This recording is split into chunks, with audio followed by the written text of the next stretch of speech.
Ladies and gentlemen, welcome to MDA Events' first ever live YouTube watch along. I am joined by the legend Chris Pick, aka Picky. Chris, how you doing, man? Good evening, Rob. I'm good, thank you. How are you? I'm all right, my friend. I'm all right. So the layout of tonight, what we're going to be doing, we are going to be talking all about the darts. We're going to be talking about all the matches that are on tonight, all the shocks, all the happenings that happened yesterday, and just as many different surprises and things that are going to happen here at the World Grand Prix. Picky, are you excited? Yeah, I'm very excited. I enjoy the Grand Prix, the format, gives it a new lease of life.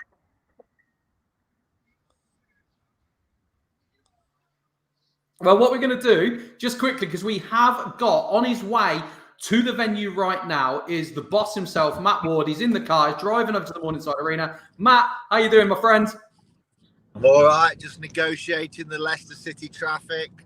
We've got Smalley in the car. Say hello, Smalley. Hello. Adam loves it. We've got Darryl in the back. Darryl, say hello. Hello. There you go. There we are. We actually do have Darryl Gurney there on his way to the Morningside Arena. He's headlining tonight on day 2, going up against Luke Humphries. Darryl, I know I've said it to you off camera, but I want to say it on here. Good luck for today, mate. Obviously, all of MDA is behind you. How you feeling, pal? And they've gone. No? All good, pal. All good. Thank you for that. Darryl, how you feeling about tonight? Yeah, I'm feeling good. Can't wait. Another major and good. It's one of them things that I just, go on. Well, we're all behind you, and everyone watching this is behind you. So I'm sure they're going to be sending in comments, wishing you good luck. We've already had Johnny come in and say good evening. So there's people, if you want to wish good luck to Darryl, he's here right now, and we want to see you go all the way because we want to do a few more of these. So again, Picky, I'm sure you've got some well wishing to say to Darryl as well. Oh, absolutely. Good luck, Darryl. You've won this major before. There's no reason why it can't be 2 times, buddy. Cheers, Picky. Picky poopers. But Matt, the big question is how you're feeling as well. Obviously, Darryl's, you can see that he's full of confidence. He's calm. He knows what to do. So what about you?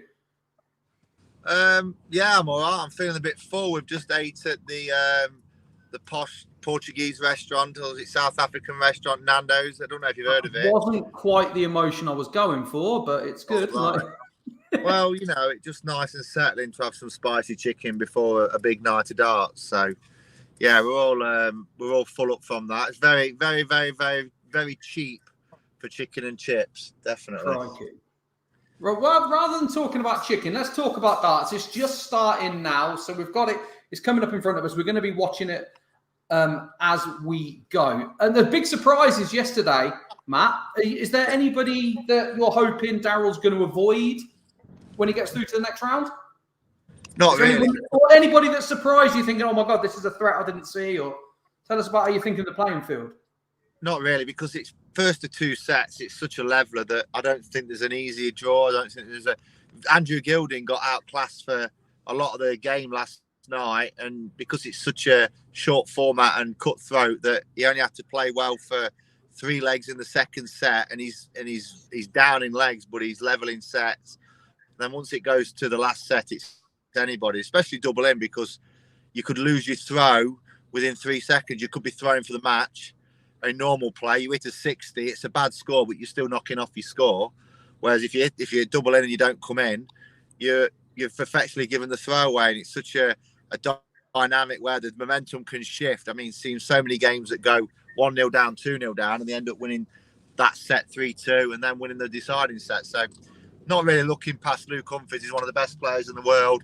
He's maybe the 3rd best player on form behind Gezi and Michael, and I think that Darryl's got it all to do tonight. But Darryl's playing well as well. Don't overlook Darryl, because he's having a lot of 100 averages. Might not be getting the wins that his performances deserve, but he's having a lot of 100 averages, and if that comes out tonight, he can easily win this game. But obviously it's going to be difficult with Luke in the form he's in, but we're very confident. I have a question for Darryl. Does he see the bulling up backstage, does he see it as more relevant or less relevant in a double-in competition? do you see the bulling more relevant or less relevant in a doubling competition? I will. Maybe just in the first round, but to be honest, if I win, it's a bonus. If I lose, I'm not too concerned, to be honest. I mean, if I start with a ton plus, they start the leg and he starts with like one dart in the double, I've maybe got the throw straight away. So don't get me wrong, I'll be trying to win the bull, but if I don't, I won't be that concerned. Is there anyone, Daryl, that you've seen as of like from watching yesterday? But there's the results up on the screen there from yesterday. Is there anybody that you've seen that you're like, okay, this is a person who's playing well, who can win this, somebody that you want to avoid? Is there any surprises that happened for you from watching it yesterday, Daryl? No, I mean, for me, I watched a bit of the darts last night, and I thought Gary Anderson was excellent, not just because how he performed, but how D'Souza performed. I thought it was a great game, but every game's different. From people that maybe didn't play as well as they could last night and still won, they could turn it around whenever it comes to the second round with a longer format. They can relax a little bit more. It's exciting. It's exciting stuff. Like I'm just watching this on screen now, and I'm like, Wayne Mardle's on, who looks completely weird in a plain suit, like plain jacket, and it's just kind of thrown me a little bit. That was all. Yeah, Wayne's Mr. Hawaii. He has to have an Hawaiian shirt. I think he should ditch that and just wear Hawaiian shirts all the day, even at funerals. Just lock up in Hawaiian. Whoever's funeral it was, it's what they'd have wanted. It's what Wayne Mardle to turn up and do a walk on down the aisle. And you did more. It's more of a celebration of life, isn't it? Really. Oh, absolutely. Johnny's put a question on. Johnny has actually decided to join us because is he going to go for a double 16 or double 18 because he's been leaving it a lot lately? Daryl, that's from Johnny. Yeah, it's 50-50 at the minute. It really just depends on practicing tonight. If I was going to tell you now, it's going to be 32, but I'm very good at switching to 36. So, to be honest, it doesn't bother me. I've got a question for you, actually, Daryl. Because Hold on, obviously, we're going to have to end it because we've turned to the venue. So I'm just going to let him out of the car. He's ready to practice. So I'm going to go over to Mr. Lego Head. And well, good luck, Daryl. We'll be watching. We'll be commentating on it. Right, Smalley.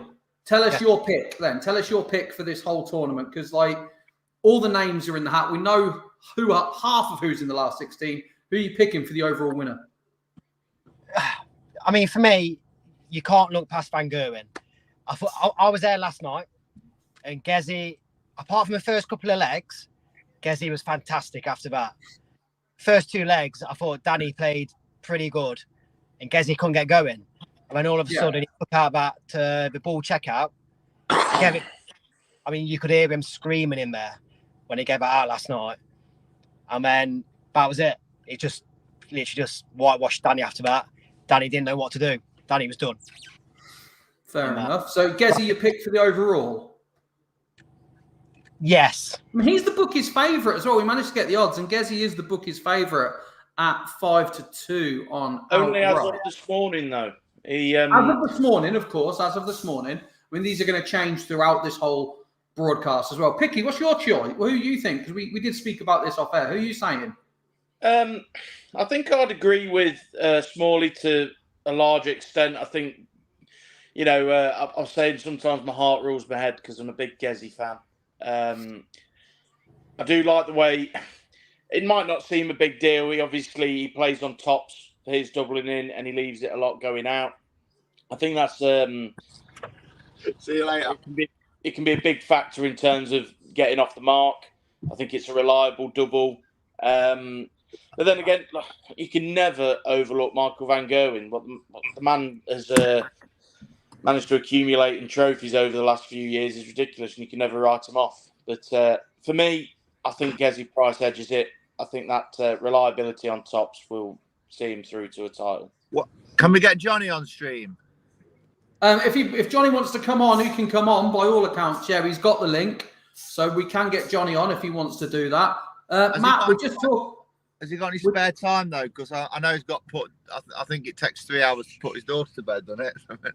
Maybe. Is he still bathing her? I think so. Yeah, she is 18. Right, Matt, we were just talking about predictions for the overall winner, and we've had 2 foregoing prize so far. Matt, if we can put you on the spot. Darryl Gurney. You're going for a Darryl Gurney one. I mean, no surprises there whatsoever. Of course, I'm not going to go against my man, am I? No, you can't. No, you can't. There he is. Well, just for the record, that's 1 for Gurney. We've got 2 for Geraint Price.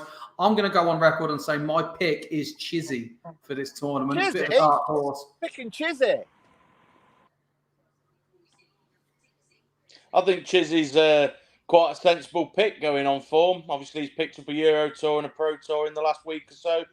And, you know, he can do it. He can do it. Can't he? And he's, who's he got? Dave Chisnell versus Luke Woodhouse is the second game on. He can beat Luke and he can go all the way. I know, like I said, it's a bit of a dark horse pick. He's not an obvious favourite, but he's going to go out second round, I think, but he's going to lose to Darryl. He's going to have a good tournament, but lose to Darryl in the second round. I think the Grand Prix is probably the hardest competition to call the first round match. Oh, easily, definitely. Due to the short. It's that makes it quite hard for us then, Picky, to be fair. Yeah, well, it's not even the double in. It's the first to 2 sets. You know, that's set play as well. If it was first to 6 legs, you'd be like, okay, well, set play as well. You could be like 5-0 down in legs, then put a run together and just come across the line at the last minute. This way, I'm not going in yet. There he is, Darryl Gurney's on the old big screen there. If anyone's watching this on Sky as well, doing a bit of a focus on Gurney, so he's on the big screen already. Just put on there. Right, guys, our Wi-Fi is going to go, so we're going to go and dip in and out all night with you. Everyone at the arena will pop in. Yeah, well, you can join on as soon as you come on. We can talk to you. Thank you very much for your time, Matt, and good luck again. Cheers. All the best. Right, there we go, Picky. It's me and you. We're not far away from that first match. Just to remind everybody of what is going on, we have got Joe Cullen and Mike DeDecker coming up first. There's the order of play on the screens there. Obviously, Darryl Gurney main eventing. So, some big games in there, to be fair, isn't there? Yeah, I think, as we've just discussed, I think there'll be more shocks to come tonight. It's possibly the hardest round of any major to call on the PDC calendar. And also it plays to the strengths of different players. You know, we're all used to playing, well, I say we, I'm not on the Pro Tour, but the players are all used to playing 501 straight start. And actually it puts a bit of pressure on the favourite for each fixture. So, you know, it's going to be a tough round to call. Yeah, I think you're absolutely right. And looking at that again, there's one match that I think a lot of people are going to be talking about. That's Michael van Gerwen versus Josh Rock. That has potential. I mean, Josh Rock got what it takes, hasn't it? This is a good opportunity for a big scalp for the lad. Well, interesting mention about Josh Rock. He's actually the man sort of caddying him at the moment on behalf of Rab Bain, his manager, is Jim Walker. He's held a tour card on 3 separate occasions in the past. And he was a absolute dynamite for... Sorry, we've just had a delivery at Matt's house. I've just took off the Amazon man. He was absolutely brilliant for his double-double finishing. And a tournament like this, had he ever qualified, would have suited a player like him. You know, he's probably one of the best doubles players in the world when he was on the tour. But it was the rest of his game as to why he couldn't keep a tour card.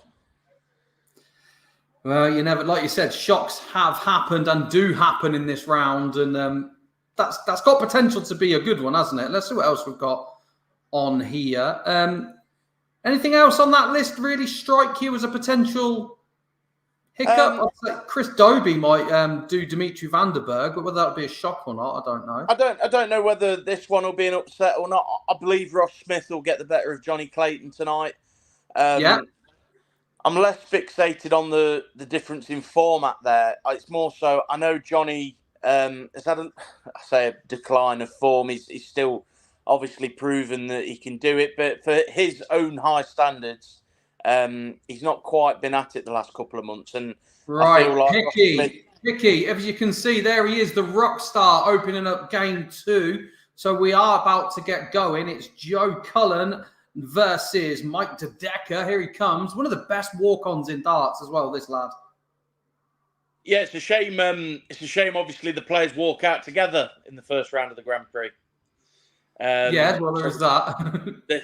they have to share a walk-on song together. But yeah, no, absolutely. I think it's turned into an exhibition favourite as Joe's walk-on. If you want to come and see him at an exhibition, there he is. He is going to be at MDA and Motors Events Night in Scarborough on the 8th of December. Grab your tickets at either dartshop.net or dartshop.tv, or mdapromotions.co.uk. And Joe Cullen will be there live and in person with Phil the Power Taylor this December.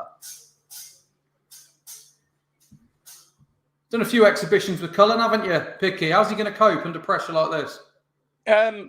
In all honesty, this is one that I think will be a straightforward win to the favourite.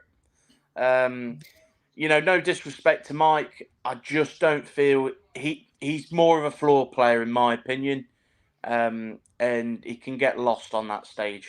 Yeah, I think you're. I mean, statistically, yes, I think you're absolutely right. But as we've said all the way through this, no one knows what's going to happen and what can happen. But we've got to favour the rock star.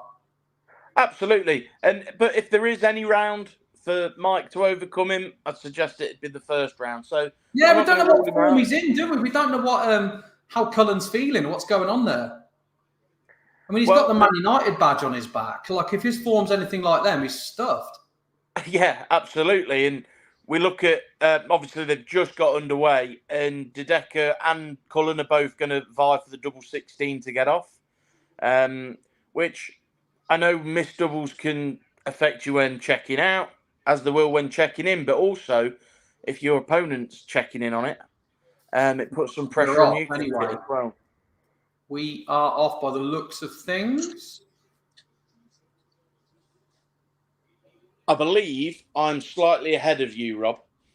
Are you? Yes. All right. Well, we'll go with it, and we'll just kind of offer our own thoughts and opinions. We have got a few watchers on there. We've got, as I was saying, sorry, just Big Johnny there talking about putting the comments on. Anyone's got any comments, want to join in with us and interact with us, then please do on the YouTube channel. This is all live, and it's just me and Chris Pitt getting to watch the darts. Yeah, I couldn't think of a better way to spend a Tuesday evening than watching darts. It's great, isn't it? It's great. It's the fact it's just down the road as well. Yeah, it's even closer for you. Yeah, it's mad to think I'm a 20-minute drive away from the venue, and I'm sat here on the sofa talking to you about it. Oh, no, I'm sorry about that, mate. Oh, no, it is. But Cullen's on for the 120 here, shot at tops, and he did it. No. Yeah, he didn't get what he wanted there, did he? 120 again still. Mr. Decker. Decker's on for a 160. Now on 28. So double 14 for De Decker to get it one. Cullen, treble 20, 20, double 20. Gets the treble. He gets the single. And he gets the double as well. Go on, Cullen. Cullen for the first leg. Yeah, a strong start. I believe he doubled in first or second dart, and he's obviously only had one to check out. So doubling seems no problem to Cullen so far. Yeah, so far, but that's the first leg. So he's just missed the double 16 there straight away.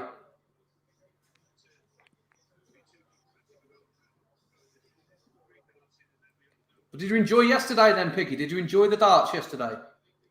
I did. I look forward to the Grand Prix. It's one of my favourite majors. I think I don't believe it gets boring, but it's nice to change it up. Now, Cullen's finally got off the mark then with a double 18. And then yeah, 6 starts. Back in with a 16. 6 starts to get off there after a wonderful 120 checkout just shows that doubling in as a mindset isn't the same mindset as doubling out. No, absolutely. And it really does open the door for your opponent to get a good lead on you.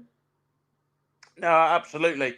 And I think we spoke to Daryl about how crucial the bullseye is, whether it is or it isn't. And I don't think he could give a definitive answer, really. No. It seems to me like every game's different. I mean, I'm no expert in the field of darts by any stretch. Obviously, that you are. We know that you've got a lot more experience, certainly with the Barden Premier League, that you are the brains behind. But every game's going to be different, and these players are going to have to go in there with completely different mindsets to every different opponent.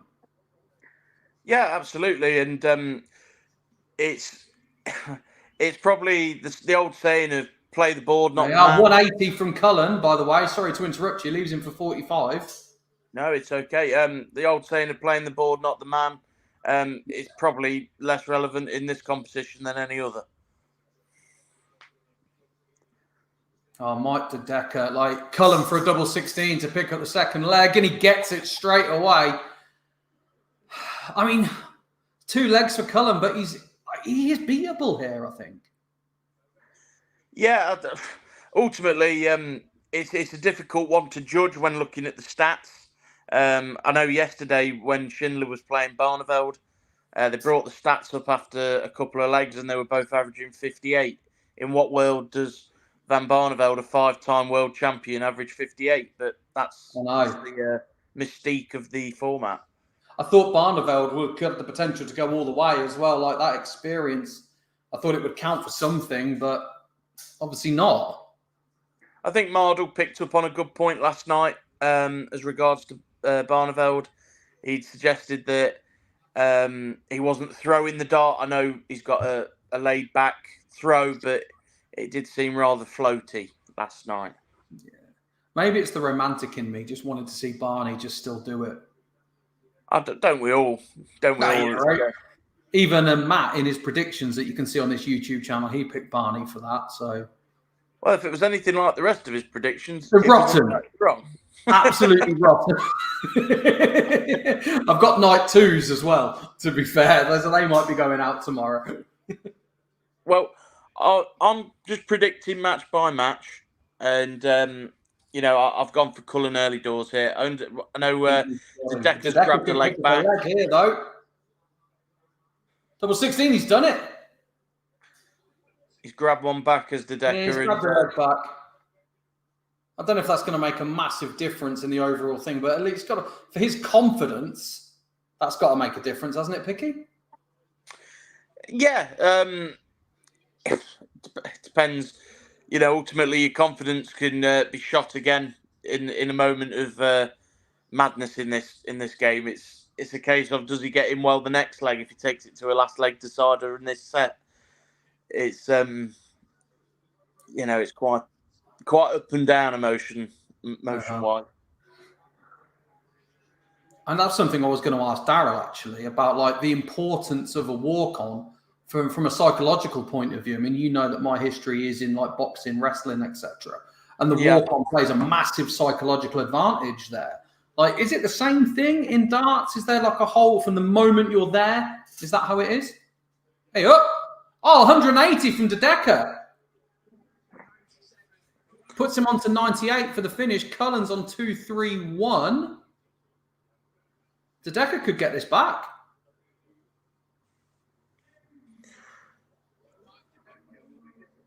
The leg is definitely...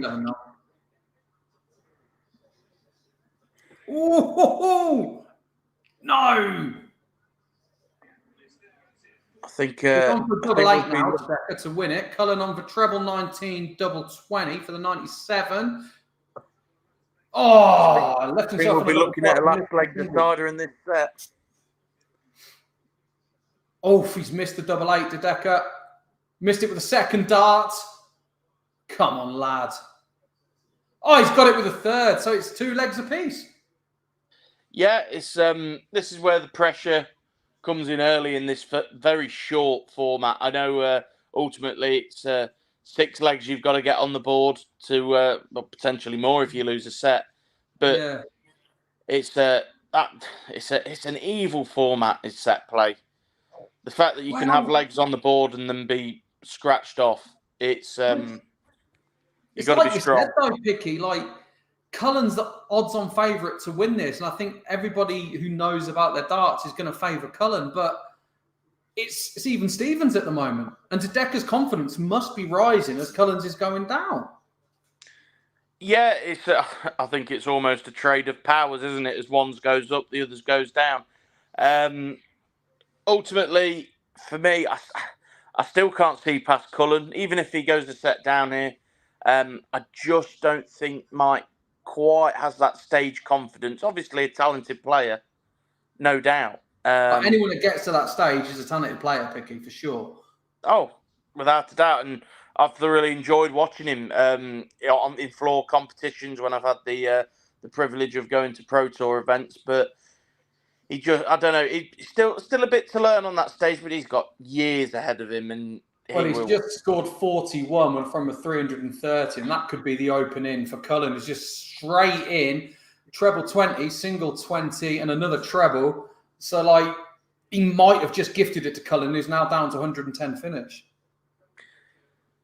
Yeah, it's you don't want to be giving players of Joe's stature these chances because they take them. Absolutely, and he has done. Double 16 for the win, and he misses it with the final dart. Oh, God, see, this is the thing. It's just not like any other day Cullen's getting that. Treble 20 for Tedeka, 20 for Tedeka, and an 18. It's not bad. But double 16 for Cullen with 3 darts, he's picking that up, isn't he? Well, I'm not sure. Tedeka's left himself a 2-darter now. Yeah, true. And, it puts a bit of pressure on. Yeah, I've put the pressure on because Cullen there went for the double 16, ended up with a single, so it's now for the double 8. 1 dart to go, and he misses it. Can Tedeka hold his nerve? Treble 18, double 20. Single 18. Treble 19. No, double 19, sorry, and miss. Ooh. Double 8 for Cullen, double 19 for Tedeka to pick up the 3rd leg. He's got it straight away. Lynn Griffiths, he was miles off. Yeah. You're going to find this, Lynn, if you're going to watch it all the way through. I'm going to get very, very into this and very, very excited. So just bear with it. I quite admired Tedeka's way of going for the double there. It's at the end of the day, it's the format is the most you're ever going to go for a double. So why not go double out? I know it didn't succeed, but he hit the first one. Mm-hmm. And more times than not, when you've got one, the other one's going to follow it in. These are good rhythm players that, these are the best in the game. Yeah, I think from watching this, from the layman that I am, the Tedeka is like, he's holding his own. Considering we were saying at the beginning, like odds on favourite, Cullen. He's playing the game. And he could still come out of this with something. Well, I think this is where ultimately the pressure's back on him again, though, because he's 1 down. And if you're 1 down in leg play, that's nothing. There was a legs difference there. And now he's got to win another 3 legs just to be all square. Keep in it, yeah. And, and ultimately to stay in the match because it's only first to 2 sets. So he's got some work to do, but it's not all over. He's just got to come out of the break, firing on all cylinders, really. Stranger things have happened. Just to interrupt you there, Picky, just to let everybody know, MDA events and Modus as well. On the 17th of May, 2024, Armageddon is happening again at the Morningside Arena, where the Grand Prix is taking place.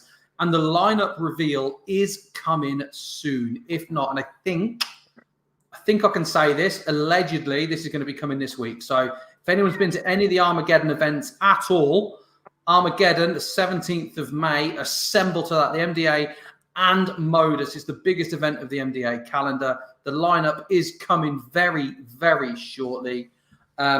Picky, again, you've been to a few Armageddons in your time. Sure. It is something special, that event, isn't it? This is no bias as being part of the MDA team and obviously having a good friendship with Matt. It really is up there as maybe the best exhibition going out there. As regards to the lineups, you're never disappointed. You've always got the very cream of the crop there, and it's a real party atmosphere. Nothing's skimped on. You've got the VIP treatment going on. You've got Paul Booth entertaining from start to finish.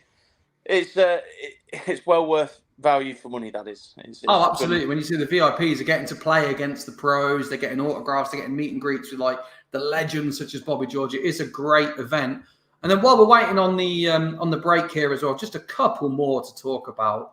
Obviously, the night of the darts in Ipswich, we spoke about Bobby George there. There's your lineup coming, including Luke Humphries, who we're going to see in action against Darrell a little bit later on.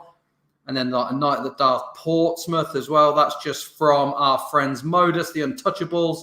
Another great night of darts there. So we're going to be talking a bit about some of these events that are coming up on the calendar as well. So here we go. Yeah, Lynn Griffiths. Thank you. He got to break him now. That's the issue for Decker. He needs Cullen to miss. I will be at the MDA in Cardiff. Good, Lynn. Hopefully we'll see you there. Do you think that's right, Vicky? Lynn saying like we need... what was he saying? He needs to break him now, and that's the issue for Decker. He needs Cullen to miss. Do you think this is in Cullen's hands now? Yeah, I do think it's in Cullen's hands. Can easily sway. They've just come back out from the break. Cullen's doubled straight in, and so's De Decker. So it's whether he can hold it together. Well, here we go. We're going to go back in now to the guys are back up at the hockey. I think you're right, though, Picky. I think this is all Cullen. It is. Still... There we go. Double 18 start. Double 16 from De Decker from the first start as well. He's come back fighting. I'll give him that.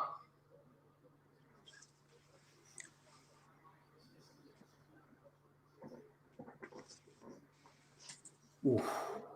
Just look at the look on Cullen's face there. Just a pretty disappointed in himself. He's not throwing brilliantly, is he? He's not actually he's not dominating. For these players that are in the top 16 or so in the world, for them, the first round is just as difficult as playing another top 16, top 8 player in the final rounds. It's getting that monkey off your back. It's getting the job done. And, I think that's all they'll be bothered about. He won't be bothered about his performance tonight. He'll be bothered about whether he gets that done. Right, yeah. I mean, that's the thing. Does anyone remember the performance? Does anyone think, that was an amazing performance? Or do they think, you just got through? I think it depends on the individual. I'm very much, I look at the performances. I'm a bit of a darts geek like that. But I know some players it bothers them, some players it doesn't. Some will walk away from the board after winning and they're disappointed with the performance and they're not happy. Yet other players are going, I've done enough. Yeah, I mean, I've seen Van Gerwen do that in an exhibition where he wasn't playing his best. And he was so angry about it. And it was just an exhibition. It wasn't like the Grand Prix or the UK Open or that. But he had that winner's mentality that he had to win. Oh, yeah.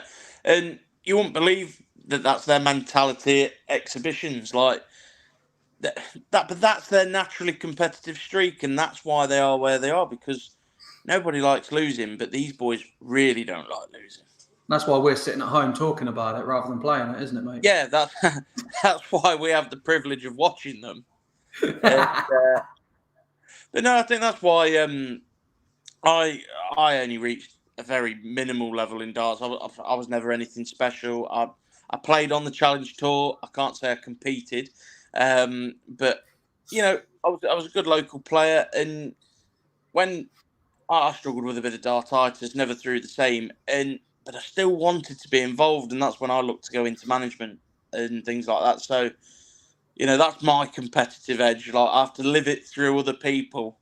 And, one of my players, fine example, one of my first signings, Chris Wickenden, he plays on the Armageddon exhibition and such. Love pugs.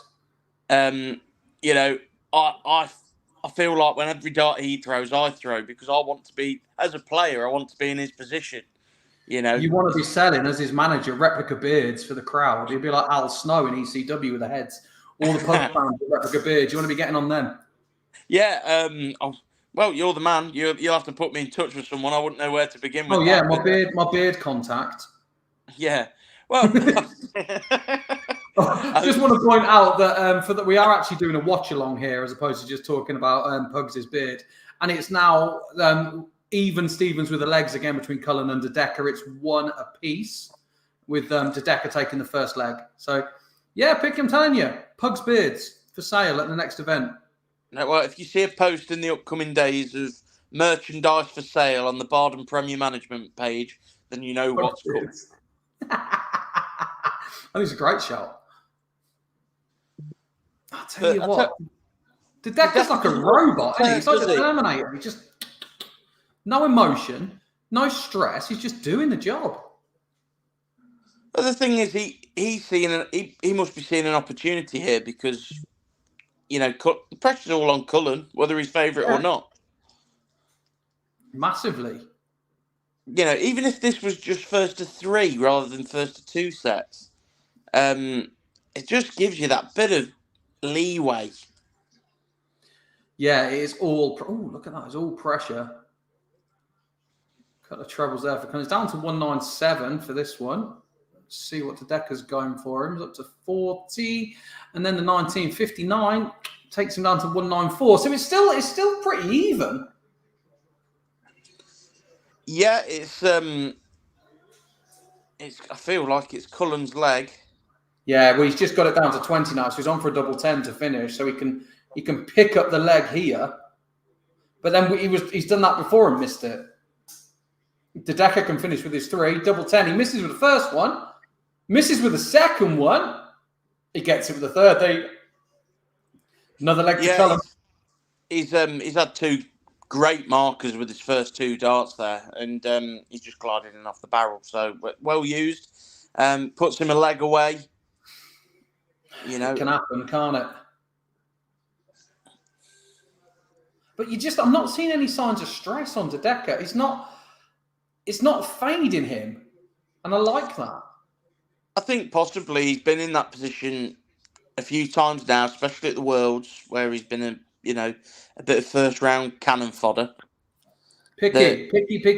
I'm just going to interrupt you because we've got a very, very special guest about to come in, and it is my Kettering brethren, even though it's gone quiet, the man himself, Rapid Ricky Evans from the NDA stable. Rapid, are you there, my friend?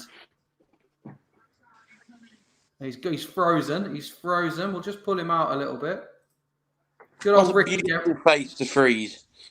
Right, yeah, when your name's Rapid as well, when you're frozen. He's back. Let's try him again. There he is. Kettering boy, born and bred.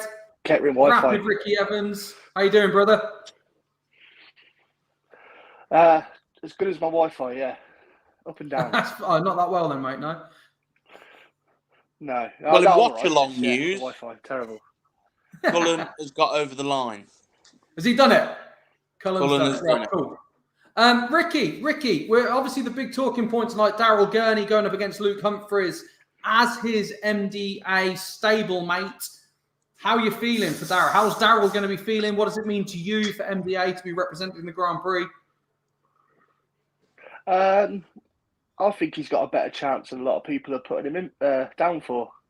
I know the form says Luke, but I think Daryl's the last couple of TV tournaments, especially, he's turned it on a bit and he's playing proper. And you can't help but think as well he's won this tournament before, so why not this year?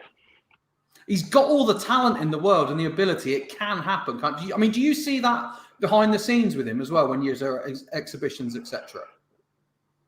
We see a lot more than Daryl than we should. We see the fun, happy side of Daryl. Let's say that, because on stage he's completely the opposite. He's the moody git. But no, all I ever see is practicing and hitting everything on the practice board, and he also gives us advice. Compared to him, we're novices. So I hope he does well, and I know he'll be listening to his terrible music right now and in the practice room hitting all these doubles. What's his terrible music? Well. What's his terrible? Oh, come on, Ricky. What's his terrible music? He listens to the same songs every talk every day. It's like Is Heavens, DJ is Sammy's Walk one on? of his big uns. No, that's the worst song ever made. Sweet Caroline's the worst, most overplayed drivel I've ever heard. You're not allowed to say that on an MDA channel. You're not allowed to say things like that. I can. Mine's not much better, to be fair. So, How's life for Rapid Ricky Evans anyway? yeah, one of them. That'll come off it. Bored. I can't. I'm one of them. I can't really watch darts on TV. I get jealous and Do you? upset because I'm not there. But Well, that's yeah, good. I'm playing okay. It's just not as good as I should be. That's the thing. The rest of them are doing better. Let's use that jealousy, Ricky, as fire in the belly, because you've got plenty in the tank, my friend, and I want to see you achieving more. Plenty of belly as I well. agree with that. I think what we said about Daryl applies to you as well, Ricky. That the talent, the ability is there. It's just that you can do this. Yeah, 100%. We believe in you. Matt tells me every day. It's just I've got to do it now instead of, I've got to believe myself a bit more, I think, and I will. I know I will. You've got this. It's the time. It's the time of year in darts where if you're going to have a good couple of tournaments, do it this time of year. Yeah. Not that I'm in any position to be telling Mr. Evans what to do, because you are a class act, Ricky. Be a bit nastier. I know. I'm too nice. You're naturally, obviously competitive. Yeah, I think my biggest critic's myself as well, and I just take it out on myself instead of the opponents. Instead of making friends, I should be making enemies. I think I would look at it as the Alex Ferguson, Arsene Wenger thing. Be enemies for the 90 minutes and then friends afterwards. I think that's really the mentality. Yeah.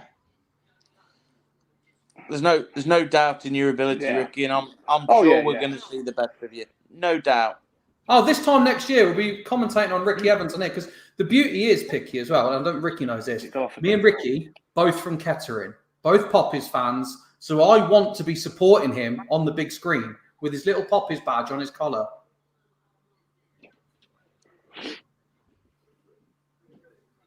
Oh, I'm not sure what Ricky. I think I've ruined Ricky. it. I've ruined it, haven't I? I think talking about Kettering, absolutely, has ruined his Wi-Fi. I tell you what, on a different thing, Ricky, if you're still with us, we've had a question from Lynn. Do you practice on your own? Is that where the speed comes from?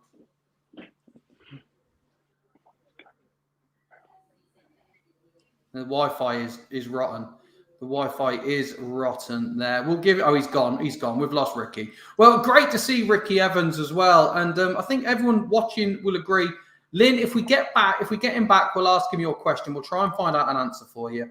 But everyone will agree the guy's got talent, and playing against someone with the speed like that. Do you think this Grand Prix tournament would suit him, Picky? Do you think that level of... Oh, here he is. We've got him back now. We've got him back. This is mental. Yeah. Ricky, we've got a couple of questions have come in for you. One from Lynn. So do you practice your darts on your own, and is that where the speed comes from? I do, yeah, because as horrible as it sounds, there's no one around Kettering area that's quite the same kind of standard, you see. So no, I'd agree. I do like my own little company as well. So yeah, I do practice with myself, and it's maybe one day I can venture out of the town and find someone else to practice with. Get Matt Edgar. He's up in Daventry, and he's not far.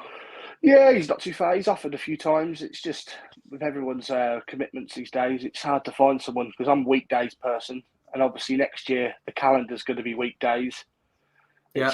It's hard. Yeah.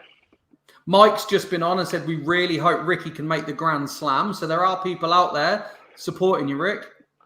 I'm sure I'll have a good go in the qualifier. I'm normally quite good at the old. I got through to the World Series last month, so.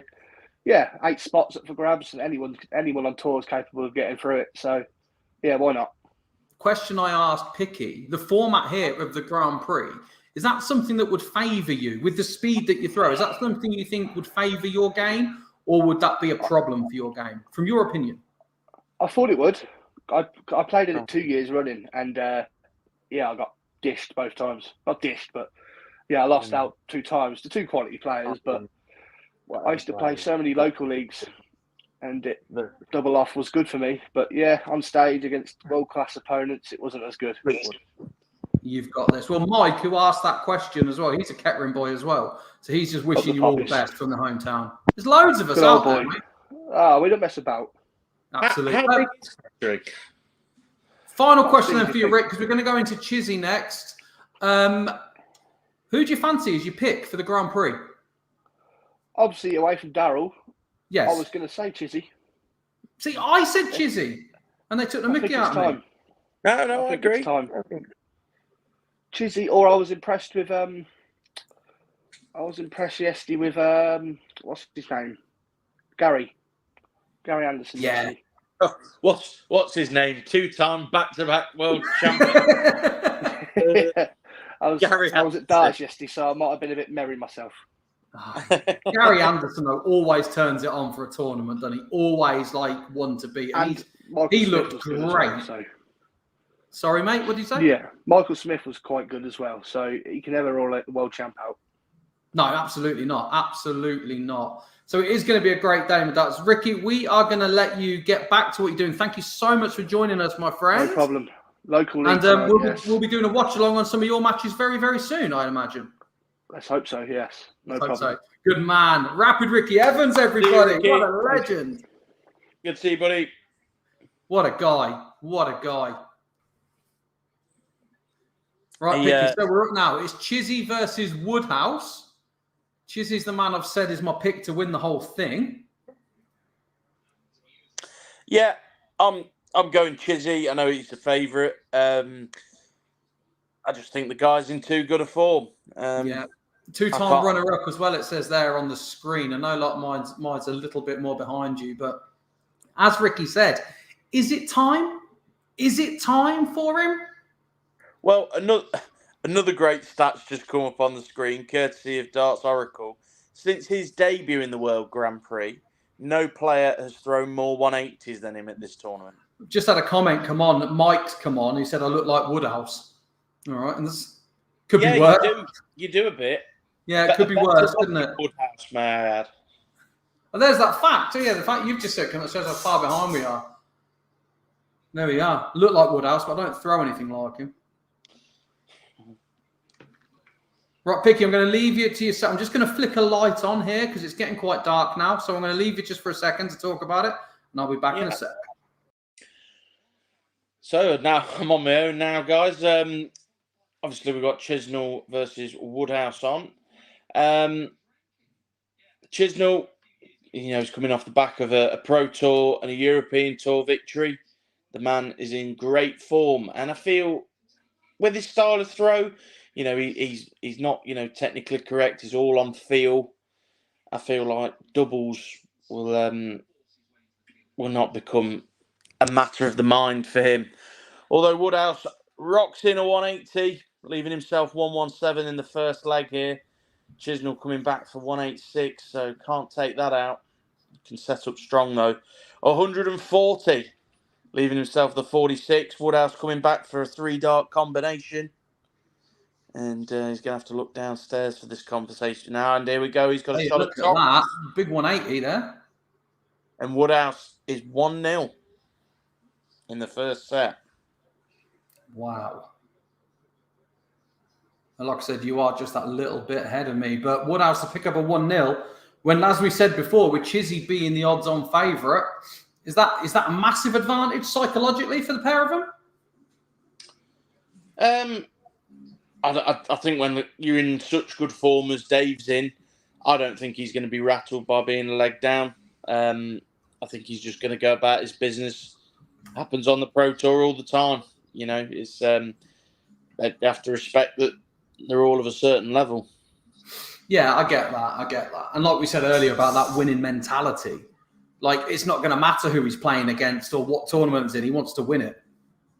Oh, absolutely. And I'm starting to come around to yours and Ricky's way of thinking. I think Chizzy's a great shout for the competition. I really do. I think he's a dark horse. I mean, like you said, you've got your Michael Smiths, your Gerwin Prices, your MVGs all still in there. Obviously, Daryl Gurney as well. But yeah, Chizzy can hold it. He can beat any of them. Oh, absolutely. If we form guide is an interesting thing because it depends how long your form guide is. If you go in based on a week and a half, Chizzy's the man. He's the best player in the world right now. Absolutely right. Just Mike's been on, said Woodhouse wouldn't surprise me if he wins. He's capable of big averages. Yeah, those big averages will come into play only if you can back it up with getting off. Because you can get a sizable lead and you can afford to miss them. Not that you'd ever want to, but it gives you that bit of leeway when you're getting down to an outshot. Yeah, and then Lynn's been on. He's had a TV9 data as well. I mean, yeah. I thought we had Willie Borland making comments for a second there. It's probably under an alias. It probably is Willie. Willie Borland wouldn't have the alias Lynn Griffiths, not for love nor money. Like he couldn't spell Griffiths. God bless him. But no, we're not writing Woodhouse completely off. Not at all. I said at the beginning, Chizzy's my pick for the win, and he's not going to win the tournament unless he wins the first game. You're behind me, Maltman. Ooh, I am behind you. Oh dear.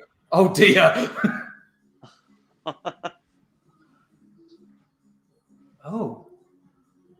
Yeah, well, I'm just at the point now where Woodhouse is coming up to treble 20, treble 18, double 20 to win it.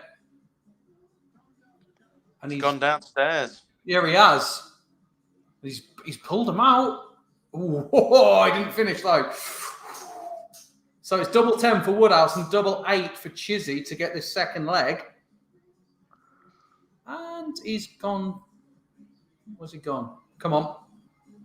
He's gone straight into the 8, so it's down for a double 4. And he's missed it, so it's a double 2. And he's missed that as well. That is not looking good. That is not... Woodhouse then double 10 to finish it with 3 darts. Missed it, gone for the 10. So it's a 5. Oh, missed for the 5. He's on for a double 5. And it's... Did he get it? No. He's got it. Woodhouse, 2 legs. Yeah, he went very high with his first dart at double 5, but I like the way he stood back, composed himself. He could have quite easily rushed into it, thrown another high dart. Showed a lot of maturity. So that's the game, isn't it? That level of. I mean, I'm sure everyone. I don't suppose everyone knows, but I've got a good friendship with Matt Edgar there, and he always said darts isn't a game of skill; it's a game of confidence. It's a game of having the courage and the stability. Would you agree with that?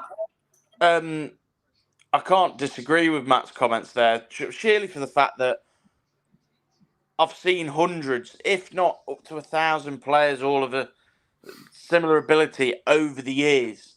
Yeah. And the one thing that, picks them apart is confidence. It's mad because I've spoke to professional footballers, and it was Dennis Irwin that told me the difference between an elite athlete and so he referenced it to the FA Cup. So you're playing a minnow in the FA Cup because they're going to run as hard, tackle as hard, kick as hard, do all the things as hard. It's that knowledge and that confidence that separates the elite from the rest of them.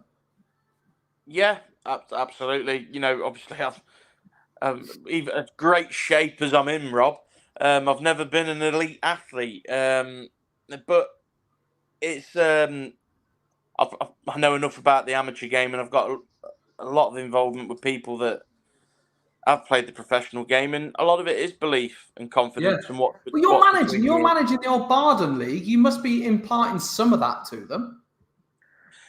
Yeah. Well, at the end of the day, it's as good a manager as I believe Matt to be. For example, it's all.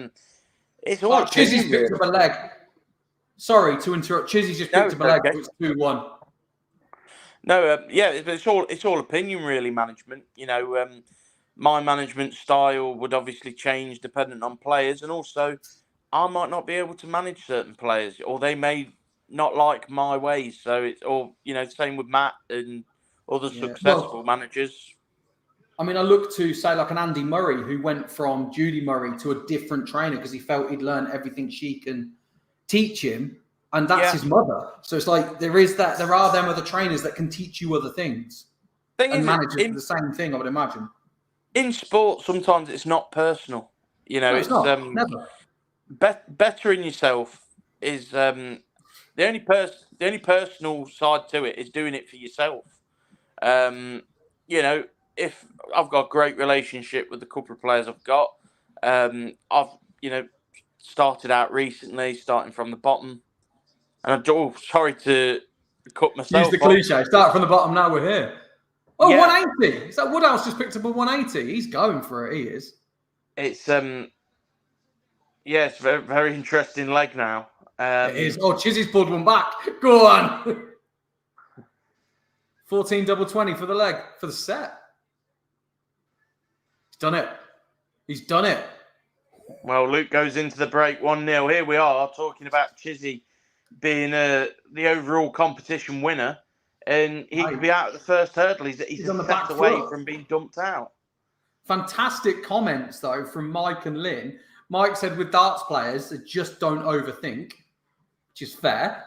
Yeah, unfortunately, I think I totally agree. However, if it was that simple, we'd have lots of people who would be, at the end of the day, those winning majors are all the same faces. They are you. I know we've had a couple of like Andrew Gilding stories, Ross Smith, but on the whole, it's MVG, Gezi Price, Peter Wright.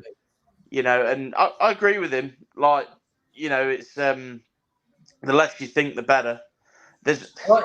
Talking about Gezi, Lynn's just come and said that's why he has the mental strength from playing professional rugby, that he's brought that over into the world of darts.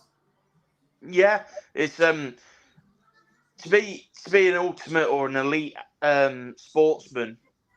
There's certain things that are very transferable.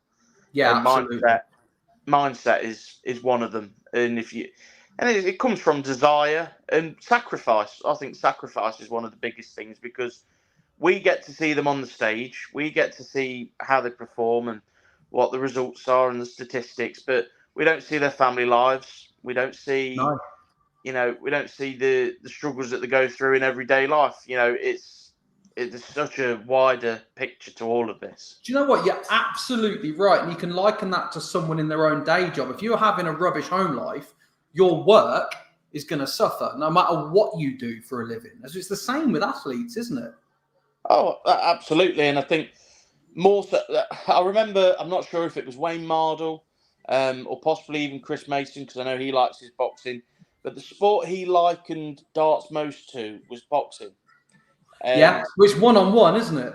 Yeah, and that was the main thing. He says, it's not, no physical contact is made, but however, it's between you and them, and only you two can affect it.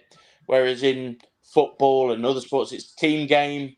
And, to a certain extent, you can be carried if you're having an off day, but you have to take full responsibility when you're in the ring or when you're at the hockey. Yeah. And this goes back to what we said earlier, doesn't it, Picky? We talk about the walk-ons and the mind games and all this stuff. Like, it starts the moment you come through that curtain. Absolutely. And something else we touched on earlier was obviously in this early stage of the Grand Prix, they walk out together to some generic music. And it can take away a bit of the fear factor for the underdog. Absolutely. I mean, that was a big deal when Mike Tyson was doing it. He came out to no music and in just plain black trunks. And it had that effect of like, oh my God, this guy, it really threw people off their game because they were expecting some kind of hard-hitting, like aggressive music. He just came out blank. Oh, absolutely. Very ominous. He was well and truly saying, right, I'm going to let what I do in the ring do the talking. And that silence was just as loud as any music you're ever likely to hear. Absolutely. I'll tell you what, Mike and Lynn, thank you so much, guys, for joining in here as well. Like, Lynn's like, I can't believe the lads are ever at home because Gezi and Clayton are doing exhibitions every weekend. Yeah. And then Mike is like, Ricky's not safe for a world championship at the moment. He needs a good set of draws for the next Players' Championships. Mike, you're a Kettering boy. You're not allowed to talk about Ricky like that. No, but he's right, because I think Ricky's been going through a bit of a similar spell to Daryl. They've both put in a lot of good performances. The thing is, darts is a lot about timing, and you can average a good 10, sometimes up to 15 points higher than your opponent, and come out second best. It's just all about whether you're hitting it at the right time or not. Certainly in this. Right, well, the boys are back on now. Woodhouse. I see now my new favourite players. Apparently, is my darting double, which is great. Allow me 2 minutes, Rob. Absolutely, my friend. I've got a potential scorer here, so I'm. Go on, and you sort that out. I'll talk about Chizzy versus Woodhouse the best I can. Crack on. Hey, Big Johnny for the scores. Yeah, Woodhouse has the first set so far. We're back in for the first leg, and neither man has picked up a double to start yet. So we are waiting so far. I started at the beginning of this. I said Chizzy was my pick for the win. He's one set behind Woodhouse already. Woodhouse now starts. He's got a double 16, so he's off the mark. Then straight in for the treble 19 as well. It's a good start, I say. It's probably not the best he could have, but Chizzy now has to start with a double 20 to get going for Chizzy. So it's on. Chizzy's going to want to pull this set back. He's always going to have to. But that first leg is going to be massive for him. As Picky said, no one has scored more 180s in this tournament than Chizzy. He's been a runner-up twice. So this year could be the year. And I mean, I said it, Ricky Evans said it when he joined us in. Good old Mike as well. He's definitely a quality player, and he will play brilliant in the qualifiers, especially Euro Tours. He just won't turn up at the Euro Tour events, won 6-0 twice. The thing is with Rick, he's got what it takes. The talent is there, and you heard it from the man himself. He's just that confidence. He's just got to get that over the line, and he will be there in the mix with these guys. And his speed is a big difference maker in this. It's going to stop those guys thinking. He's going to really put them on their toes. Chizzy, I thought Chizzy was going to go for the 180 there. He's going to put them on their toes, and he's going to he's really going to force them. He's going to be aggressive and force them into playing a game. And that's where the mistakes are going to happen, which I think is why Ricky can do this. Okay, so Woodhouse, one for the 19. Woodhouse now 108 to finish, so he can get the first leg in this second set. Chizzy's on 226. Starts with a treble 20, then it's for a treble 5, and then another treble 5. Probably not what he was looking for, if we're being honest there. So he's on 136 for a finish. Double 20, double 20, double 8. He can do it, but Woodhouse, treble 20. He's gone downstairs for the 19. 19, he's got it. So it's a double 16 to pick up the win for the next one. And he's got it. Woodhouse again picks up the first leg of the second set. Woodhouse is on fire. A lot of people are talking about how you can get the shocks in the first round. This is going to be the one. Chizzy, 3 darts, didn't get a double. So it's double in, double out. Didn't get the double to start on them first 3 darts. Is the confidence fading? And Woodhouse straight in. First dart, double 16. The confidence is clearly rising. And he's gone for a 20. So where did that leave Woodhouse?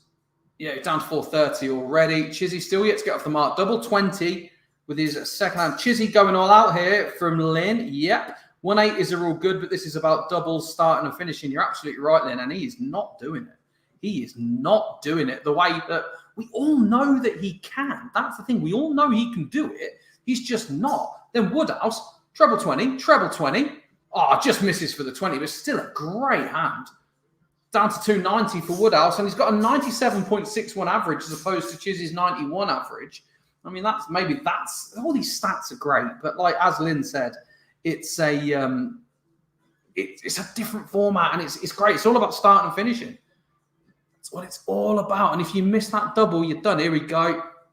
Woodhouse again. He's playing great. What's that? Another. Well, he's treble 20, treble 20, double 15 for Woodhouse to finish. He's on for the 150. Chizzy. Here we go for 180. Yeah, there you are. He pulls it back. He was on 281. He's now down to 101. So they can both finish on 3 darts.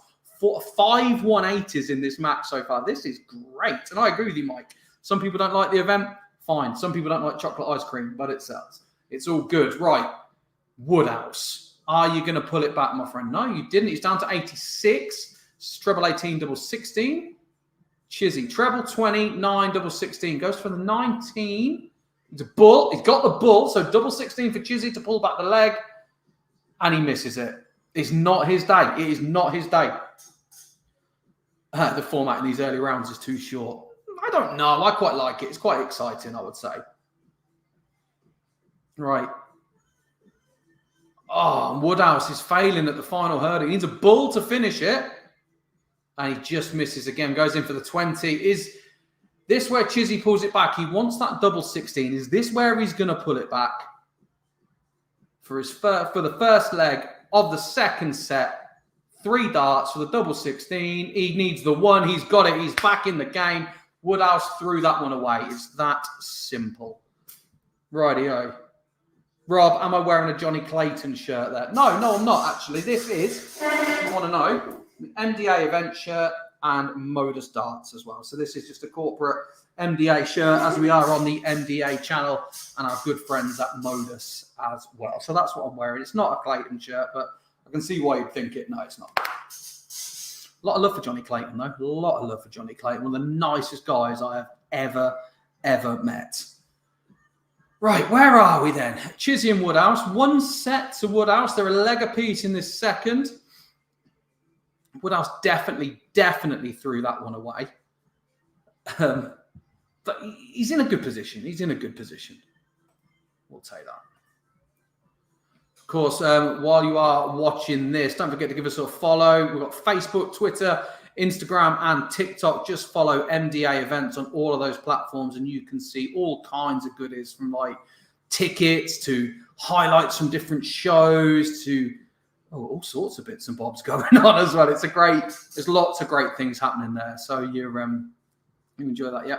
Johnny's a gentleman from Mike. Yeah, he is. He's a lovely man. Lovely man. I think we're seeing him later on, aren't we? Is he on tonight? Kind of lost track of what's going on in the excitement. Let's have a look at this.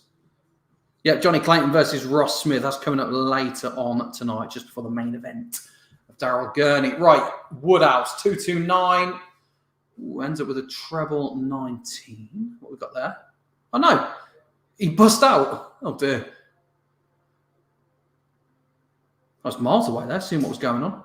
Like I say, if anyone's watching and you are enjoying it, please share the link. We've got a few of you watching there. You all joining in, and it's great to get you back involved. It's great to see you following us and joining us, but spread the word, let people join in, subscribe. Don't forget to click like on the video as well. It really does help this channel. All those likes, those comments really do make a difference, and we appreciate all of it. So spread the word. We'd love to get some more people watching this, and hopefully we will get Daryl and Matt on again, either before or after. I'd love to get them after. I'd love a Daryl win and him to come on after. So they've got the link. We had them on earlier, on about an hour ago. So we might get them back on again. That would be great. It looks like my friend Picky's coming back. So just going to go Chizzy now. Treble 20, 17 and double 16. You can do it. Woodhouse is on a double 8. Picky, you are back in the room. I'm just going to watch Chizzy. Is he going to get the second leg? Double 20 to pull it back. And he's got it. Yeah. Chizzy's back in this. 2 legs to 1. Picky, how you getting on, bud? Yeah, we've just been doing some behind the scenes tech work, and it's going terribly. Brilliant. So, I'm not going to lie. I think this is working as we're doing it now. I'd love to know what the guys are thinking who are watching this. Oh, what you're doing is perfect, Rob. It's what we're trying to bring to the to the table. My work here is done. All them years of radio never failed me. Knew they'd come back at some point. But no, Chizzy, well and truly back in it. Could never write him off. And nah, not at all. You know, if he sees this set out, then you know I can't see past him again. I still don't see past him. He's what we said before, though. It doesn't matter if you play rubbish and win, does it? It doesn't matter if it's a scrappy win. It's a win. Yeah, a win is a win is a win. One of my favourite mottos, because at the end of the day, another Chris Mason quote, they don't write averages on trophies. No, they don't. Oh, Alan Smalley's been on saying that was a skin saver from Chizzy. Smalley, the man that we had on earlier with Matt, who's there watching in the building. So if you're there, Smalley, and you're watching, feel free to jump on and give us a view from where you sat. And that's it's nearly a 180 from Chizzy.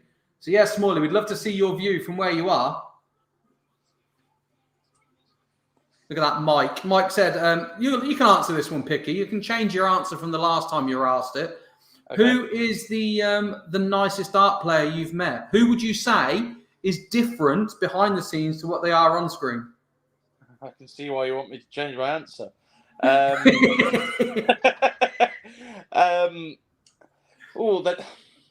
The nicest darts person. There's some really lovely people in darts, and there's some that they're different on the board to what they are off it. Obviously, we've spoken to Ricky. Ricky's got to be up there as one of the nicest blokes. He's so inoffensive, and he's a lovely lad. And he's Kettering, of course. My boy. Obviously, he's not on the tour anymore, but a really good friend of mine who's another lovely bloke and a former Pro Tour winner, Harry Ward. Yes. He's got all the gifts, hasn't he? He's got everything. Oh, hang on. Has Chizzy done it? No, he hasn't. He hasn't. Sorry. Woodhouse is a leg away now, and he can do this. He's also got off immediately in this set decider, which could ultimately be the match decider for him. Ooh. This is an upset, isn't it? Like, all due respect, this is an upset. Yeah, we've gone from talking about Chizzy as a potential tournament winner. Oh, excuse me. A potential tournament winner to he's 215 points away from saying goodbye to the Morningside for the week. Oh, wow. And Woodhouse, you can just look at the look on his face. He's loving this. He's absolutely this is a great result for the man. He's switching very well, is Luke Woodhouse, which is always a confidence boost, to know that you've got a get out clause. Look at this. Lynn Griffiths is never mind about Mason's words of wisdom. Bobby George once told me, darts is like lovemaking. The more you practice, the better you get. So what was it you were saying about your darts career earlier? Why did you... Those that can't do, teach? Yeah, that's exactly it. Mine was the same as Chizzy in that other leg. I missed for the first three too.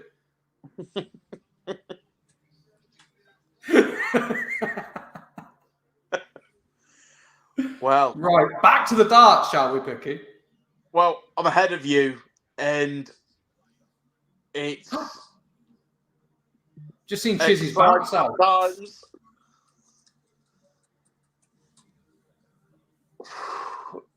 I don't say too much. I don't know. No, don't.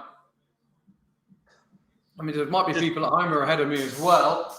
Just for those viewers who go for it. Oh my God, this is a great match. Well,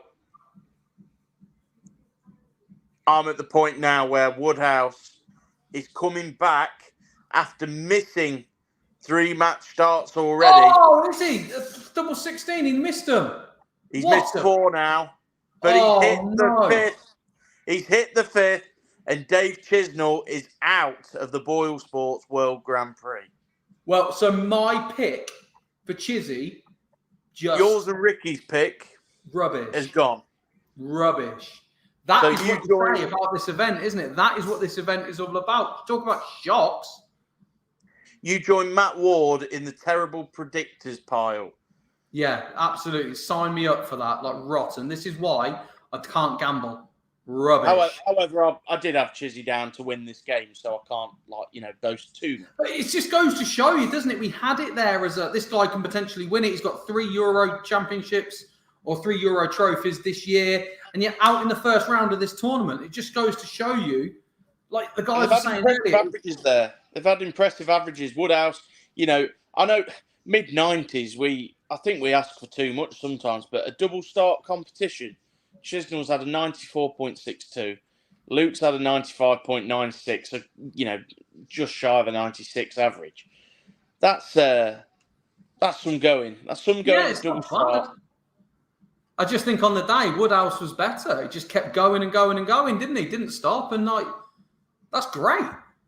Yeah, and you could argue that if you're doubling well, it's the chance to inflate your average, if anything. There's a lot of ifs and buts when it comes to double start, but if you win, it doesn't matter. Well, he's done it. My pick to win the tournament is out already, and we're 2 games in. I think that's a first surprise that we've seen 2-0 as well. Can't even. Yeah, I think. Does this mean you have to follow Luke Woodhouse for the rest of the competition now? He's my winner now. He's my boy, isn't he? Yeah, he's your boy. My better looking double. He looks like how I see myself in the mirror. He's my boy. Nah, fair play to the lad. Fair play to the lad. I mean, you got to look at that. He's sponsored by the Wagon and Horses. Like it's. I just noticed that myself. He's very much a man of the people. Is Luke Woodhouse? Hey, good lad. Good lad. Well, you never know. This guy could go all the way. Well, the thing is, he hasn't got the fear factor of television. If I'm right, if I remember correctly, I'm hoping Neil, who's in the background here, will nod or say yes or no. Did Luke Woodhouse beat Michael Van Gerwen at the Grand Slam in the group stage? So he's not afraid of taking the big boys on telly. No, well, he's done it and he's succeeded. So into the last 16, and again, that prize money goes up, and then your ranking goes up, and everything's like people are going to notice him. Yeah, it's so. Speaking. Hey up, Picky, we have a guest. Here he is. Hey. How's your prediction game going, Rob? Who did you predict to win it? Yeah, it didn't really happen, did it? You're as good as me on my predictions. I'm terrible as well. Absolutely rotten. But like we said, it was a solid prediction at the time. That's one of them upsets, right? That's one of those. I like this guy's look. Look at that guy's look. Solid look. Yeah. Solid look. Bold man with glasses. I like it. Harry Hill. Is Johnny been on yet? No, not yet. No, Dolly's. He only started putting Dolly to bed an hour and a half ago. Oh God, was it like a 3-hour process? Yeah. What's it like in the arena then, Matt? Give everyone a look at what it's like. Where you are, pal. I'd be lying if I said it's banging. Like I think you always get this the first couple of days. It's hard to feel like a week long venue, unless it's Blackpool or the Worlds. I think they always struggle, but the people who are in here are having a good time. And it's there you go. There we are. It's decent. I mean, the production's amazing. Obviously, I'm surprised they don't use them 2 screens, right? Because they're the screens that we use, and it's like it's really good. Maybe I don't know, for TV they're not allowed to.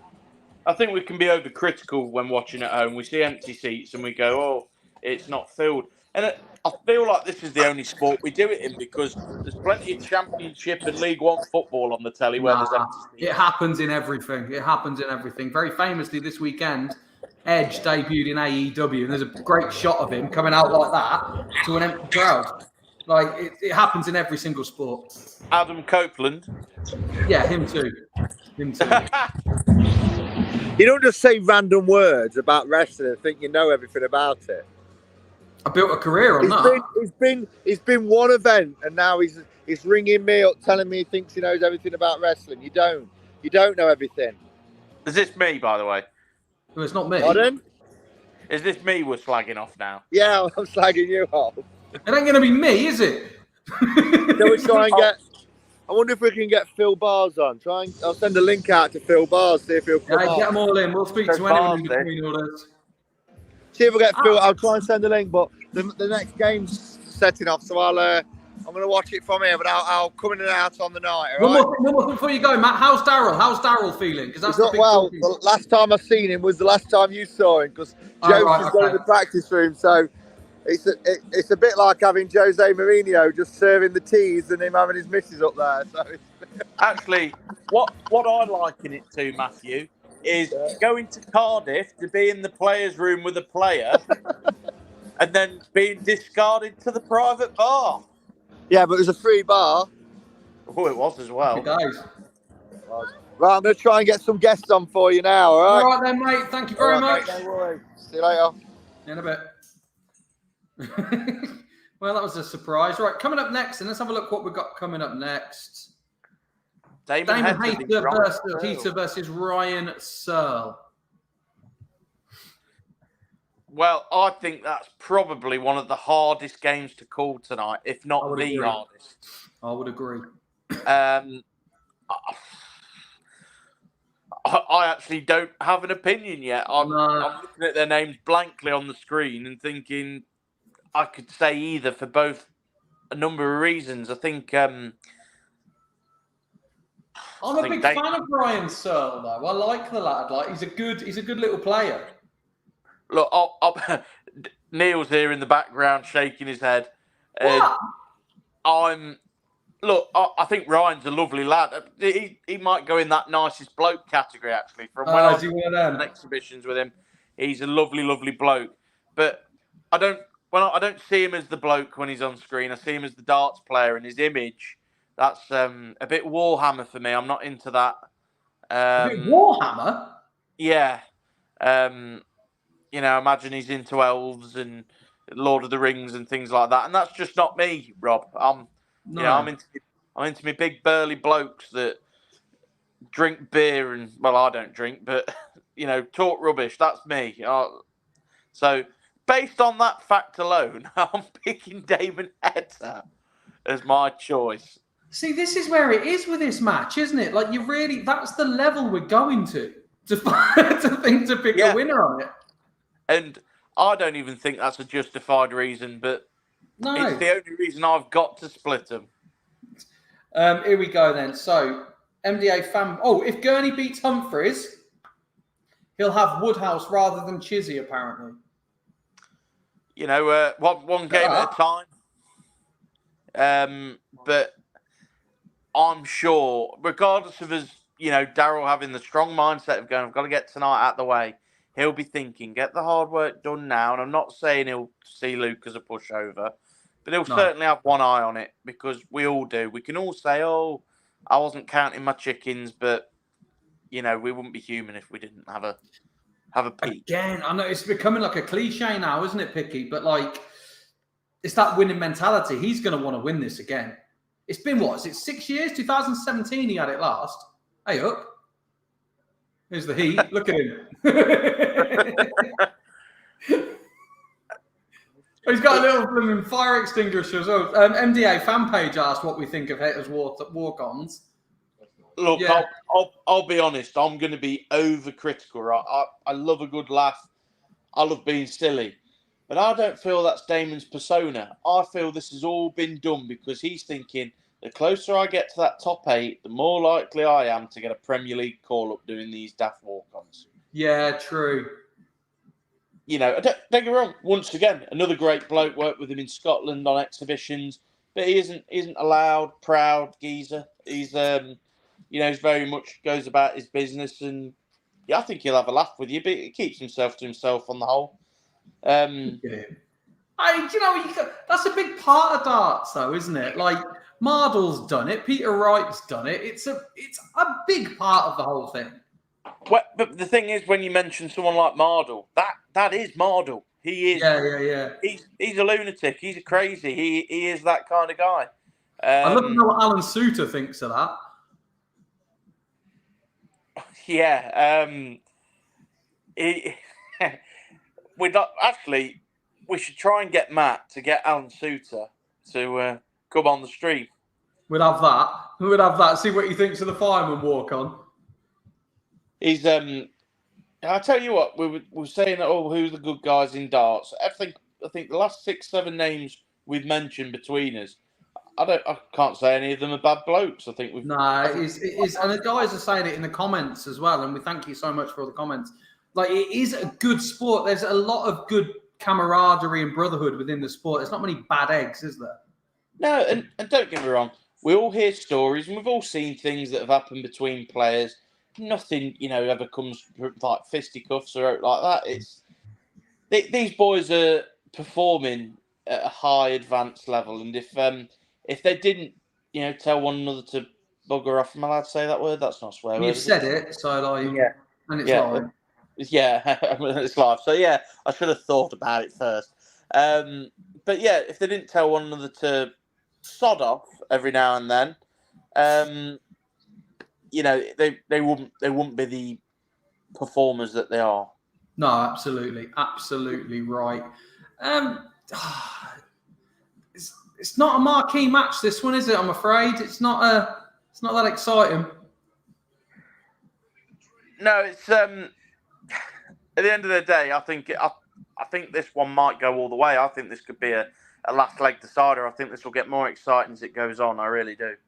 It's not impossible, is it?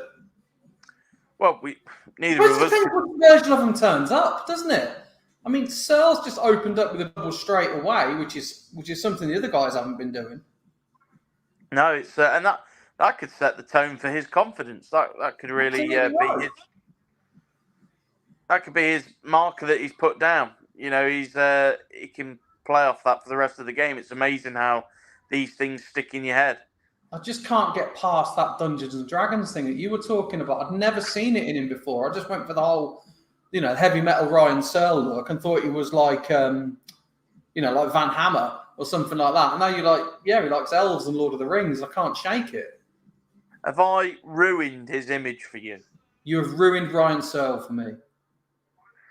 I don't know if you've ever seen it, and I'm sure if we've got any viewers, I'm sure some of them might have seen it. But the meme of him looking like Lord Farquaad from Shrek. Yeah, I can see that. He should lean into that. Just lean into that for the gimmick. Yeah, well, he could get himself a Premier League spot. Headers after one. Why can't he go chasing one? Comes out as Lord Farquaad. It'd be great. Yeah, and he could have like. Can you remember John Part's amazing walk on in one of the World Finals, where obviously he's Darth Maple and he's come out as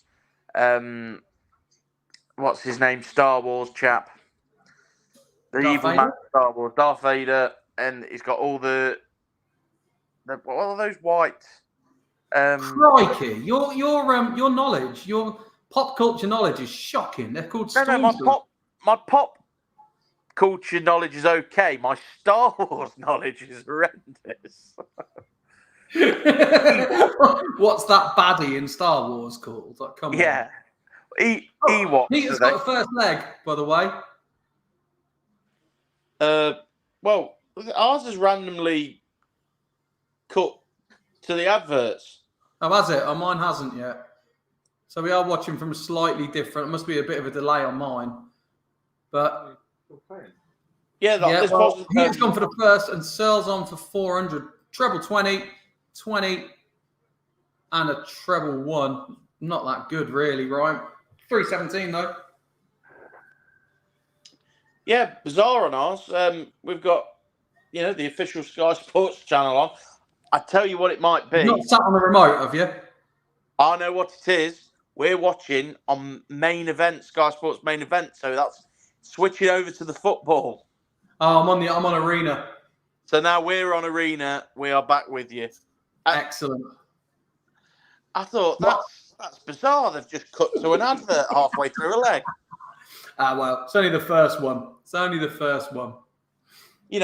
Could you imagine doing an advert halfway through a live stream? Stupid. Anyway, coming up, there are plenty of shows happening, including Darts in Boston, where you've got Darryl Gurney, Johnny Clayton, Simon Whitlock, Shaggy himself's going back to his hometown, and Bobby George. That's sponsored by Yellow Mortgages, and tickets available Dart Shop TV as well. And of course, there will be some on MDA events as well. What were you saying, Picky? Sorry.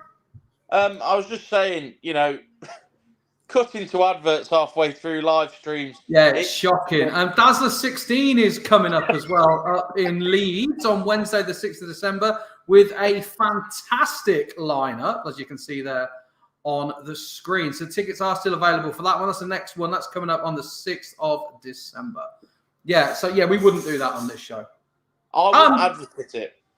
Not at all. Yeah, and just before we welcome our next guest on, the Nissan Masters up in Sunderland as well on the 9th of December with a fantastic lineup. Well, we've got another guest. Picky, as he has gone tour. We've got another guest. He's watching now with us. Please welcome Oceans himself, Dylan Slevens here. He's on mute. Let's unmute him. There you are. Hey, Dylan, you're right, pal? Well, lads, what's the story? We're just powering through this. We're on our third game, an hour and a half in. Thank you very much for joining us, Dylan.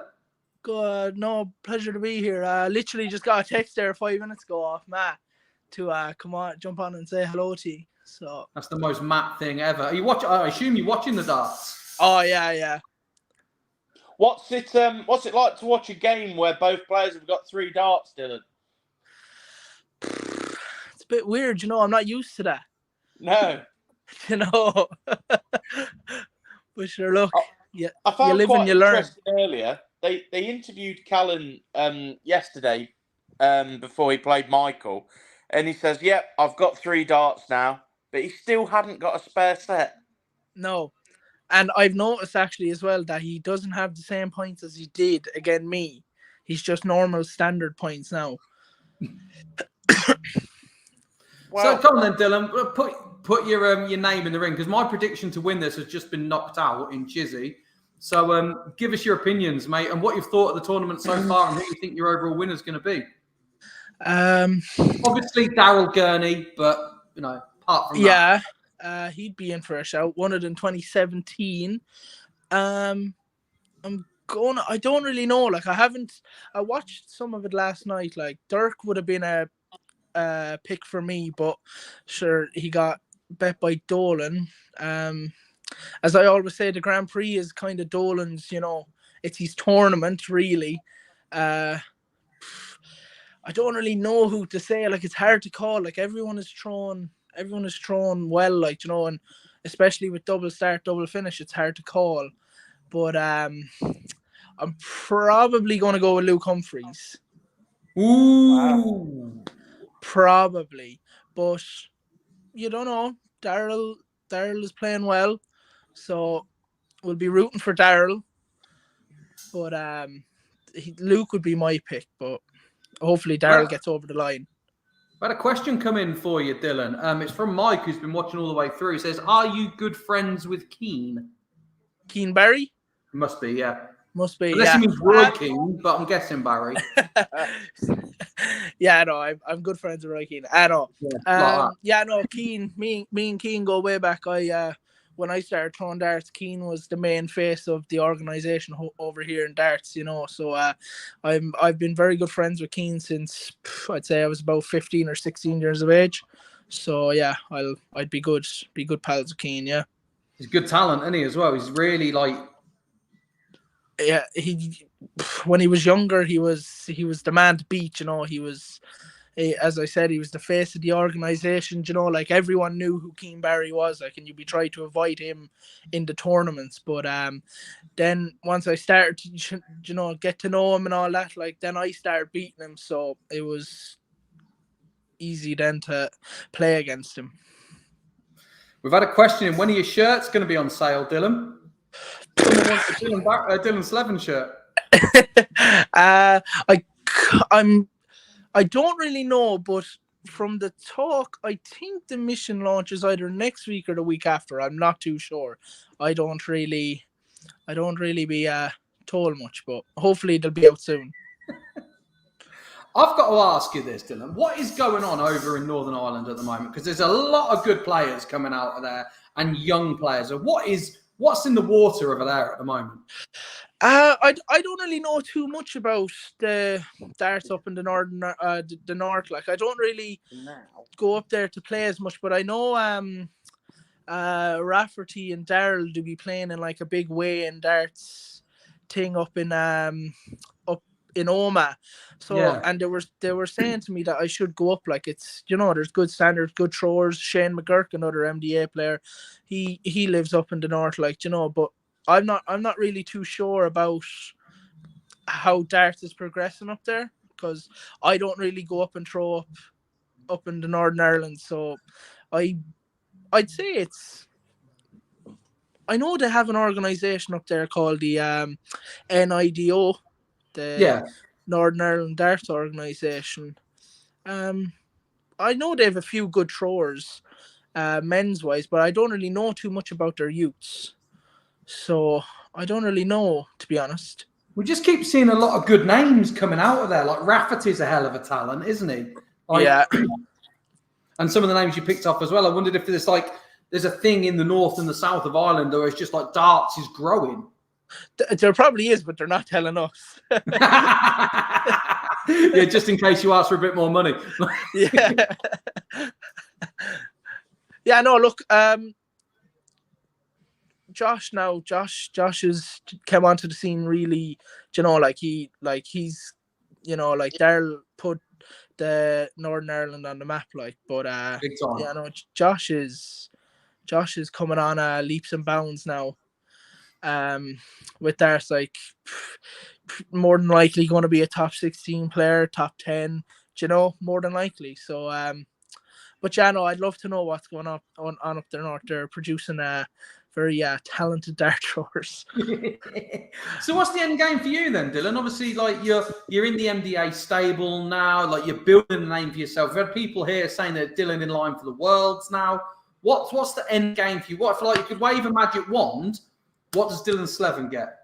Yeah, look, every dart thrower's dream is to be, at a young age, is to be a world champion, and look, Rob Cross done it on his first year when he had a tour card. Yeah. So as Matt, my manager, says, we'll just try and get to the Worlds on your first year. It'll be a big achievement, and it'll set you up for the year after. So I'm actually glad to have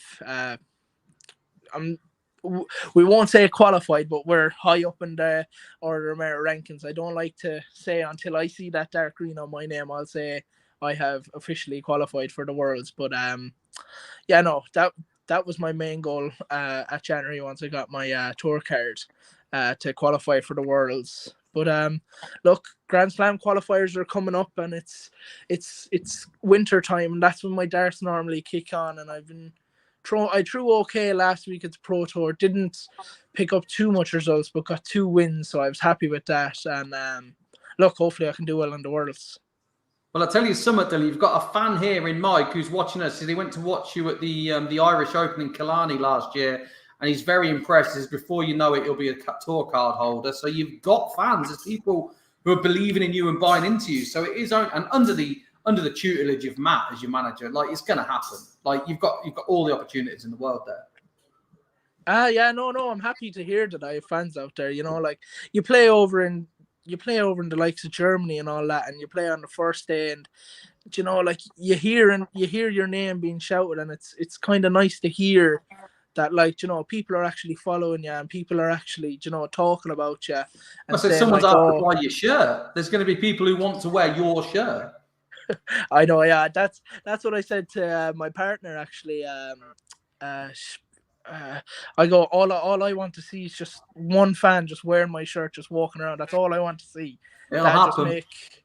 That just make my darting dream just, I don't know, It'll happen for sure. Picky, you want to add anything to this conversation? I know that you're talking about your tour card and everything. I'm going to leave you two to it for a second. I'm going to sort something out. Just hang fire for a second. No worries. I know you spoke about your aims for the Worlds and everything like that in your first year. To use a bit of a football analogy, they say when you get promoted to the Premier League, the second year is always the hardest. Do you think that's going to be the case with the tour card? I don't really know, because I to be honest, at Q School, I did put pressure on myself to get it.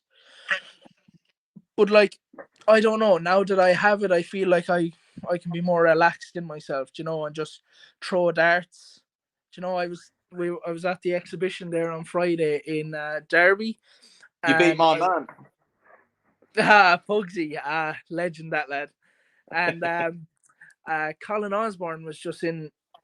We were in the players' room, and we were just talking, and I was just saying, got my tour card in January, the first Pro Tour, I got to a semi-final, but then dipped in form after that.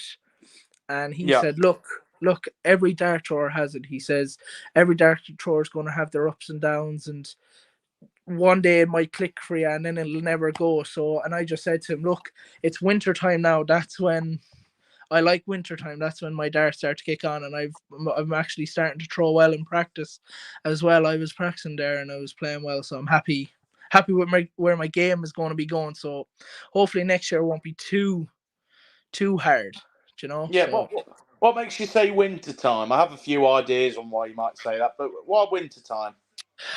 to be honest, Picky, I don't really know. Like during COVID, I was playing online leagues over here in Ireland, and I was averaging 80s. But then after a few months' time, I was averaging, the high 90s, low 90s, mid 90s, and I was like, oh, darts could go somewhere, you know. So then when Matt contacted to say, are we going to Cusco? I said, I'm not too sure, like, because I'd broken my ankle from playing hurling. So I didn't really know. That really took a step back. And then, sure, look, he said, we'll get right and just go to Q School and look, we can talk about the challenge tour. And I said, yeah, no problem. So, and sure, little did I know I was going to have a tour card. But yeah, no, I always found that in the wintertime, I always played much better than summertime, you know. So wintertime, January, February, March, and then about summertime, I wouldn't be very consistent. Put that down to not playing as much, perhaps? Yeah, I would, yeah, probably. I'd put it down to not playing as much because, like, you know, you're going on holidays and you're relaxing, and then, like, when you come back home, you're like, oh, I'm going to get back into darts, but you never really do. Do you know that sort of way? Yeah, well, it's a sport unlike any other, really, because, you know, with football, well, cricket, summer football's winter, darts is all year. It's never ending. It's an odd, like, to be honest, right, I'm only starting out, like, but I just say to myself somehow, I just don't know how the top boys do it. Like, they're out most of the time. Like, I'd be being out 2 weeks in a row. Do you know, like, they're out 4 or 5 weeks in a row. Like, I just don't know. I don't understand. Excuse me, how they do it. When they do get those breaks in the PDC calendar, they're off earning money doing the exhibitions. Oh yeah, exhibitions, to do an old meet and greet here and there, like, you know, like, so. Look, hopefully I'll be one of them someday. I'm sure you will, mate. You've, you know, from what you're achieving on the Pro Tour, and I watch closely, and you know, obviously you've got a supportive partner behind you, because we were talking about behind the scenes earlier, weren't we, Rob, about how we don't get to see the family life and things like that, and I'm guessing that's a good backbone for you, having a supportive missus. Oh yeah, she's sure. You couldn't do it without one. You couldn't do it without one. Like, I'm not even joking. Like even after like, when she doesn't come over with me because she's currently in college for to become a teacher. So, like, this is her final year, so it's going to be busy for her. But she said, what did she say to me? She was going on there, like, at Christmas time. She's going to have tests, and that I think the World Champs start on the 15th. Is it? Your guess is as good as mine. It's around that time. I think it's the 15th. I'm sure someone in the chat will know anyway. But she says to me that she might have a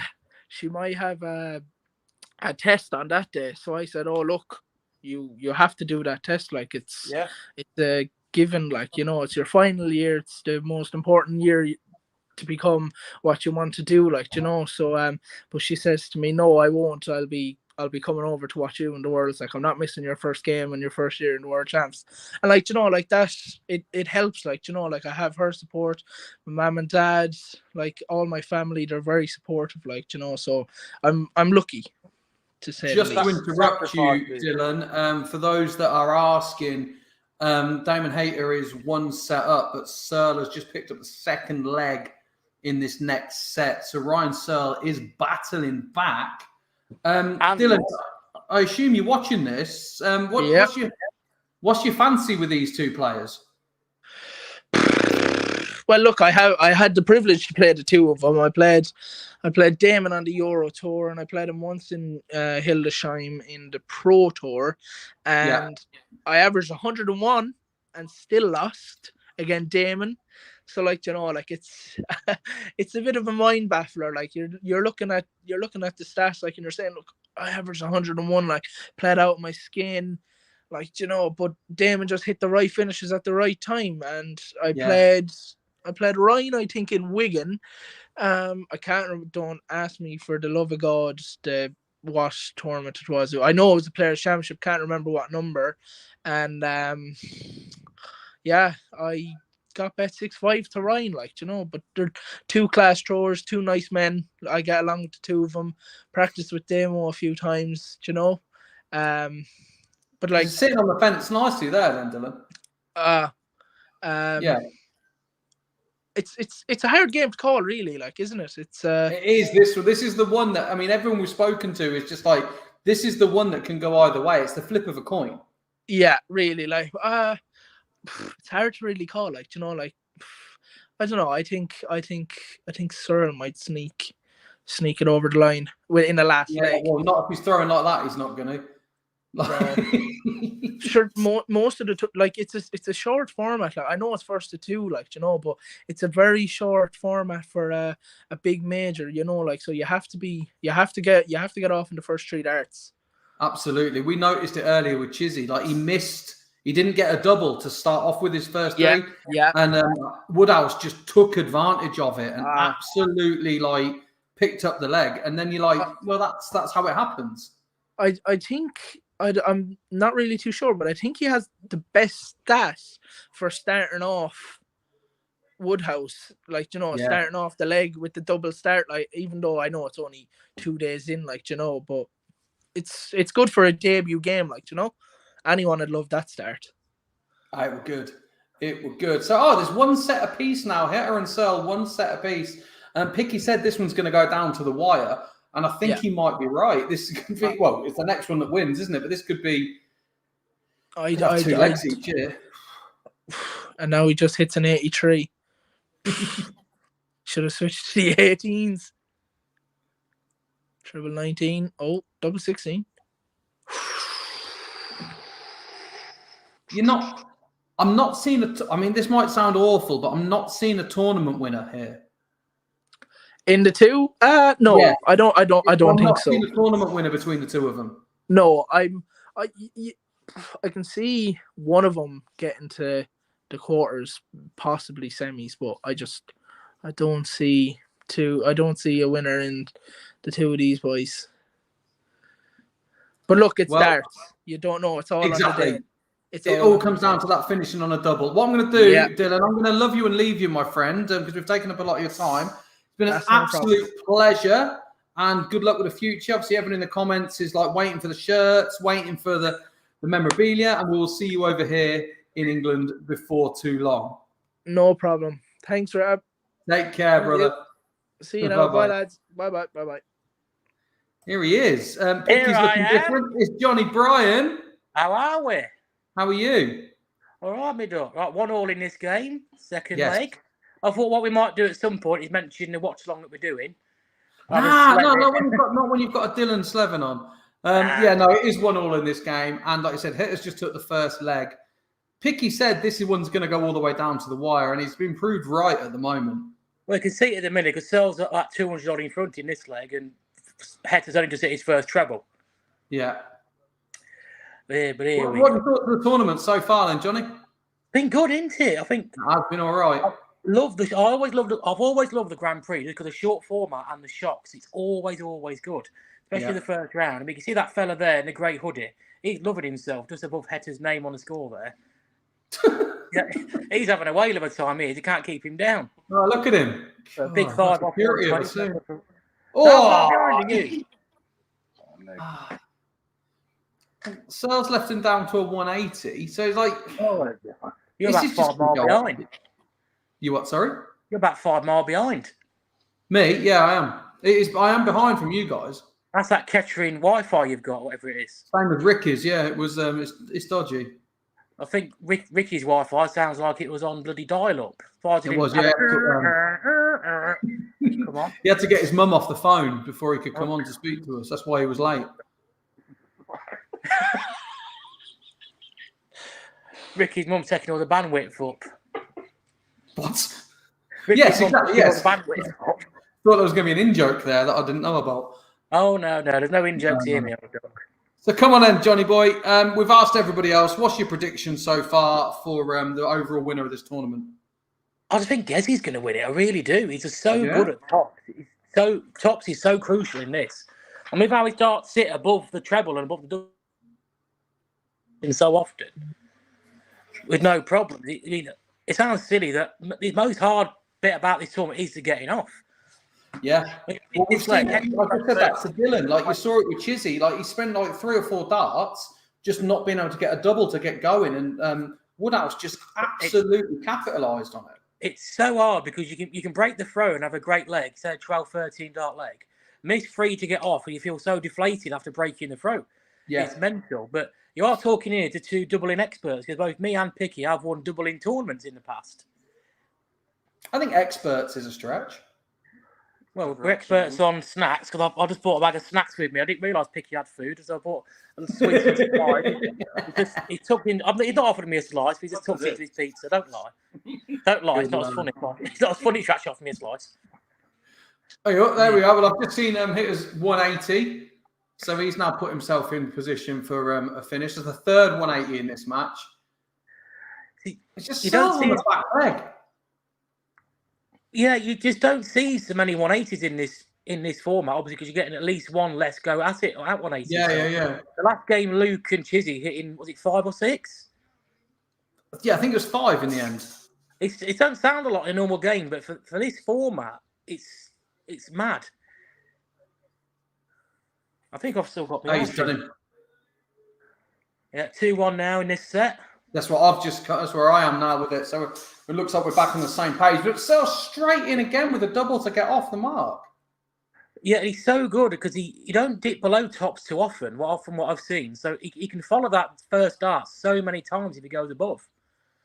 And I think he's even gone up now to a 38 gram dart. It's ridiculous how heavy his darts are.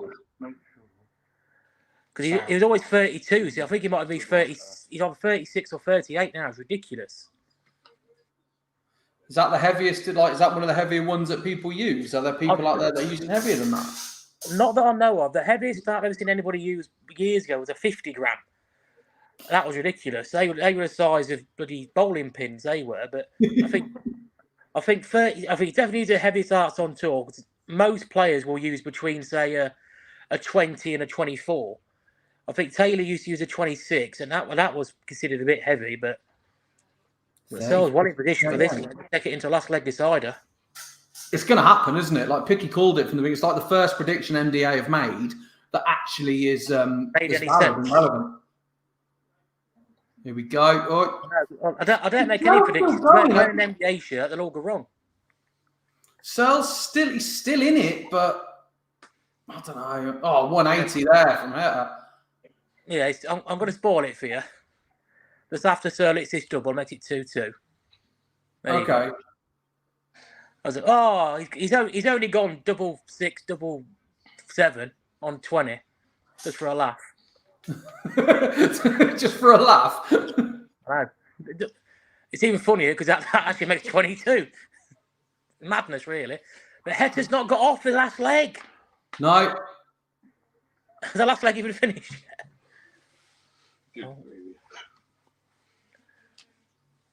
Go on then, Johnny. Keep it going, mate. Keep it going. Like I said, you're that little bit more ahead. Hetter's not got off, and Searle's got off with a 95. Hetter finally gets off for his 5th dart, but doesn't get a treble. So Searle now basically has the darts in his last leg. And he's straight in. 60. 140. He's so far ahead now in this leg. And Hetter's hitting 5s like Wayne Mardle at Christmas. Blimey. What else? What more food have you got? Wings, you say? Oh, wings, you say? I've got. I'll show you after this game. I'll show you the supply of snacks I brought along. Oh, that'd be nice. Yeah. Yeah. When you. So where are you? Tell me about what's going on with the scores then. Where are you with this? Because so as I can see, Hetter's only just got off the mark. Yeah. Well, your Hetter at the minute is about 100 behind. Searle's on 149 for the game. Looking at second, we can't take it out. 89 left. 70 left. 70 left to who? He's left Searle's left 16. Hetter's still way back on 244. He needs 180 wow.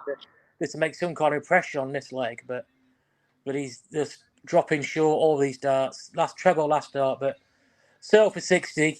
As long as his first dart's not in the way, this should go. That's a bit awkward. I think he's moved to the left. Got a marker in the board, and that's game shot and the match. Ryan Searle. Has he got it? Yeah, he's got it, and that's what. So people say about the atmosphere. It looks all right to me there. Yeah, I think, we got it from Matt, and he said, it's pretty standard for the first few days of an event like this. So I get that. It sounds mad to say that a lot of darts get played in Leicester on a Tuesday night, so maybe the people that actually are proper dart and follow the darts are too busy playing themselves. That's entirely possible. I mean, you know it's going to fill up for the end, don't you, by the weekend? Oh, yeah, it's always full of the fine folk of Leicestershire always make an appearance for the weekend. It's great having it in Leicester as well, isn't it? It really is an exciting thing to have it here. It's a great venue, and it's dead accessible for everyone because it's in the middle of town, so you're literally 5-minute walk from Nando's, which is perhaps the most important thing in the world to certain players. You hang around Nando's within 5 miles of a darts venue, you're going to find darts players there during the day. You say that, they'll all be down there now. Everyone will be sniffing around. All the autograph hunters outside Nando's. Well, there we have it. For all of Damon Hetter's excitement with his fireman walk-on exit. What did you think to that, Johnny? I didn't see it. I was driving. What was he doing? Dressed up as a fireman with a little fire extinguisher. Great. And what good's that done him? Well, this was the thing. We tried to get Alan Souter on, see what he thought of it. But we couldn't get hold of him in time. Well, he's probably busy being an actual fireman and saving lives or doing something useful. But there's a whole, the gimmick's important, isn't it? The gimmick is important. It is and it isn't. I mean, Phil Taylor never had a gimmick other than just being really, really good at darts. True. And for a long time, until Peter Wright started winning, he was no better than, say like an Ian White, who had no gimmick. But obviously, Peter Wright had silly hair and made a bit of a clown of himself on the stage, dancing around. But he was not, for a long time, he was no better player than anybody else. It's good for TV, though, isn't it? It's good for being remembered. Of course it is. I mean, it obviously gets exhibition work out of it, which is what you want. That's it. I mean, people will want to see Wayne Mardle at an exhibition just for the walk-on, won't they? You always do. But that is Wayne. I think Picky said earlier, that is what Wayne does. Yeah. He's that sort of person where we see him, off stage, on stage. You can see him in an exhibition, and I'm sure you can see him somewhere in an exhibition. Right, here we go. Yeah, you can. Wayne Mardle at an exhibition. Sorry, mate. Do you know what I was doing? I was just prepping up the playlist, but do it again, Johnny. Do it again. No, no, not now. It's not the same anymore. All right, fine. Be like that. Right. Here's the lineup coming up next then. Dimitri van der Berg versus Chris Dobey is our next match. Takes us up that to could be close, because obviously Dobey's. I think Dobey's going to win that one. He's with a new manufacturer, so he's still getting used to his new darts. And Dobey's, I think, playing steady darts. And you never know what Dimitri van der Berg does, because you can't judge his form by what he does on the floor tournaments, because he's always not been the best player on the floor.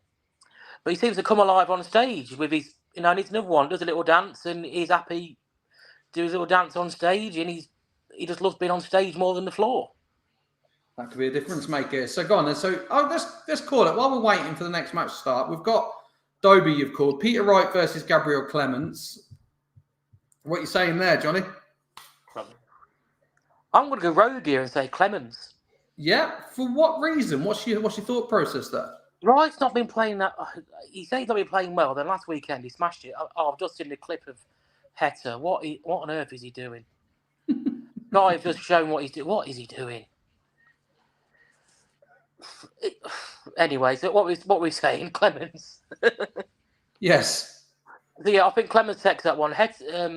Peter Wright's not been in that great of a form until last weekend when he played amazing, which is just a bit like Gary Anderson. But this first round, he's such a leveller with a double off. He shouldn't be, because obviously you need to hit doubles in darts anyway. But it just seems like such a hard leveller to do. Fantastic. And then we've got Van Gerwen v Josh Rock. You're going to go rogue on that one as well? No, I'm going to say MVG for that one, but unfortunately, because Rock's his throw don't look as solid as what he did last time I watched it. You know, has been. I just think Michael he's played this tournament so many times. He knows the format inside out. Yeah. And I think is this Rock's debut? Or did he debut last year? I couldn't tell you. Those guys in there will be able to tell you.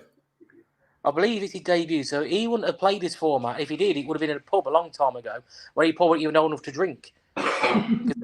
local leagues, you pretty much all start playing double off. I mean, I did definitely years ago. I think all the leagues I played in were double off. Right, so we're going to go. So there, and then Johnny Clayton, Ross Smith's coming up. Yeah, I'm gonna go Clayton on that one. I think he's just too solid. I think Ross Smith isn't playing the best. He's this time of year again. This time last year he was thinking like the Premier League and throwing T-shirts out to the crowd. So you never know what he's going to come up with here. But I don't want any wins. Chris, you have them all. Nice to be off with the bones though. And then we have where he stood. The big match, the one we're all waiting for here at Team MDA, Humphries v Gurney. I genuinely think Darrell is going to win anyway. Yeah. Because again, there's got to be another shock or two tonight. And as daft as it sounds with a former winner, Darrell winning would be a shock given the form that Luke has been in. I know what you're saying, but it's the odds are in Humphries' favour, aren't they? Well, of course they are, because he's played a lot better. He's ranked 20 places in the world higher than Darrell at the minute. Mm-hmm. But Darrell has played this tournament so many times. You know, even Michael Smith has had an awful record in this tournament. But here we go. The players are making the walk-ons now. Oh, right. So, yeah. With the rabid Leicester fans there. You are just that wee bit ahead of me then. So you're going to have to take the lead on this one, Johnny. Say that again, sorry. Chris Pitt was you're that wee bit ahead of me if they're doing their walk-ons. I've just seen John McDonald come up. So, you're going to have to... You're going to have to take the lead here, my friend. Good old Johnny Mac. He's good. And speaking of Mac, there's Mac Elkin, manager of about every dart player. Let him know. I think Chris Toby's going to win. Yeah, he is, man. It's you on. It was got your name on it. Oh, yeah.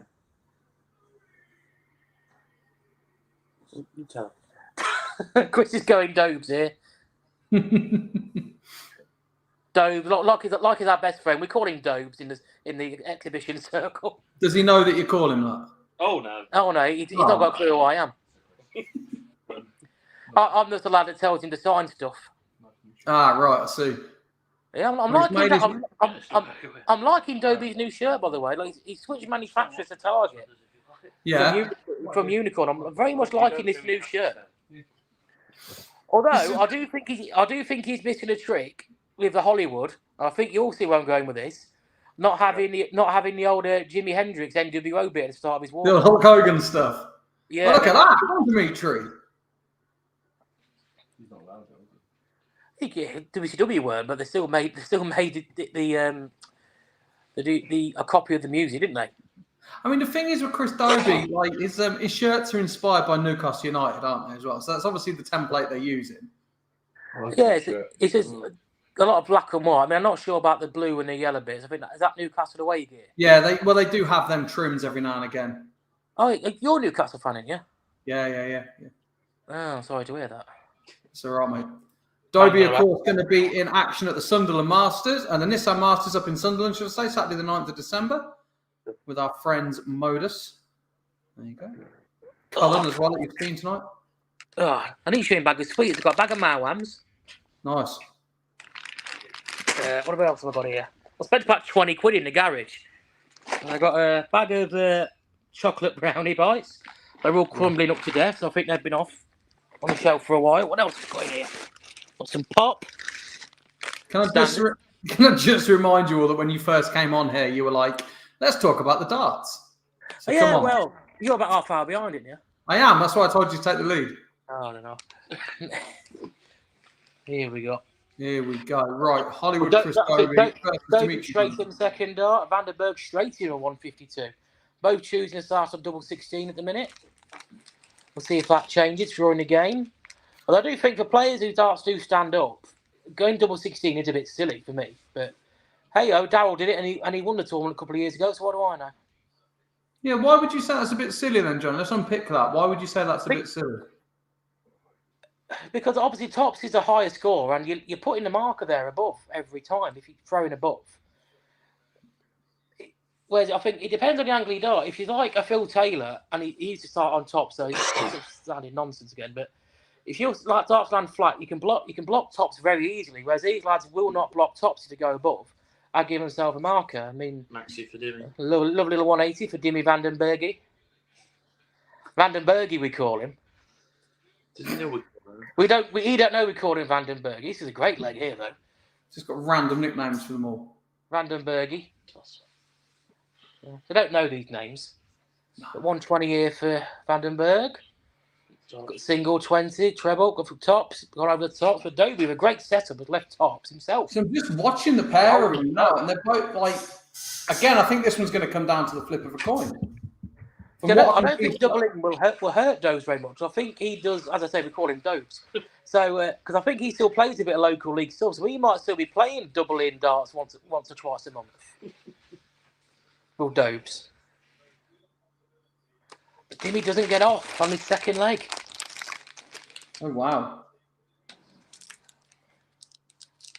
Will Dobes get off? He's trading second dart. And he's doing what Darryl's doing before. A lot of players, when they start on 32, they'll switch to the 19s just because it is an easier switch to do rather than going right back up the board. Well, Dobie. Vandenberg missing 5. Missing 6 darts to get off. That is really, really going to affect his average, if nothing else. And he's, as well as his average, a chance of winning this leg. You like that? I like that. What if can we make this widescreen on the? Oh bloody hell! What's happened? Here we go. Look at this. We're both in. Hang on. There we go. We're both in here now. What I won't do is put your thumb over the camera. And Vandenberg is still not off after 9 darts, Vicky. And he's not. 9 darts, not off. At least he does a walk in the park here for Chris this leg. I think he's gone. Unfortunately, Maltman's left us in charge, which means we can say what we want. A bum willy bum.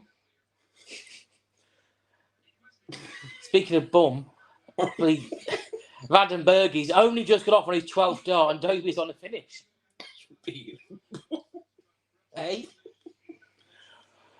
Dove's on 170, looking to set this up. Comes down.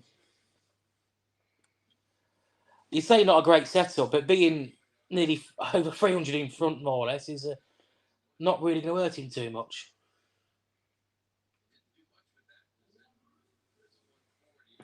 Anything to contribute, Pickett? Well, he's got the 114 left here. He's gone above on the treble 20, leaving himself a 2 darter, but it's not to go this time, but he's got plenty of time to rectify this. He'd feel Vandenberg back on 3-2-9. Just want to point out to all those people watching, we still want all your comments and your interaction. Let us know what you're thinking so far. And make sure you're following MDA Events on Facebook, Twitter, Instagram, and our new TikTok page. You'll get all kinds of news, information, highlights, updates from upcoming shows and, well, stuff you're not going to get anywhere else, really. Incredible interviews and hopefully more watch-alongs. Because if you're enjoying this, please let us know. Your likes, your comments, your interactions, they really do help this channel. So if you want to subscribe, like, interact, that really does make a massive difference to us all. Dobie coming back for 20 here. He's somehow let Vandenberg get down to a finish after being 300 in front. He can't afford to mess about now. But he did it. First time I've asked him. Yeah, that's a Dobes we know. That's the Dobes we love and know, Rob. Yeah, like your best buds. And he's straight back here with 32 first start. It's brilliant. Getting off's been brilliant in this game so far. That'll teach you to question his double 16 starting, Johnny. Well, it's worked for him. I just think I'm wrong. That's why I'm sat here doing this. The thing is, we spoke about confidence earlier, and ultimately, if you feel confident going for that double, then why wouldn't you go for it? If you've got a preference for something in a game where it's like it's do or die here, you have to go with your favourite, and you have to go with what you're comfortable with. I remember Michael Smith a couple of years ago. He used to start on either double 15 or double 10 just because they were his favourite doubles. Well, surely that's what it is. I mean, there's no room for taking risks in a game this short. Can put you out straight away, and that's thousands of pounds. The thing is, I can look at it from both angles because it is fine margins. You know, Johnny touched on it with Gezi opening up on tops. Johnny touched on it with Gezi opening up on tops. When it comes down to setting up, if you're that 10 points ahead, it could be the difference between you getting 3 darts and 6 darts guaranteed from that position. But, you know, like Johnny says, we're the ones sat here watching it. We'll let them make the decisions. Surely, again, we've been speaking about like being an elite athlete and being at the top of the game. Surely it's... Why are you talking to me and picky about that? Right, we are being joined by AD, who's there in the building. So we're going to have a little chat with AD. So we tried to get on earlier, but we'll talk. Hello, AD. You are live on the Watchalong. I'm assuming you're at the Morningside Arena. No? Thanks for your input, AD. He knows how to build tension, this lad, doesn't he? Here he is, AD. Give it over to AD, everybody. Does he know that he's live? Hey. What's it like there, pal? Silence, apparently. World's first ever mime artist. Well, this is a watch-along of someone sat in the venue watching the darts. Yeah, we could do this. We could do this outside the venue. Well, there you go. A bit daft sitting here holding this like that. There he is. Hey. Not really saying anything. Well, say How's it something going, then. lady? Just eat Malwams. I'm not being was me either, Johnny. Okay. Oh, Matt, get some. One thing I will say, Serena, went for a bottle of pop. 2018 Chris Pig. Yeah. In other news, Vandenberg's actually managed to get off first visit in his third leg. He has got the darts, he didn't need to get off. Dobes is switching now, double 14. That's another one. Straight in. The question we haven't had a direct answer from anybody about, Johnny, is pulling up more or less relevant in double start competition? See, you talked to the wrong person, because I don't think pull-up's that relevant in any game. No, I don't. 60. So you prefer to have the darts, but over a long format, like this is a short format, you prefer to have the darts than not. But in this, you can miss 3 darts and he'd be irrelevant anyway. And that's Johnny Bryan's opinion, and he's in Manwams. Cheers, AD. Thanks for that. Do you know what? It's invaluable input there. Yeah, it's a shame to lose all of AD's contributions. Anyway. I feel better for knowing it, though. I feel better knowing AD's there. Where are we up to then, boys? What are we seeing? So Vandenberg's quite a way ahead in this leg, and he's currently throwing. So from 152, he is now left 75, but Chris Dobie is dwelling back on 334 in this leg. So it looks like we'll go to a decider in this set. Wow. Indeed. Dobie, Vandenberg, 17's got the 51, up to 24. He's a bit high above that. This will go straight in. Lovely. Yep, it makes me look an idiot.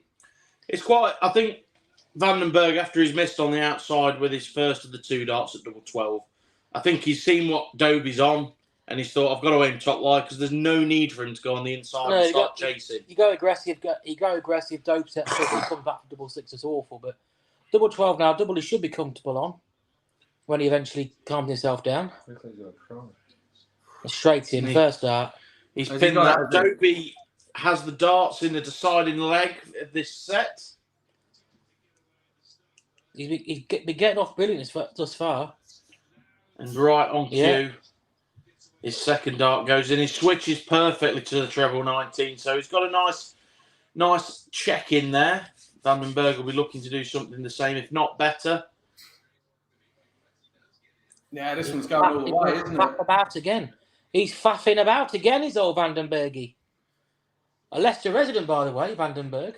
Damon Heta, Yeah. another Leicester resident. He'll be home by now.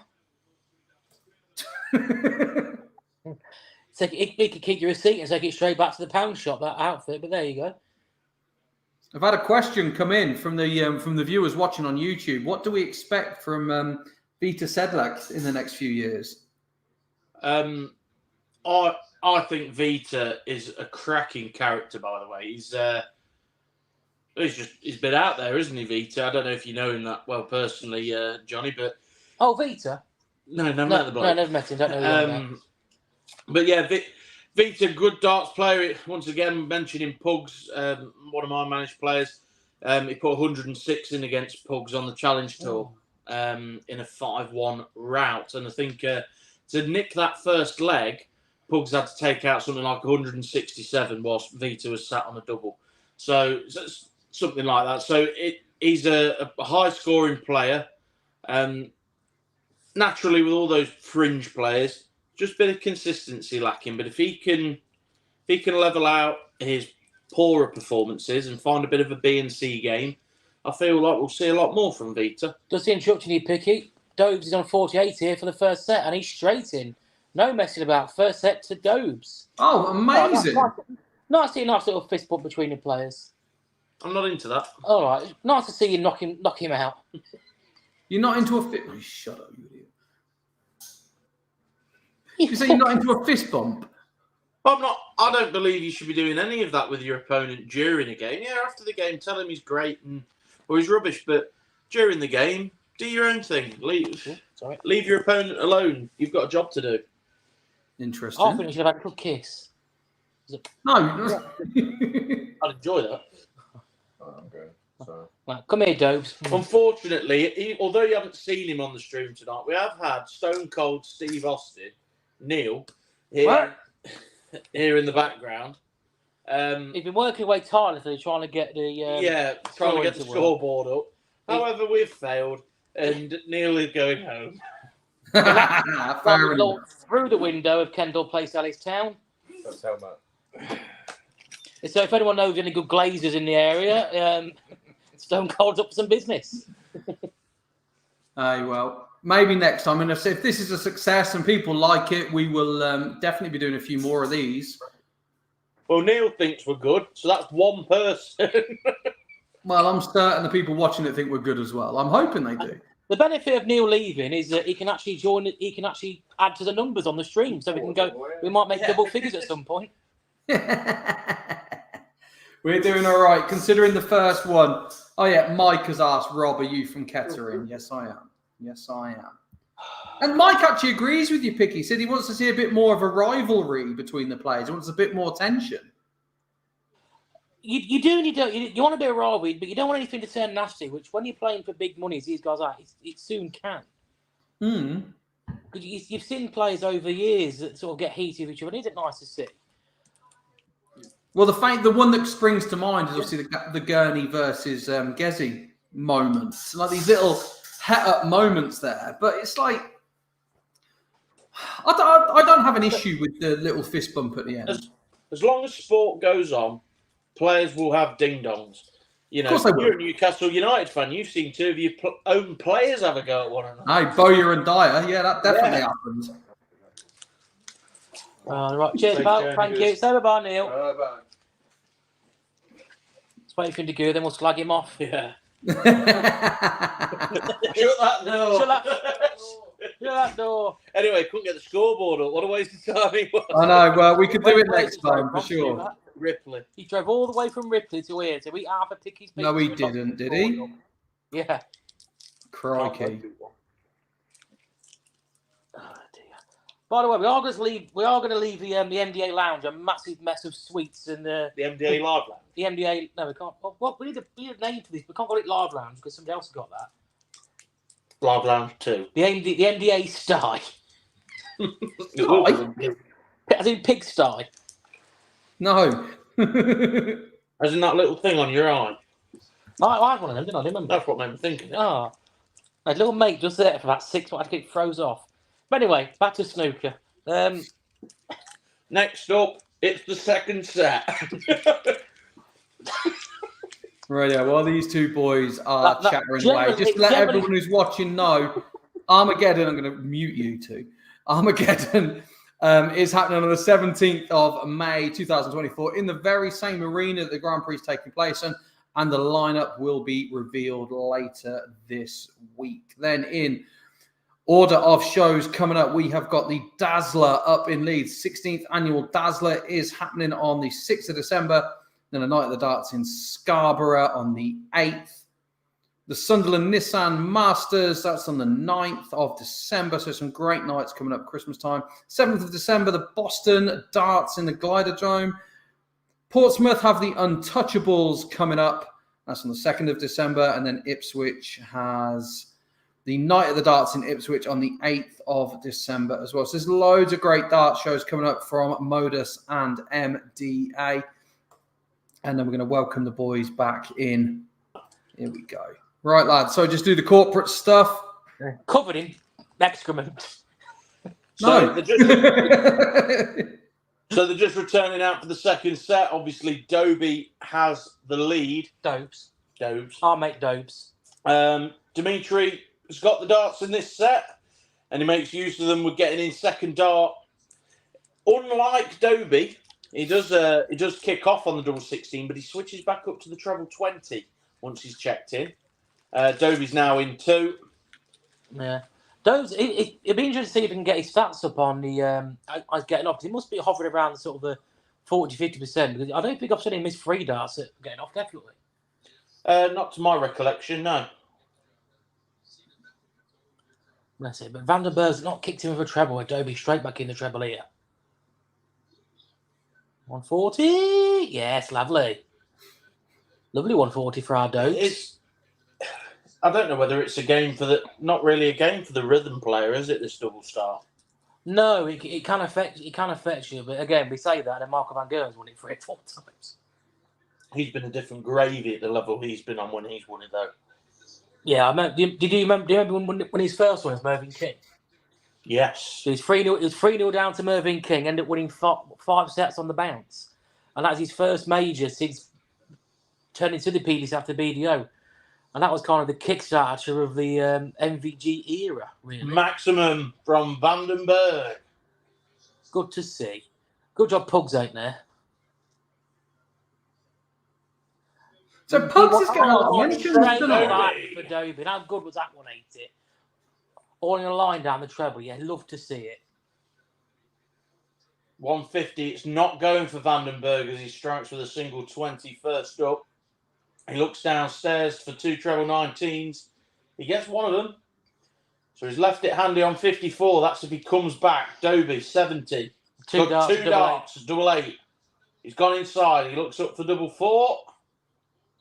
Lovely. Lovely breaker throw. He leads not only in sets, but in this set too. He's 2 legs away from the game. Next question's coming, boys. We've got, do we think Peter Wright can come back and win another world title? I'll be honest with you. It's a tough question, that, because I wouldn't have thought he'd won a second.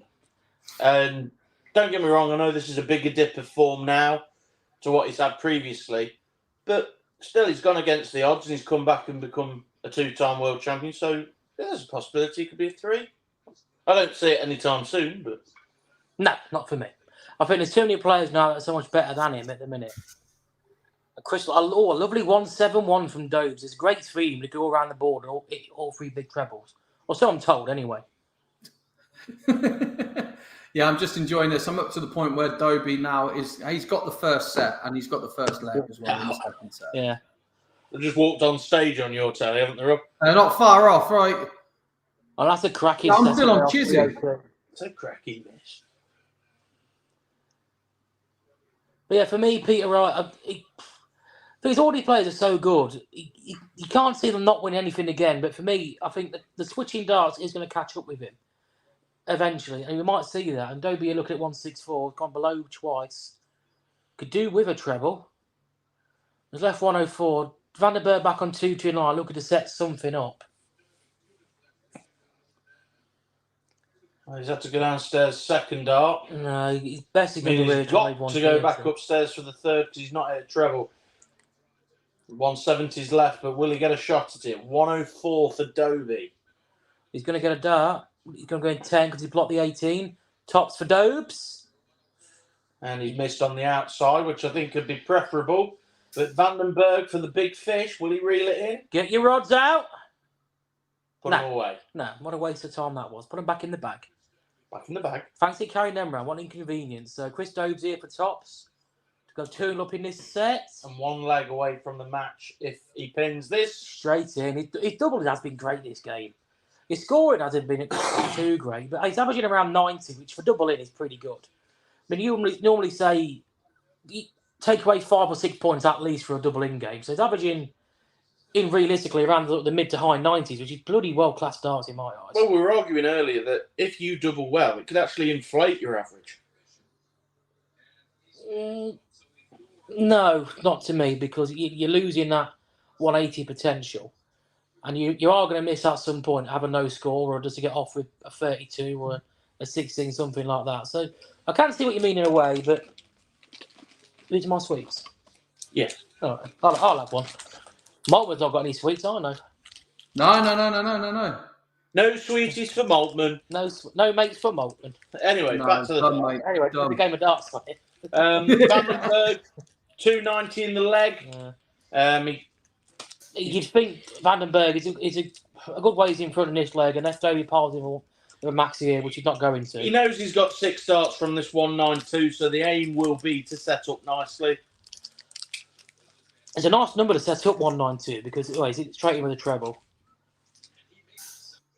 80, try and leave 52, which he has done.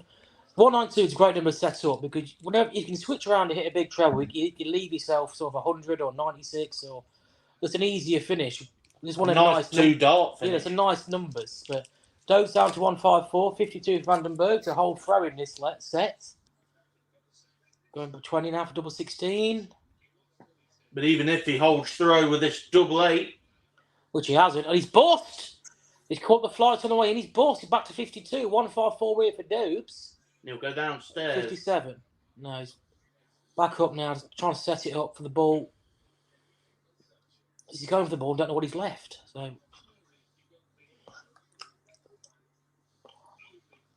yes, Grant Brown, we can see you waving.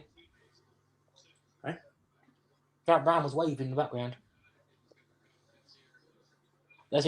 Some Leicestershire lads there that I know of. The 32 here for he's in. Now Dobie does have the darts and he's been doubling him well. And this leg could be the last leg. He wires double 16. He's forced himself to switch and he's had a bounce out on double 14 before getting off with a score of 28 with his last dart. Does that open the door for Vandenberg? If he can get in. He's switching around now, double 18, he's in. Very rare bounce on these boards these days, isn't it? Without how thin the wires are.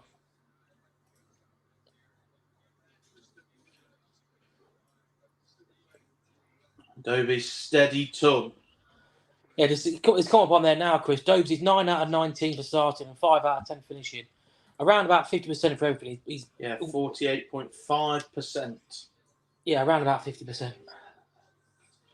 I was just confirmed. Oh, as long as you've confirmed. The Monte Carlo Sports, we've got Chris Pick here. Dobes here for 180. Lovely. Now, the emphasis is back on Vandenberg. He ideally should follow up with one. But he started downstairs. He's got 25 here. Needs a treble. Needs treble 20 to leave the finish, and he's not done it. Dobie will just look to set up nicely from 193. Just a treble would ease the visit. Going down here, trying to leave 94. Oh, 18 now. 104, not the worst shot in the world. Vandenberg at 210.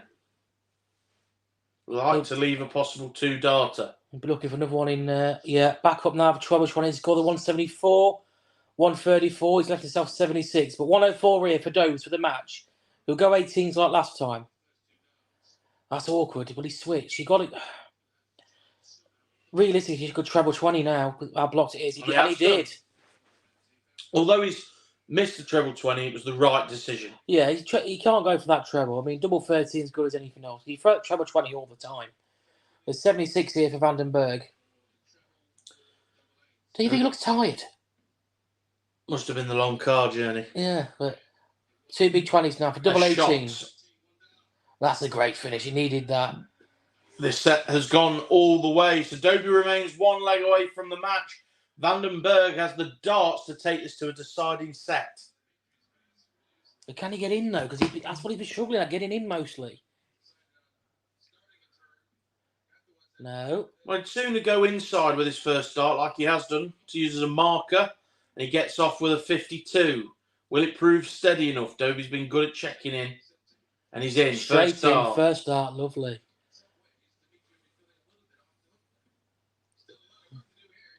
People's level pegging now. No pegging here. No, no pugsy pegging.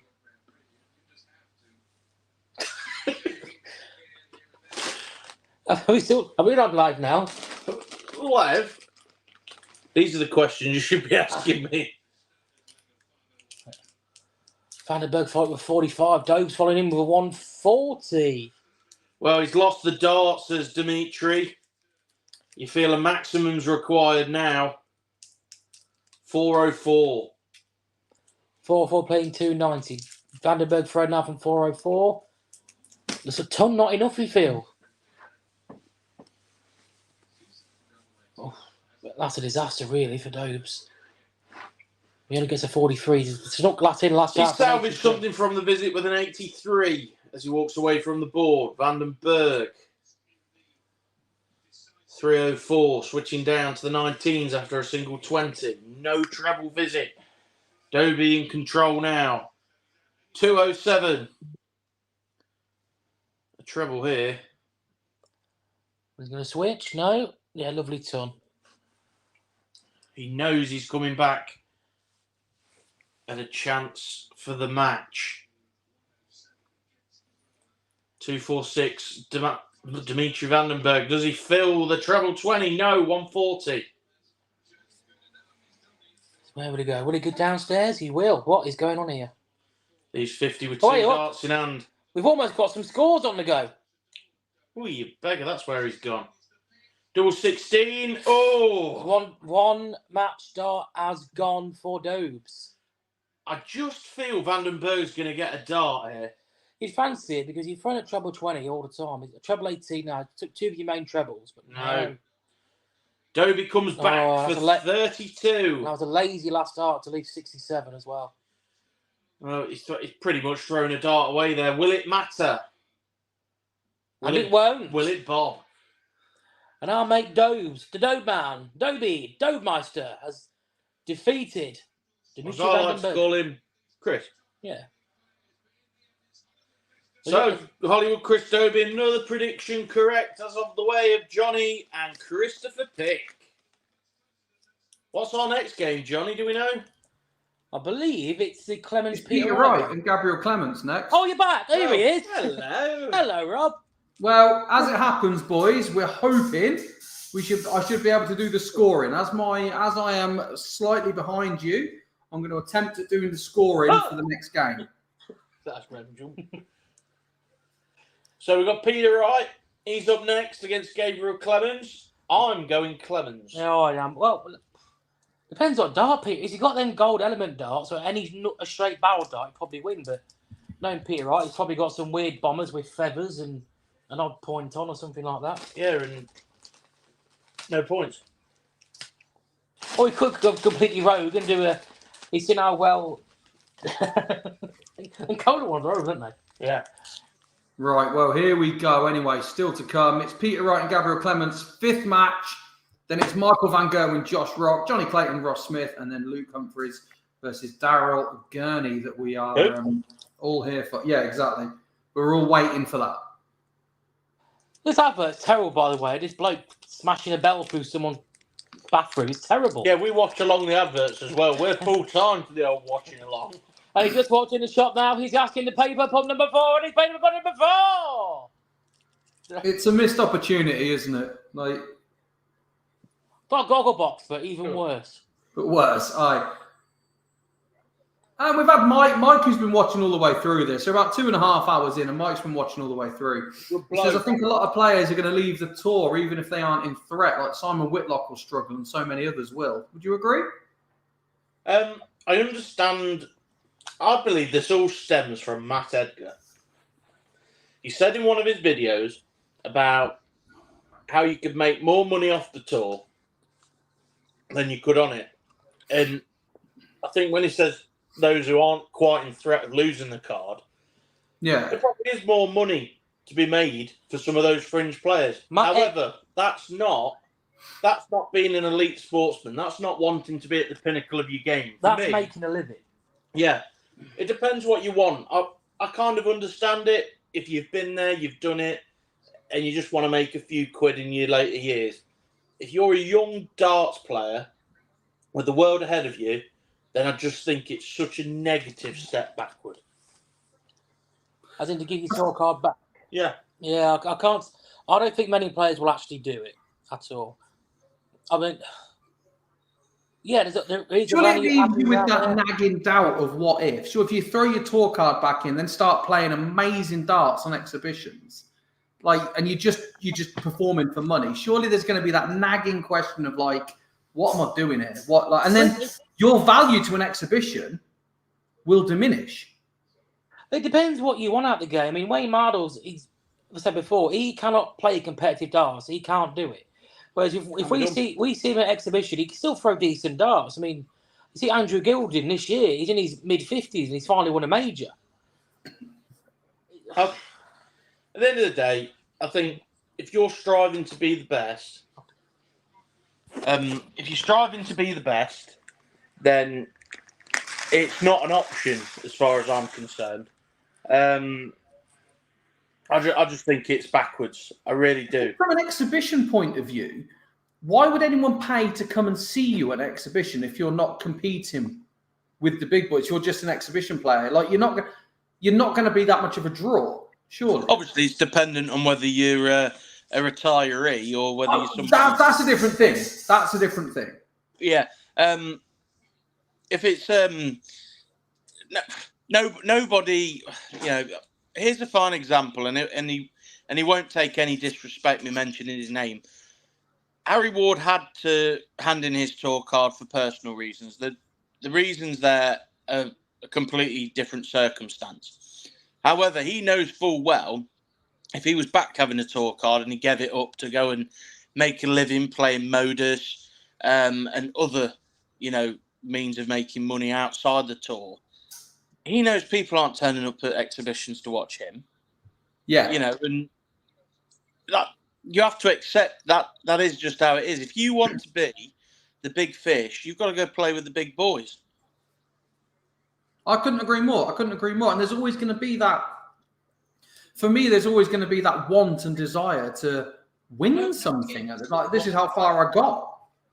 No kids at school grow up wanting to play Division 1 football, do they? No, and it's the same in terms of darts. So the young lads watching, or the young girls, may I add, watching darts on the telly like us this evening, they're not watching this and saying, yeah, I want to play on a stage in front of nobody, or I want to go and play floor tournaments for the rest of my life. That's the hard work and the sacrifices you make on the way. That isn't the end goal. No. At least it shouldn't be. Just seen on the screen here, Peter Wright. Can he do it? Obviously, he's a two-time world champion. I'm sure he's Bucky's favourite, but I'm going Gabriel Clemens tonight. Yeah. I think I can't remember what the last major was that he played in on telly. I'm sure Johnny will remind me shortly. Oh, we won't. Yeah, we won't. But I think he's going to have the desire and the hunger tonight, and I just think Peter Wright's got some nagging doubts about his game at the moment. Well, let's see, because they're just coming out now. Oh, have we lost Johnny? No. What's that camera angle like? Can you see the sofa there? Yeah, I can see more of the room than you boys. Oh, good. As it's just holding the phone, it's going to have it like that. All right, fair enough. Don't do too much exercise, do we? Put the cannabis away. No, that angle proves it. That's it. We've had to knock the back wall down to get the camera back far enough to get me and Picky in. But I'm a gymnast, as you well know. Well, I'll tell you what we're going to do, boys. I'm going to love you and leave you. I'm going to attempt to score along with this one. oh God. Okie So we'll see if dokie. it So we're not works. going about Kettering every 20 minutes. You what? So we're not going to hear about Kettering every 20 minutes. You haven't heard about it that often. You've brought it up more than I have. To be fair, Johnny, you've said Kettering more in the hour you've been on than in the 2.5 Malton's been on. Yeah, but that's not funny, is it? No, that doesn't suit our narrative. I just did it to talk to Ricky. And Mike's a Kettering boy who's watching. Well, you go do the scoreboard and we'll tell people what we think. Righto. Sounds like a plan. Good luck, boys. Yeah. I do wonder, when he comes up on here, Peter Wright darts, what he uses. Why don't they just put question marks? It changes every 20 minutes anyway. Yeah, absolutely. When you said he came runner-up 2018, was that to Van Gerwen? In this? Yeah. Not sure. We don't have the access to the comments quite like Maltman does, so apologies if we don't get back to any questions or I'll try and keep an eye on them on my phone. Yeah, Johnny's going to try and explore that avenue for us. Don't forget to like and subscribe. Yeah, like and subscribe, and even though we can't get the adverts up, we just say have a look on the MDA events website. Also take a look at modusdarts.tv or modusshop.tv. Plenty of exhibitions to be seen involving the likes of Peter Wright. Oh, Peter Wright's actually got a normal set of darts. Yeah, he's gone. Johnny, you're you know your darts. What are these darts? I know the straight barrel. I believe they're a version of the Euro Elements, a sort of gold, the diamond grip ones. So it's ones that he has used before. Both darters have failed to double in after 3. Yeah, Wright choosing to start on top. And when we get a zoom in, I'll get a better look at his darts. And he's not off yet. I believe they're the ones that are sort of Van Gerwen copies. We're 9 darts in. Can Clemens get us off? Hey. He does. 32 with his first start of the second visit. And then he switches to the 19s like Dobie did in the game before. And Wright joins him in getting off. Just a little bit of practice, first 6 darts. Well, they've all the best. And they're off. They're both off properly now. 108 away for Clemens, 120 away for Wright. I've always liked Clemens throw, I just feel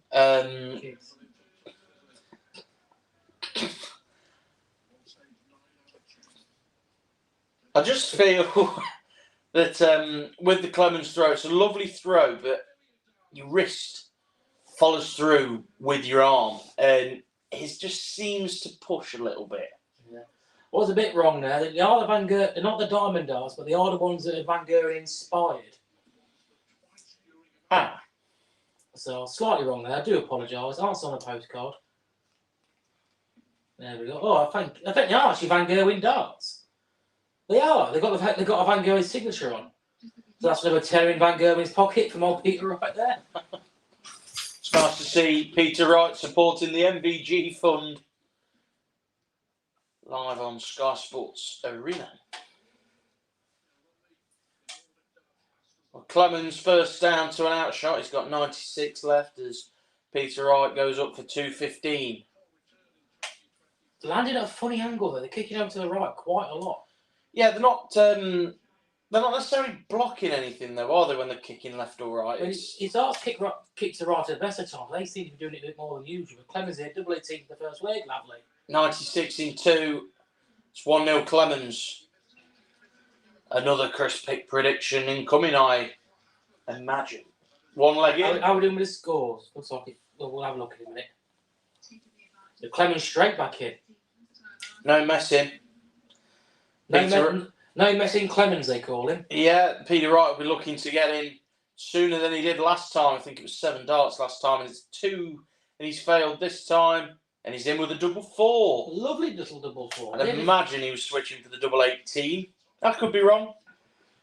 Yeah, they're landing at a funny angle, Peter Wright stars. They're not landing up as they normally do. Landing a bit flat.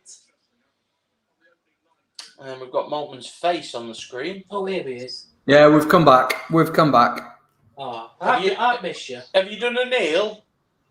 No, well, the thing I'll tell you exactly what it is. I can get the scores up, I can score it, but I need to find an app or a website or something that's going to tell me the scores because I'm that far behind where you guys are. I can do it from where I am. I know the website, which is literally the quickest website for doing it. It's Flash Score. Yeah, but they don't tell you what they've scored. Yeah, but we're here for that. We're not going to keep saying ton, are we? Yeah, but they don't need to know every single visit. Some of them are good at basic maths. Some of them, but I'm not.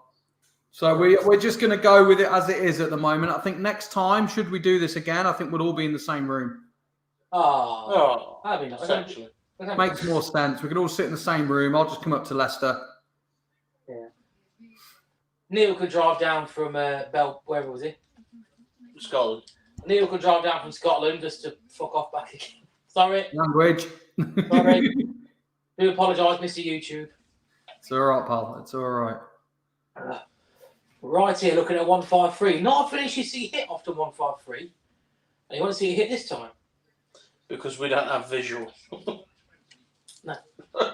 I don't think these darts will last much longer. They landed so weird for Peter Wright. Well, Clemens has got Shanghai on the 20s left. And he's a nice little marker if he moves across the hockey. Lovely. He's got a shot at tops. Didn't move back over though, which I think the Yeah. too many players do it. They move over for the treble, but not back over to hit the double. Are you calling it, Picker? You're saying this is a Clemens? Well, yeah, I'd said Clemens to win. And me. However, it's 1-1 in the set now. Wright's levelled up. Yeah. But I do think Clemens. Like you said, though, mate, like you can't count out a two-time world champion. He knows what it takes and that squeaky bum time, as it were, to paraphrase Alex Ferguson. Something is putting Peter Wright off. I think you mentioned him squeaky bum time. Something that always sticks out in my mind, I believe it was the Premier League final where he should have won. We were there. Yeah, against I wasn't there. You weren't there. Against Van Gerwen. Me and Darryl were there, and Matt. And my mate Darryl. Yeah, I just feel it takes certain experiences. You can't coach bottle. That is learned through experience. You get these people that you can push people's confidence, which comes with it. But a bottle comes with that. There's players who will never make it purely based on bottle. Yes, of course. Of course. But, well, do you remember, it took Joe Cullen years and years to win a game at Ali Pally. Yeah. Joe Cullen only won one game in about 9 years, and that was a prelude game, was best of 7. It was the only game Joe Cullen won at World Championships for years and years. Great talent as well. Great talent, great lad, awful hair. Potentially, as I've been saying to your boy Pugs recently, you put Pugs versus Joe Cullen on the beach and you've got money. On the beach? On the beach, eh? Not on the beach, but like at a seaside venue. Oh, I thought you meant like just for a swim. Well, like Rocky and Apollo Creed running through the sand, them two. Skegness 2024. So yeah, Rockstar versus the Mob. 162 here for Wright. After he's left to hit a 140 off Rare 2, which isn't great counting, but we'll let him off because he's going to hit bullets for 130. Yeah, Mike's just putting a great point, lads. Because I remember these two played at the World Championships in 2021. Clemens won, but it was a narrow victory. So maybe that's going to become a thing that Clemens knows how to beat Peter Wright. Listen, me and Picky have both said Clemens is going to win, so it's going to happen. Despite the fact that Peter Wright's on 57 here, and it's 2-1 up. And it sounds like Mike might agree with us. So there's 3 of us that I know of that are in favour of a Clemens win at the moment. As Peter Wright goes there you go. And someone else has just put on the MDA fan page that he won the last 3 televised matches against Wright. Why don't we get these people around to Watchalong? Because they know what they're on about. Yeah. It does sound. Where's the fun in that? Like because the thing is, Johnny, if they weren't watching, no one would be. And and Clemens had just missed 3 to go off. We're trying very hard here for nobody watching. Well, Peter Wright now has got that second leg, so it's 2-1 to Peter Wright. So maybe that that Chris Pick masterclass might just be slipping away. Yeah, Chris. Keep the faith, believe in the pick. As All right, Clemens all right. is 6 to get off to save the set. Yeah, I believe Wright might go 1-0 up here. But you don't. Well, you've got to have done better than Matt Ward has. Well, that wasn't hard because he got everything wrong, didn't he? Every single thing. Oh my God! It was like that Weather. Was it? He's like Michael Fish, Weatherman. Not going to rain at all, me dog. What happened? To be fair, my bet was on Chizzy to win it, and that went pear-shaped, so I'm keeping my mouth shut. Look at this. Mike saying, this is your pal, Johnny. Mike's saying Devon Peterson could lose his tour card soon, and he's a great player. If Devon doesn't lose his tour card, I think he needs to win the Worlds, poor lad. He's defended. I think he's defended a good chunk of money from the Worlds. I know this is once again. I feel like I could be offending a group of people. But Should we talk about Devon after this set that's in the break? No. Peter Wright's ears back 300 in front. Go on, Johnny. Let's keep talking about the darts. Good lad. Just till the end of this set. We'll save the question for the adverts. But where I am, Peter Wright's on 100 to go, so he can finish it. You actually caught up with us. I've got flash scores on. Oh, lovely. And he's going to get a shot at this 100. Yeah, Here we go, tops. He'll have a half-hearted go at tops up. He has. He's gone tops. Oh, and he's gone underneath for the third dart. Leaves himself double 10. Clemens miles back on 251. It's awkward now because leave 155. It's awkward. But Peter Wright here, double 10 for the first set. He's gone inside. Could get messy. He's gone inside again. 5 left. And he's busted it to go back to double 10. Will Clemens punish him with a 155? I think it'll be best score so far, 155. No. He's gone above. And then straight into the 5. No pressure really put on there by Clemens. Peter Wright coming back again for double 10. And he nails it. And he goes into the break. 1 up on Gabriel Clemens. Not been pretty, but it's the first set. But that's what we said before, Johnny. It doesn't matter, does it? It doesn't really matter. Of course it doesn't. So what was the question then, Mr. Waldman? It was Devon Peterson could lose his card, and he's a great player. I think we started to see the demise of Devon 6 months after he started playing well. Yeah, he went through an incredible spell on both the Pro and the European Tour.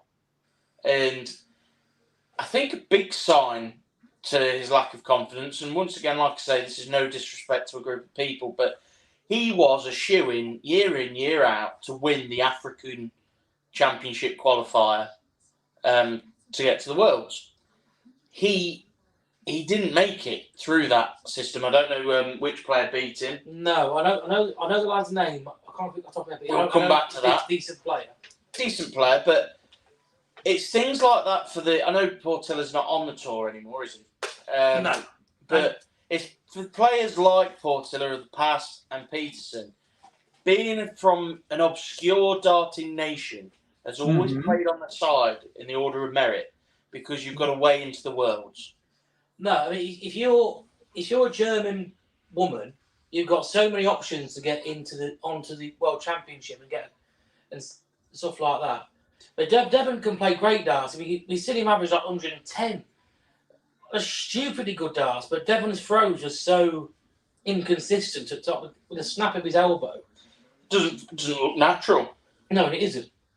You know, he worked with Wayne Marble a lot trying to sort his throw out. Wayne sorted it out, and then 6 months later, his throw's gone again, which is unfortunate. Because Devon, I love Devon to bits. He's a great lad and a great laugh. Sorry. Got a bit of a cold there, Ted. Ted? You. Well, I think there's a few players that are miss out a tour card this year. I ain't got a list in front of me. I'm sure Mike will know because Mike's on like a carb on it.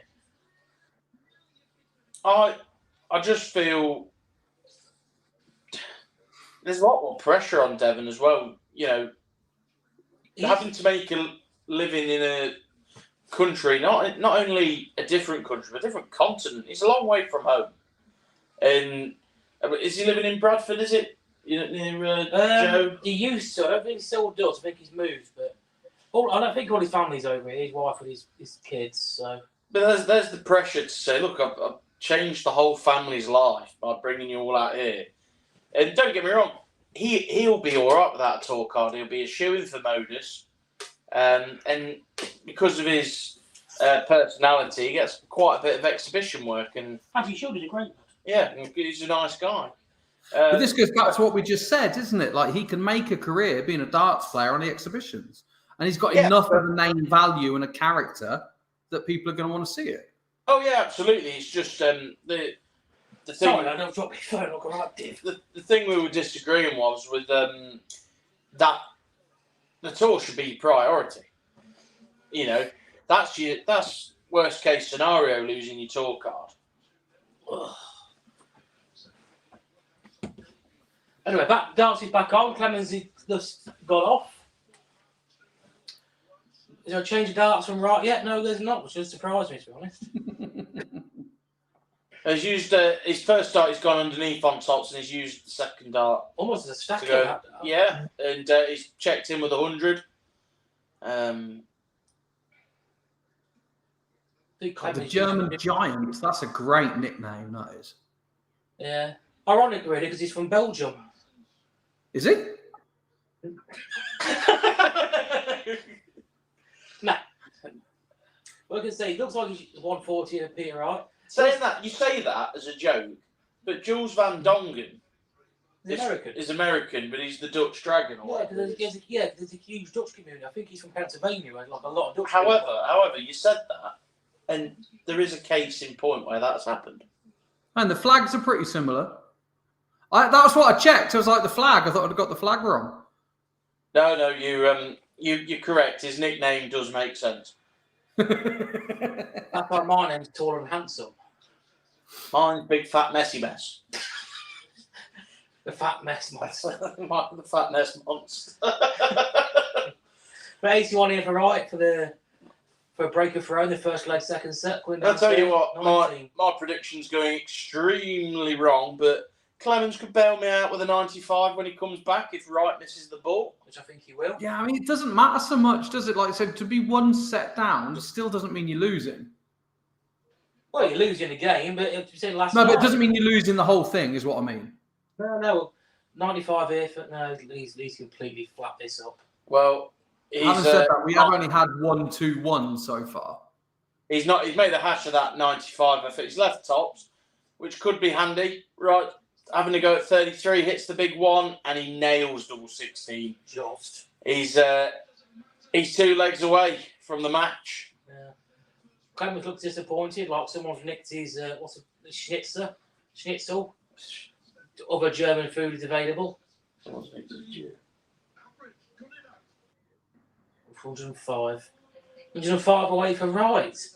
I think Clemens is using that new Target K-Flight system, whatever they call it. Look quite nice.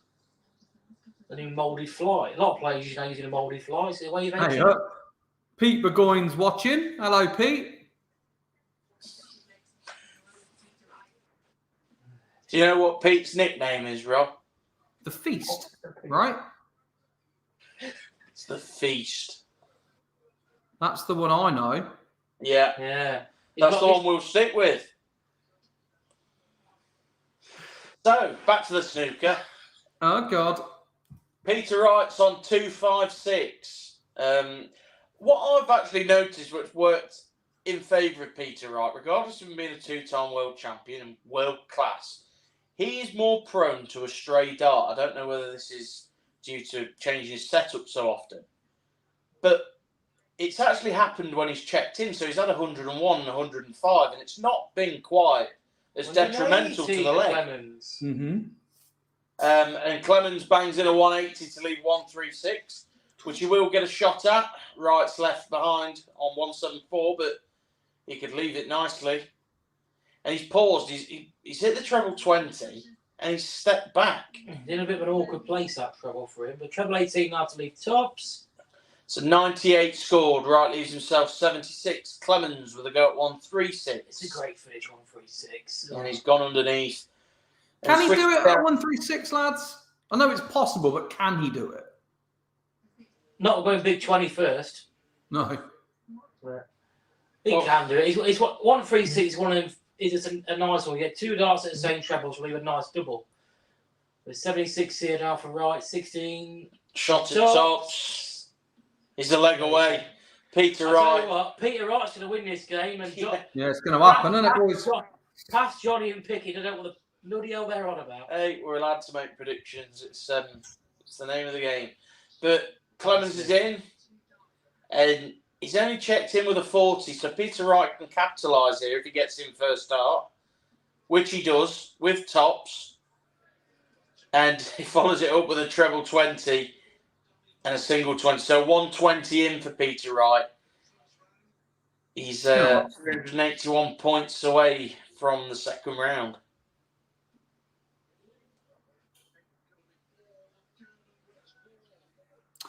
God bless Mike. 3 hours in, he's been with us from day one. He said Pete Burgoyne, a great cricketer and darts player. Well, for those that don't know, those 3 viewers that we have, as obviously Mike knows. One of them being Pete, the other being Mike. Yeah. So everyone does know. So I found out another amazing thing about Pete the other day. So me and Pete are often both available on a Friday afternoon. And we went for a Toby carvery. Nice. And I already knew that Pete was a scratch golfer, a former professional cricketer. He's performed on the Pro Tour at darts. He's probably good at tiddlywinks, all the likes of. And then we were talking. I said, "Oh, were you ever any good at football, Pete?" He goes, "Well, I played in goal for Notts County as a junior." What? Is there anything that this man can't do? Grow hair. Well, he So has. we've been talking about like being an elite athlete and that sports mentality. Is that something that you're seeing in Pete? Well, me and Pete talk a lot. We're good friends. I like to think we are. I hope Pete can vouch for that in the comments. He's just put a message up saying that you're not. Oh, right. Oh, dear. I'll have to... I hope Pete dies. I've just He hasn't. He hasn't. Just an invite him to the wedding. If everyone would like to subscribe and wish for Pete's demise. Yeah. But no, Pete is... But just back to darts here, side. Peter Wright sets up tops. Clemens here, 32 to save the match. 32. And even if he does check out here, he will be against the darts in the next leg. And he has done. And he is. And it's Peter Wright with the darts in this leg. But yeah, no, Pete, Pete doesn't mind me saying, he's a player that has previously struggled for confidence in darts. Back in again. Peter Wright could be kicking off with a 160 here, and he has done. And he has. 160 in by Peter Wright. But Pete Burgoyne is a player that's previously struggled for confidence, which amazes me because of how great he's been at so many sports. Maybe there is always that thing, though, isn't there? There is always that. Maybe that's what it is. He's just darts is the one thing that he can't do. But he played. I think he's picked up without a tour card. I think he's picked up $7 or $8 grand on the Pro Tour. He just said, "Please don't say athlete." He once was an athlete. I've got a picture of Pete with hair somewhere. No, I have had to edit that a few times. There's my random requests that I get from Matt Ward. Like, can you just turn this into Benjamin Button? Yeah. That's impressive, though. Before, obviously, I became a bodybuilder, I used to be a slim bloke. And Peter Wright's here for 116 for the match, by the way. That's the snooker. And his treble 20's nailed it. You can imagine the big 16's in, and it is. Shot at tops. Oh, and he's wired it, but he's coming back. Clemens on 210. And the only thing you can imagine Clemens doing here, 170, put some pressure on. I can imagine him doing a great many things, but one of them is not leaving tops. But a 112, I don't think he's coming back for it. Peter Wright, oh, it's well underneath. Goes downstairs for double 10. Yeah. Game shot. Done it. And the Peter Wright. Well, there you go. That's we said this was going to be a tight game, and actually, the reality is Peter Wright's picked it up 2-0. What we were, he's wrong. Yeah, you know, even a blind squirrel finds a nut every now and then. I like that. No, but fair play. Peter Wright, as you said, you can never count out a two-time champion. You can't. Two-time champion of the world. He knows what it takes, and he's doing the job well.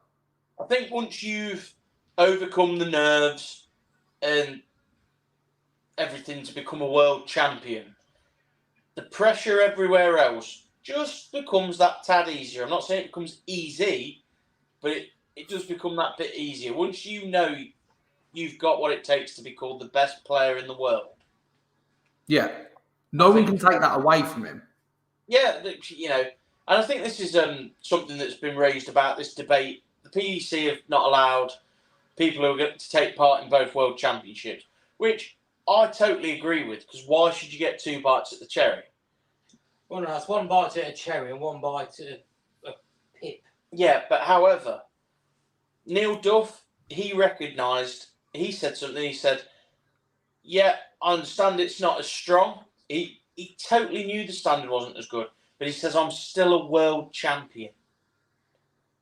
Yeah, and again, like you said, they don't put averages and standard on the trophy. They just put your name, don't they? Yeah, and that's something that now, I don't even think Duff will go to Q school, because he didn't go last year. And that's something, because he's just somebody... Go. He's got his life within darts, and that's the WDF tour and the seniors and such, and he's at a different age to a young aspiring darts player, but he can always say he's a world champion regardless of what route he takes. And again, when you take someone like that turns up on the exhibitions like we're talking about, you can put them on a poster, you can put them in a video, and you've got a former world champion there. There's a certain kudos and credibility that comes with that. Yeah, absolutely.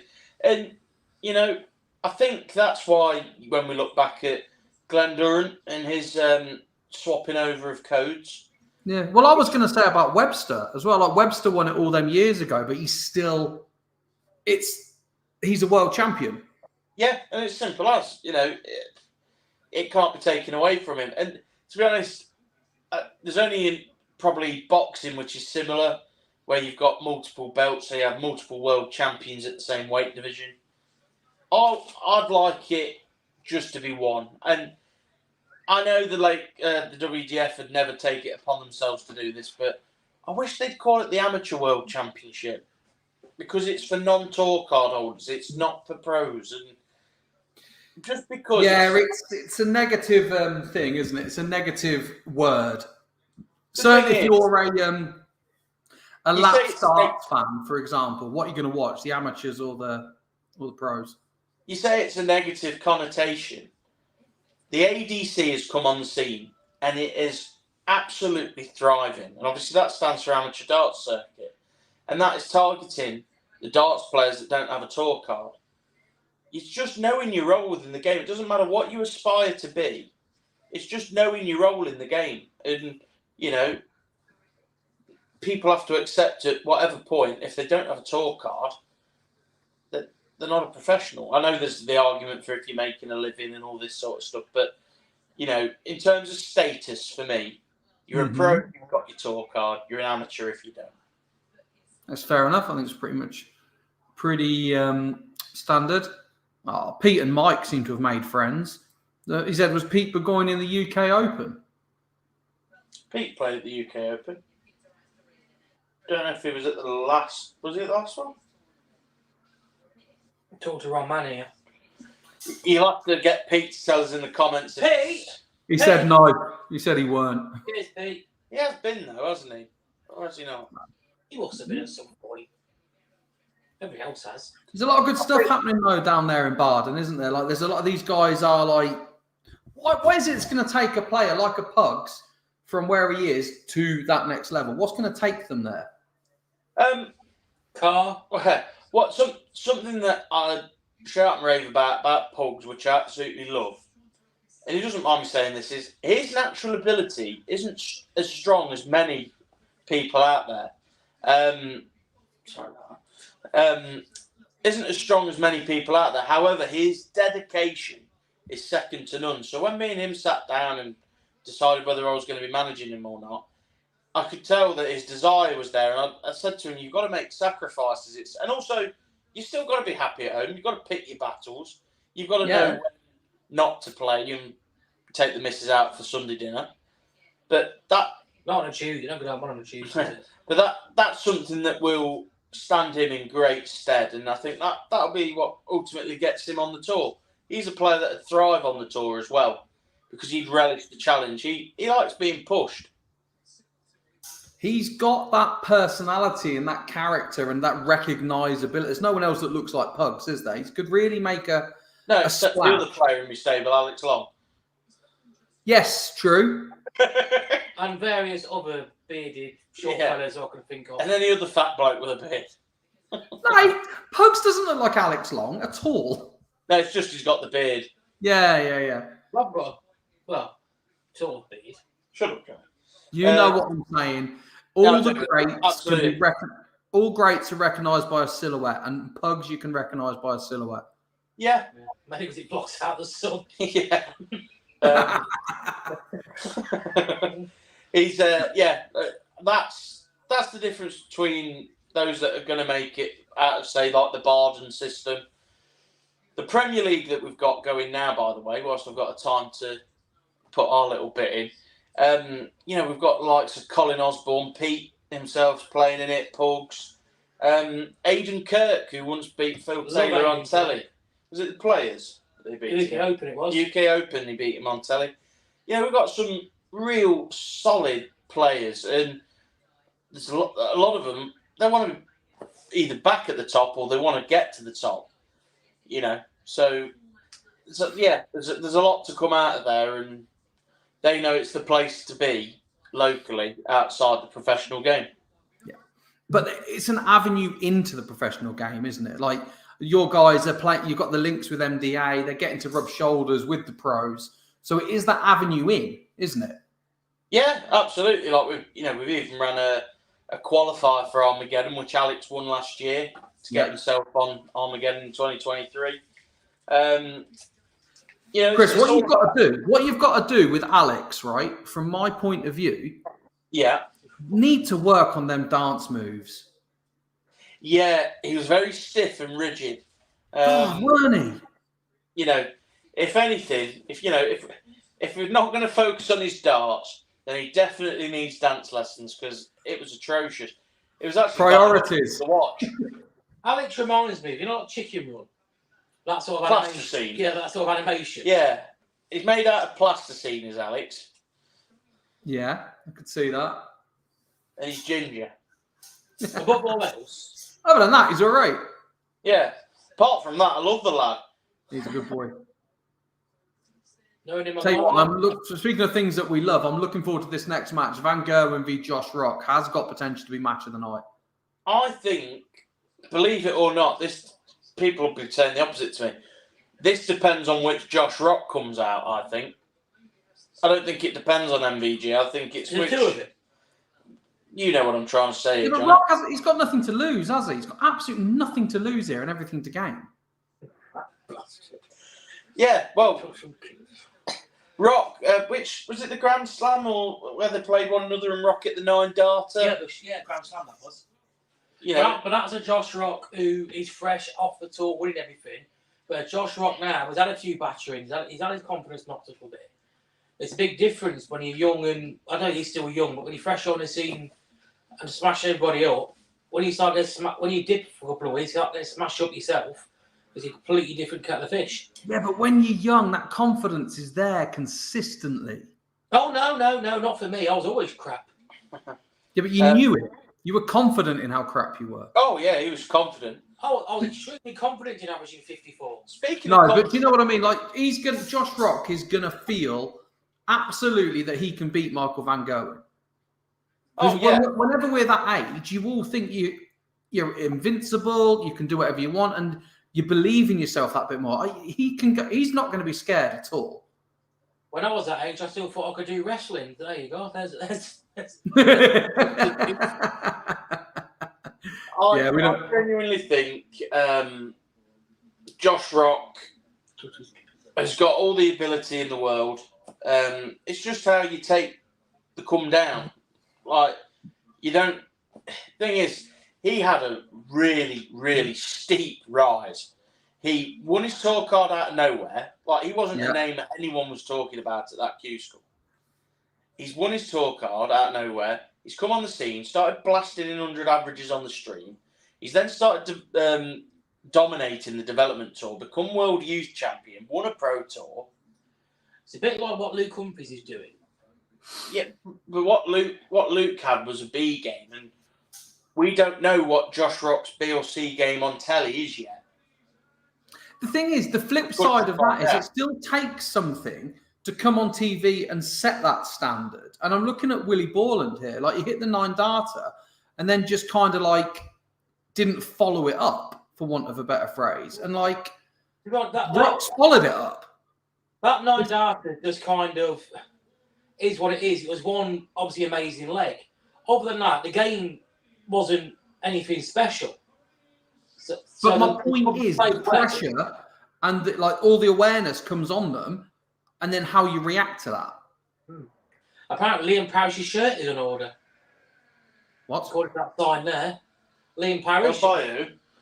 Hey, it says Liam. Yeah, Liam Parrish's shirt is on order from somebody. Oh, there you go. Yeah. Right. A former player in some of Chris Pick's things. Yeah. This is going to be match of the night, other than obviously Daryl Gurney. But I'm looking forward to this one. Yeah, I've got to say, I think this was my pick of the first round. Surely everyone's backing Van Gerwen here. You'd think so. I've got to say, Rock has had a shaky couple of months. I want Rock to win, but I think it's Michael. You know, you've got to be honest. Yeah. Is his caddy there, do we know? So his caddy, Jim Walker. That's Jim Walker. Jim Walker. He'll be in the... he should be in the... What is it? The players' support area. Yeah. He'll be doing work for Rab Bain, Josh's manager, this evening. And Jim mentioned earlier, I say if he'd ever qualified for this major when he was on the tour, this has been something that he could have chucked his hat in the ring for, I think. I'm not saying he would have necessarily won it, but I think there's been a couple of upsets with games involving Jim. He likes to double shenanigans. Double. It's warming up now, nicely. Are you a fan of the little aluminium bottles for the water, or do you like the old jugs? I'm not fussed. I think they're quite nice. Just asking. Seasonal average for Michael Van Gerwen is 98.26. That's ridiculous. So he's having a 50. Hey up, lads. Before we get going, our boy Matty Boy's back, so let's have a little chat with the boss. How you doing, brother? You having a good toilet? Living the dream. How's It's a mess, by the way, now. Who's a mess? Your lounge.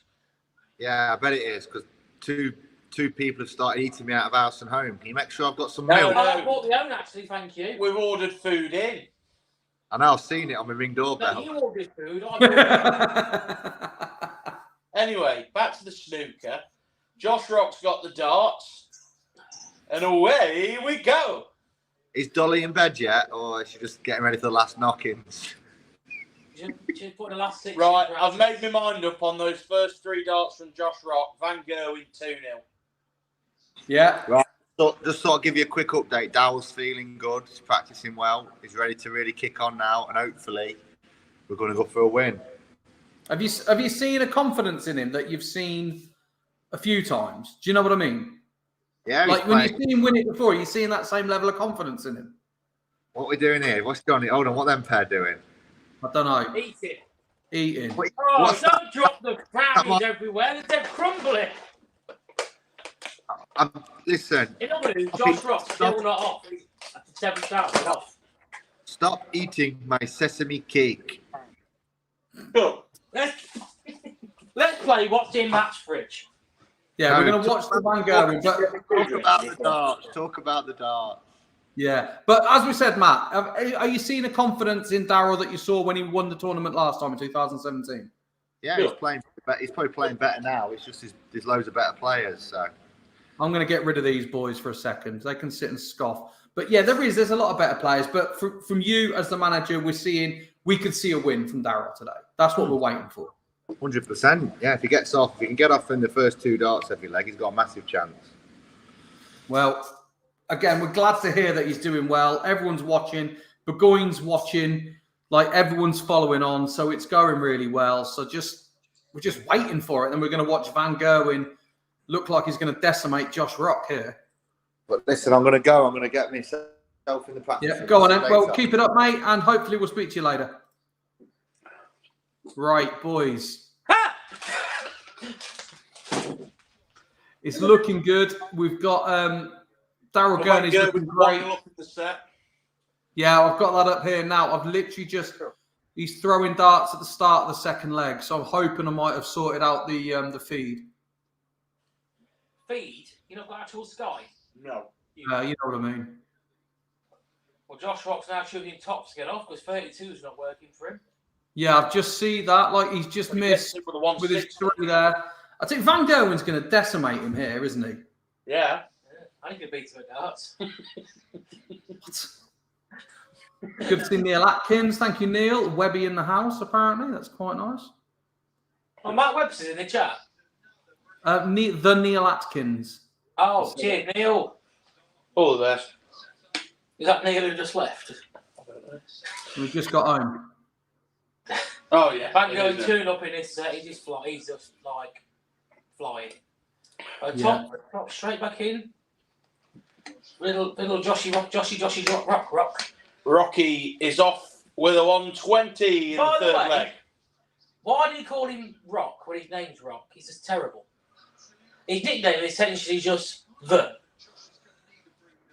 Josh the Rock. Rock. It's terrible. No, his nickname's Rocky. It's still crap. Oh, his nickname is just Josh the Rock. No, it's Rocky. Yeah. He's still crap though, isn't it?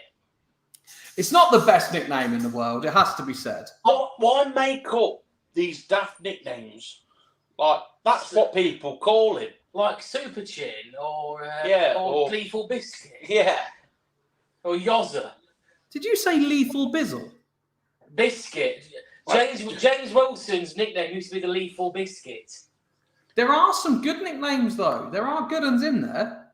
For every one decent one, there's about 12 that are rubbish. Yeah, hence why I quite like the idea of just sticking with Rocky. Like, that's what people call him. Yeah, I get that. That's his name. Like, I'm picky. Like, that's just the way it is. Yeah, but then you get like a snake bite and people know it, don't they? People understand that. Oh, because he used to drink it all the time. That's actually quite a good one. And Jackpot. Jackpot's my favourite. Do you know the story of how he got that? Absolutely, which is why it's my favourite. Bless him. Well, that's 2 minutes of the story. I'm not going to tell now, is it, Mark? You can tell it, just because I know it. No, I'm not going to bother now. Bollocks to you. Be like that then. Mike says Rapid. Rapid is a quality nickname. Rapid Ricky Evans. Great nickname. Hey, go on, Josh.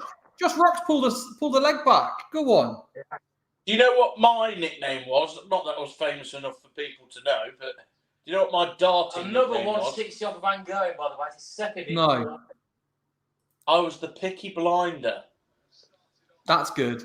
That's good. Josh Rock. Do you know what? I'm going to Josh Rock here because I said Van Gerwen was going to decimate him, and Rock's pulled that leg back now. Well, Van Gerwen was 4 dots on the way through a 9 there.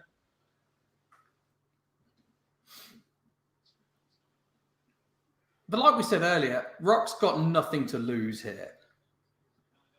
And even if he just... he's not going to win it, though. He's not, is he? For that second half of Van Gerwen, dragged down to 1. That's concerning for anyone following Van Gerwen.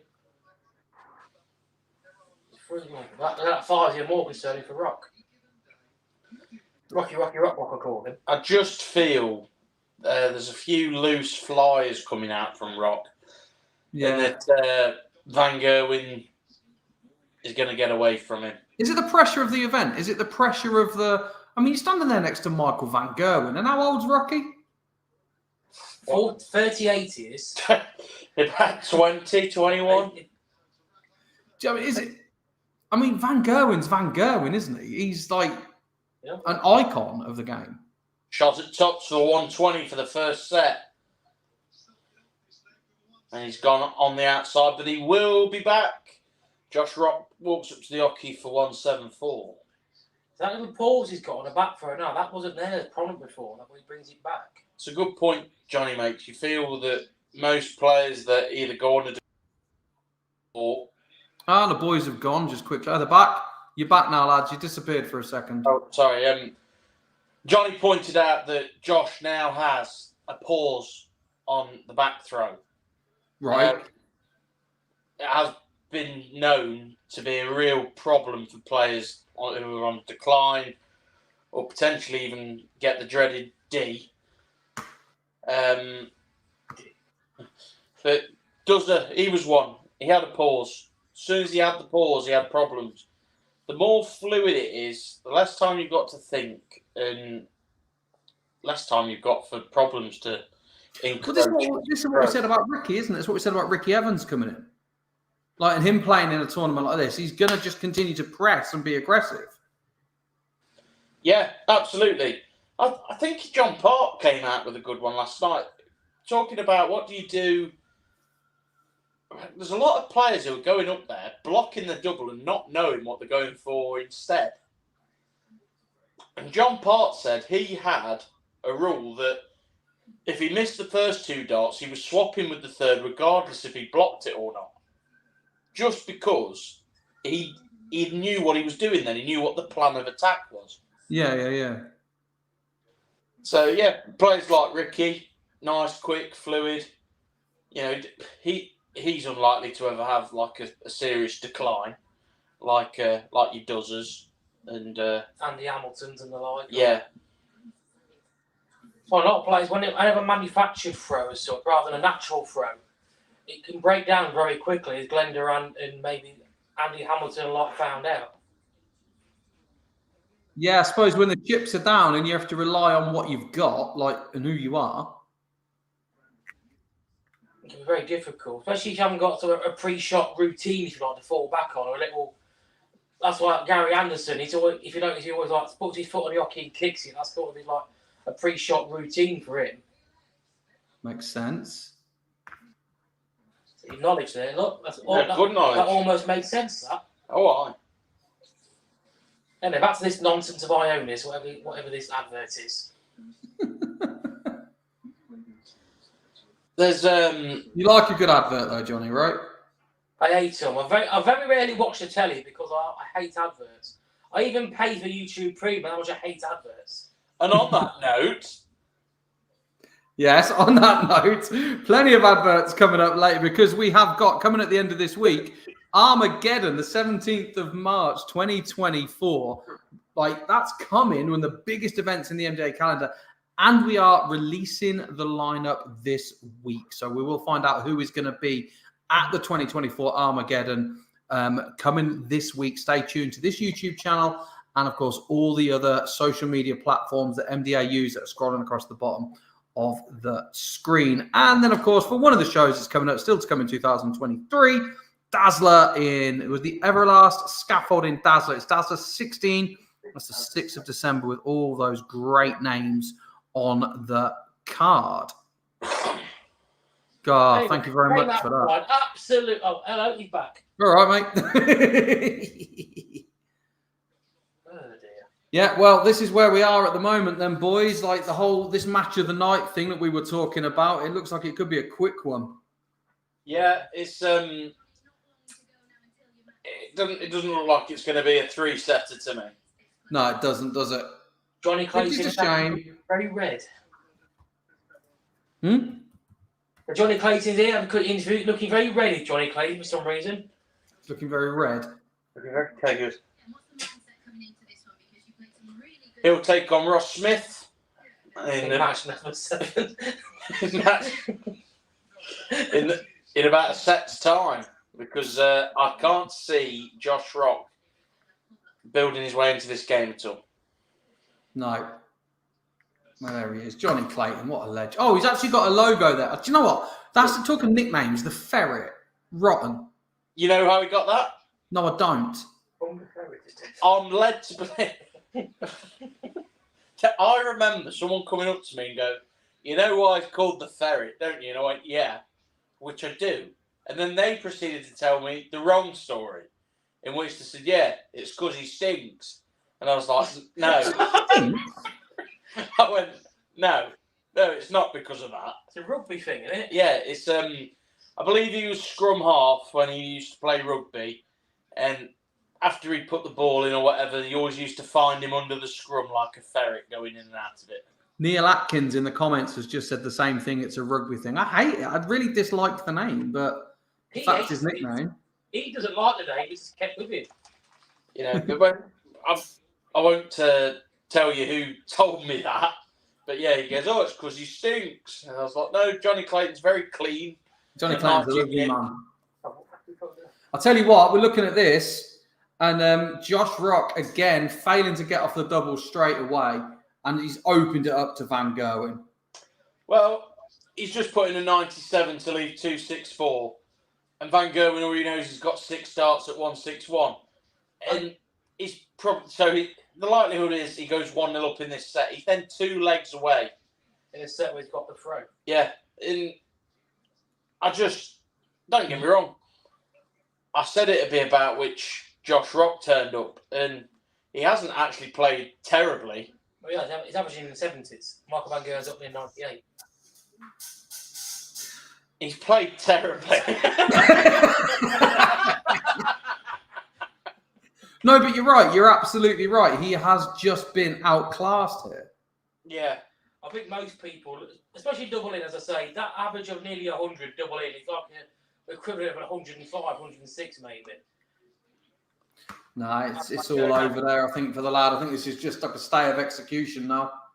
Yeah, I think he's got this, yeah. Well, the MDA fan page, I think MVG will get beaten at the Grand Prix if he makes mistakes at the doubles. Well, yeah. Mistakes at doubles at any tournament you're going to get battered. I mean, that makes sense, but... I don't even think Van Gerwen's got his foot on the pedal yet. No. Exclusion zone again, as he always bloody does so. I feel like this needs to actually be addressed because rules are rules and we can't be pointing out other players for doing it. When someone like Van Gerwen encroaches that exclusion zone each and every throw. Here's her again.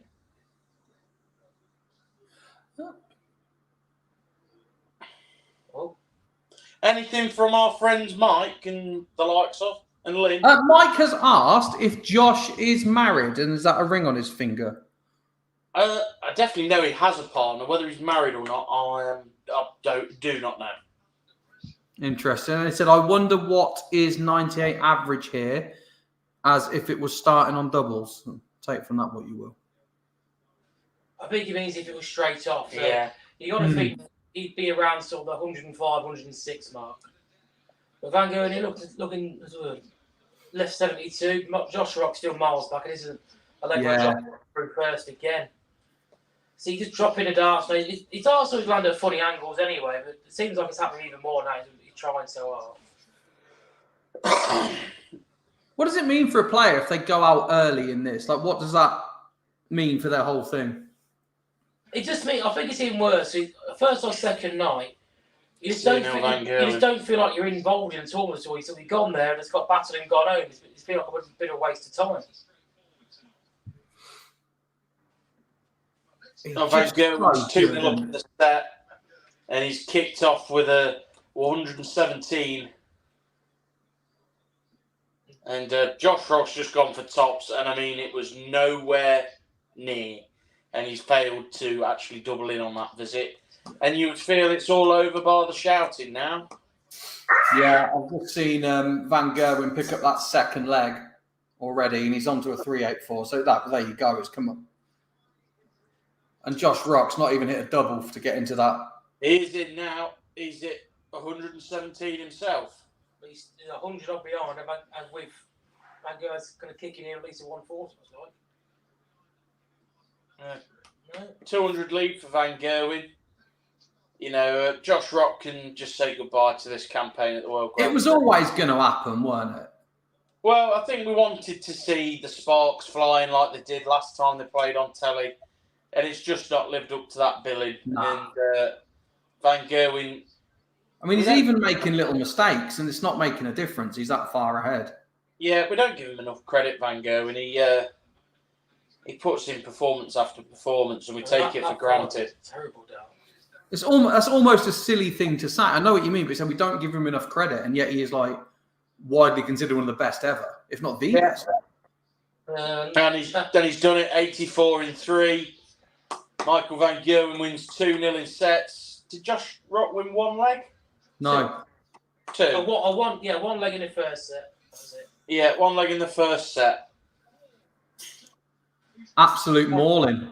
And Absolute mauling. And Jim Walker, a player I manage, has just gone and got the car started for Josh Rock. You might as well have not turned it off after that. Game started. Game's over. Leave the engine running, lad. I've got MVG. Okay. But the thing is with MVG, and you talk about all the like the name value at exhibitions. He's at the Dazzler. Oh, well done. Where are you going with that? So you can actually go and see MVG in person on Wednesday, the 6th of December, up in Leeds at the Everlast Dazzler, the 16th one of those. And what a lineup that is. Obviously, Daryl Gurney, Tony O'Shea, Kevin Painter, Fallon Sherrick, MBE, Dirk van Duijnboyd, whose name I can never pronounce, so I do apologise, John Henderson, and Luke Humphries. Well, that is a stacked lineup. Giggling. Right, yeah, so that was well, for what we thought was going to be match of the night, was just an absolute a drubbing, really, wasn't it? And we're now 2 matches away. Shush. 2 matches away from Daryl Gurney and Luke Humphries. Is that next? No, it's not Cullen, sorry. It's Clayton next. Johnny Clayton and Ross Smith next. Oh yeah. Do we have to watch that? Can we watch something else while they're on? Yeah, watch Emmerdale. Get a bit of Emmerdale Farm on. No, Why don't you want to? No. We're doing a watch. We're getting through it all, boys. We're getting through it all. Let's watch. I'd like to actually put my hat in the ring and say Ross Smith. You're going to go for it? Yeah. I disagree. I think Clayton's he's the man. Clayton's on a little bit of a dip. And Ross Smith. Yeah, it's very short. And Ross Smith plays better on telly. Interesting theory. Oh, completely wrong. So, as we were talking about Mike Spin, I said he thinks the King nickname is used by multiple players and possibly even Corey Cadby. Yeah, he said Mervyn King, Corey Cadby, he said Robbie King. But he also agrees with you that Ross is going to win. He also agrees with you Ross Smith to win. You don't know Robbie King? No. I've heard the name, but Played at like the Lakeside times. I mean Robbie Green. Yeah, Robbie King Congree. He said it. That's a different name. Right, while you two were chatting about that, we're just going to go through them all again. We spoke about the Dazzler. There's Scarborough. Mute. There's Scarborough coming up, and that's on the 8th of December. Tickets are available to all of these. As I said, if you go to Scarborough Spa for that one.co.uk, but also if you look up mdaevents.co.uk or dartshop.tv, they're all available there, and there's links how you can get to them. The Nissan Masters up in Sunderland, we see Chris Dobie and just see Joe Cullen, who we've seen here tonight, including a few local lads on that one. Boston are sponsored by Yellow Mortgages. Daryl Gurney, who we won't see. Johnny Clayton, who's up next, but Shaggy's on there as well. Simon Whitlock and Bobby George as well, one of the absolute true icons of darts. Motors have the Untouchables down in Portsmouth with Raymond van Barneveld, who we saw get knocked out yesterday, including Phil the Power Taylor on that one. Talk about great names. Phil's got to be one. Then, of course, there's your lineup for Ipswich, Night of the Darts. And speaking of great lineups, the Armageddon lineup for 2024 is getting announced this week. It's come up on our Facebook page. The lineup for that getting announced this week. So there's loads of great things going on here as we do this first ever watch along. Thank you very much to everybody who has joined us and who is enjoying this so far and interacting. As I said, it makes a massive difference to you all. It makes a massive difference to you all for liking, interacting, subscribing. And if you can tell your friends if you've enjoyed it, we are more than happy to do this again. It's been great fun so far. And we're just waiting now because obviously Michael Van Gerwen made short work of Josh Rock. We are waiting now for Johnny Clayton and Ross Smith. I'm going to unmute the boys now. Lads, there's the... right, we spoke about all these exhibitions that are coming up. Why would somebody want to buy a ticket to one of these? What can they expect that they come to an MDA exhibition? An auction most, yeah. The advantages of going to an MDA and Modus exhibition, as opposed to even going to the real PDC events, is you get that more personable side to meeting the players. And, you get your meet and greet. And also some showboating, exhibition shots. It's just a completely different side to the player. Yeah. Away from the competition. And they're just good fun. And they're great value for money. They are a good laugh. Just watching this montage of Johnny Clayton doing his thing. I'm kind of wondering. It'd be nice if we could get Matt back on. I wonder how Daryl is getting on, how Daryl's feeling, because, like I said, Matt said he's looking very, very confident and he's ready to go. But he said there's just a lot of better players than there were in 2017. Yeah, I think there's a lot of new faces that came on the scene, and there's also a lot of faces that have been knocking about that top 16, top 20 in the world. Yeah, that finally pushed on. And I don't think, and I think it was just as Daryl started to have his dip in form. I'm not saying he went off the boil. It was a matter of timing, and that's why he is where he is now. He's been putting a few performances together over the last year on the Pro Tour. I can't see why Daryl can't get back up there into the top 16 in the world. No, like we said, he's got the talent. He knows what it takes to get there. I mean, there are some strong players out there now that possibly weren't around in 2017. But he's got it all. He's got the confidence, the strength, the ability, the management team behind him. It's going to happen, isn't it? Yeah, you'd like to think so. Don't get me wrong. The thing is, when we focus on one player like we are now doing with Daryl, you forget that there's so many of them all in this similar position. And to an extent, there's a bit of pot luck. Right place, right time. Don't get me wrong. You make your own luck. But I was always told the harder you work, the luckier you get. Yeah, very much so.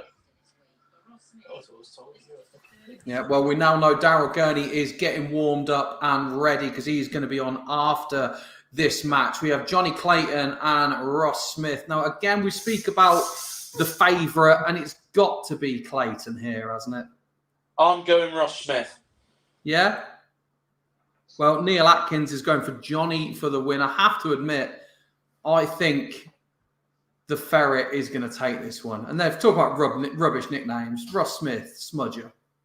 Don't like the gut it.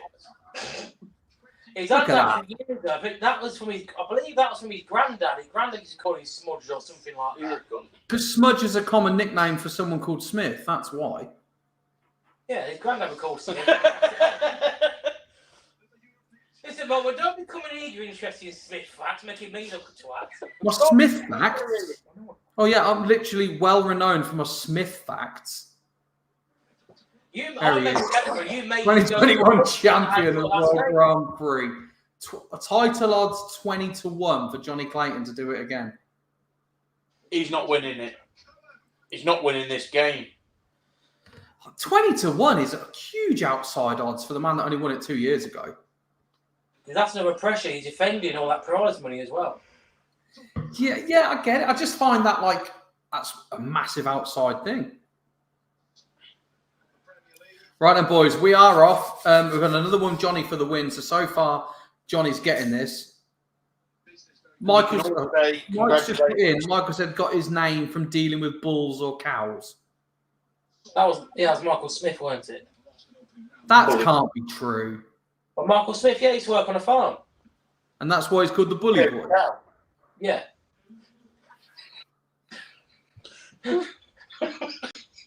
I'm not having that. True. All right, he used to go about nicking kids' lunch money. He might have done when he was a kid. Ross Smith is on 230. Johnny Clayton is not in after 7, and he finally doubles in and scores 33 in total. It looks like a Ross Smith opening leg here. Wow, after 7. Yes, that's what he said. I tell you what, we were talking about the pause in throw with Josh Rock last game. I've noticed more of a pause in Ross Smith's throw today than I've ever noticed. He's always had a bit. He's never been that fluent, but it looks a longer pause to me. You look a bit fatter. So you're telling me now Ross Smith on for a 170?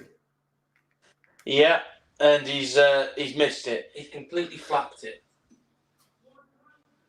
He's stuck in a steady turn. He leaves 70 whilst Clayton's back on 408. Clayton on the whatever road it is to Cardiff at the minute. Cardiff Road. Yeah, that's a bad start for Clayton. That is. Maybe we're looking at another night of shots. We're not worried. We're not worried about his first leg.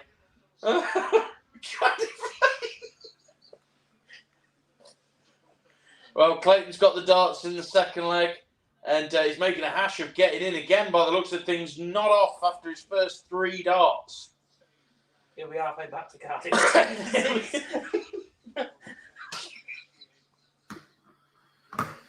Cardiff Clayton.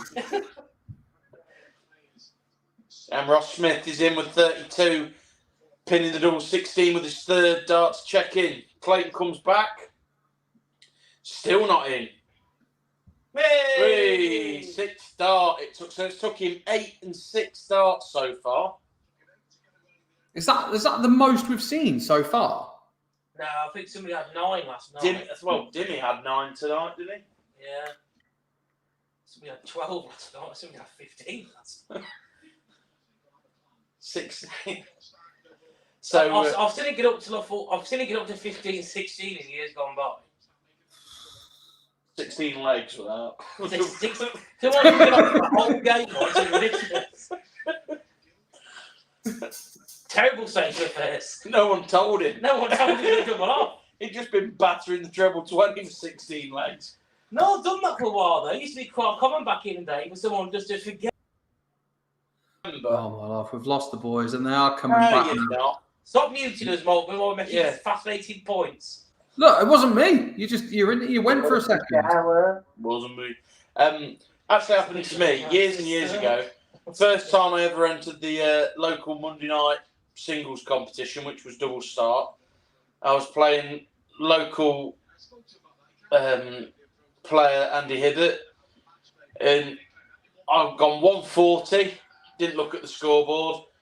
140, and then came back, looked at the scoreboard, and I was still on 501. I forgot it was double start, and no one told me. Oh, that's I bet they enjoyed that. That's awful. And don't get me wrong, I wouldn't expect my opposition to tell me, but he just kept quiet and he just went about his business. I was trying not to watch him throw, and I was trying not to take any notes of the scoreboard. And obviously, I was 2 throws in. I thought I'd have a little look up, and I was still on 501. Oh dear. Oh dear. Right, both on 40 then. Is this where Clayton pulls this back? Hopefully, it's been a terrible game so far. I'm really quite shocked at Johnny Clayton, just not getting off the mark that quickly. Well, Ross Smith off first start this time. And to the point, for the purpose of the watch-along, that's 1 leg each now. Yeah, Clayton straight in this leg. Off for a 152. What's this? Lovely. 152. So they both miss umpteen darts to get off and not miss a dart at a double to finish. That'll be right, Ted. Thanks, Sky. Is this going to be the turnaround? Is this going to be the what? Sorry? The turnaround? No. You don't think so? You think Ross Smith's still going to pull this one back? Well, say pull it back. They're one leg each at the moment. Yeah. What have you done there, Stuff Blood? Nonsense.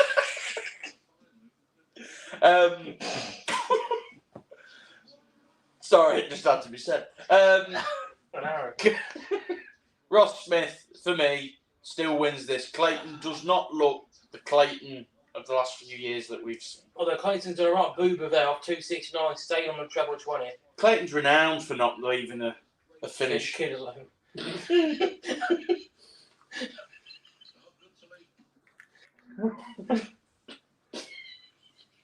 Terrors. 169, Clayton.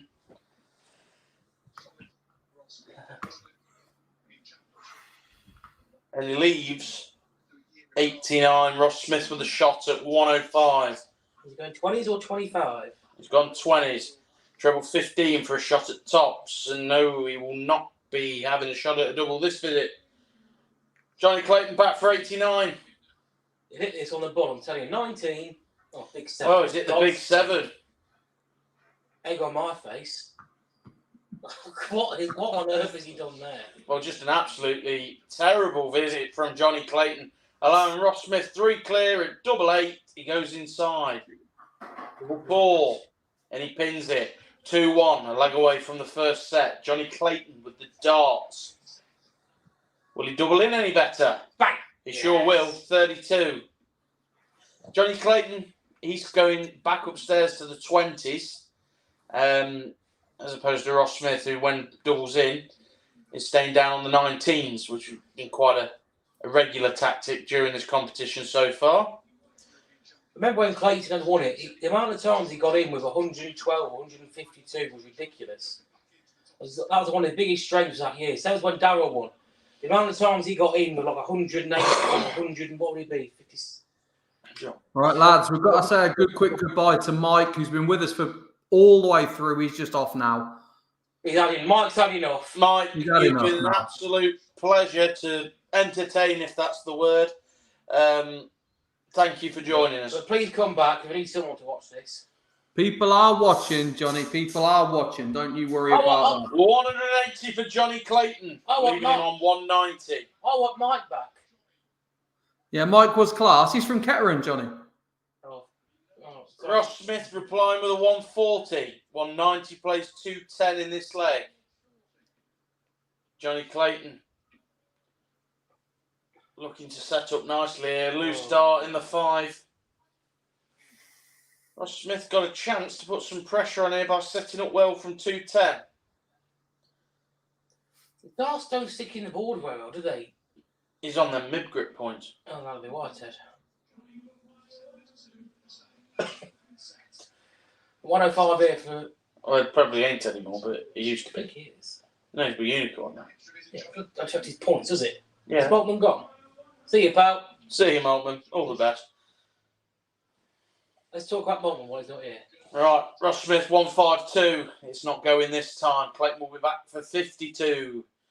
But Ross will have the darts if this goes to a 5th leg in the set.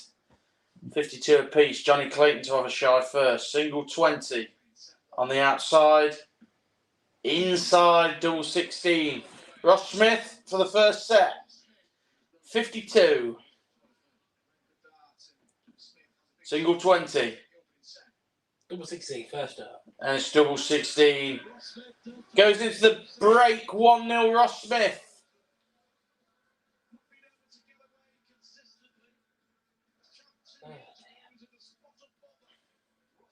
Is he hurt himself hobbling downstairs like that?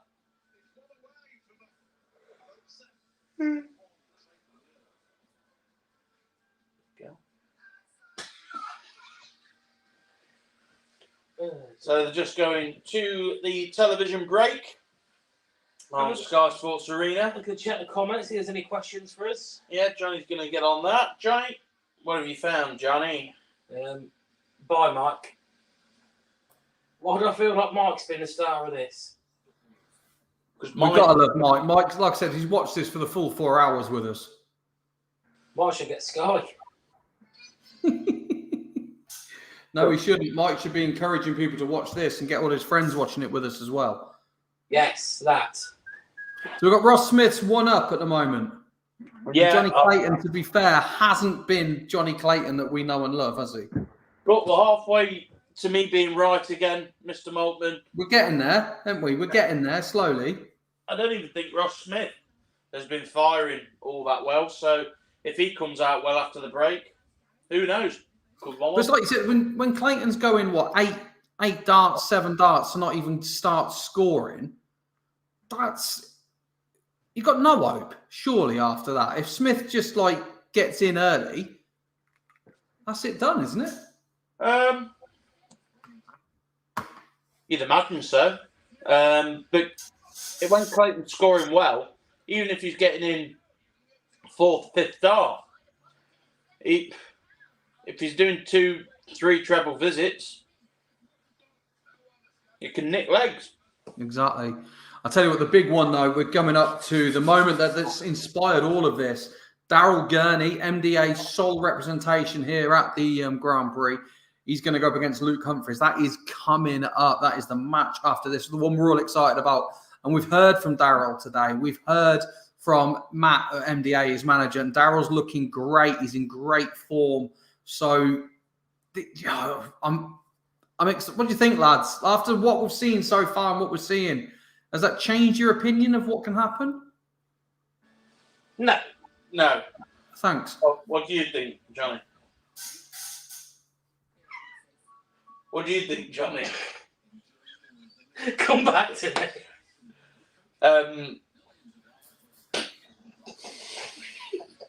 Tell us what you think, Maltman, for God's sake. Yeah, please, Maltman. Tell us what you think. Okay, it comes down to, right, for me, Daryl Gurney has won this tournament before. Daryl Gurney has the experience. He's a great player. And it comes down to the whole, there are, again, we've said it before, there's 2 different Daryl Gurneys that can turn up. So we could get the one side that can go ahead and absolutely smash this, or the one that can fall at the first hurdle. But Luke Humphries is playing good darts. Luke Humphries is a great talent. So there's a reason this match is the last one on, because it could be the best match. Yeah. And thing is, nothing's a given in this tournament. And Daryl's going to have to work extremely hard. Yes. But it's doable. Very much so, very much so. I mean, Luke Woodhouse did Dave Chisnell 2-0 that we've just seen on the screen there. It is possible. And like I said, Matt has come on. We spoke to Daryl, he's in good form. We spoke to Matt, Daryl's in good form. He's playing as well as Matt's seen him in years. So that's promising. I think that game personally will come down to how well Luke gets off. I think Daryl will get off quite well. He's done this before. But Luke's game at the minute, last couple of weeks, has all been about power scoring. You know, the amount of times in a leg he scores 280 in 6 darts or even more is phenomenal. And that will be taking out his arsenal if he doesn't start on tops.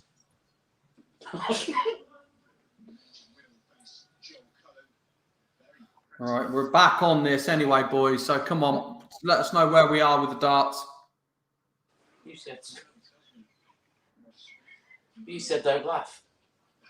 Right, okay. Well, Johnny Clayton has 3-4-4 to go, and he's stepping up to Ross Smith's 3-7-3.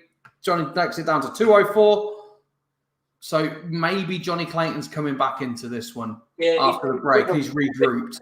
His rhythm looks a bit better. He's opened a couple of visits. I never realised how awkwardly Ross Smith stance was. His left leg's all janky, isn't it? He leans right down. Yeah, so Clayton now getting it down to 1-4-4. It's a different Clayton after the break, isn't it?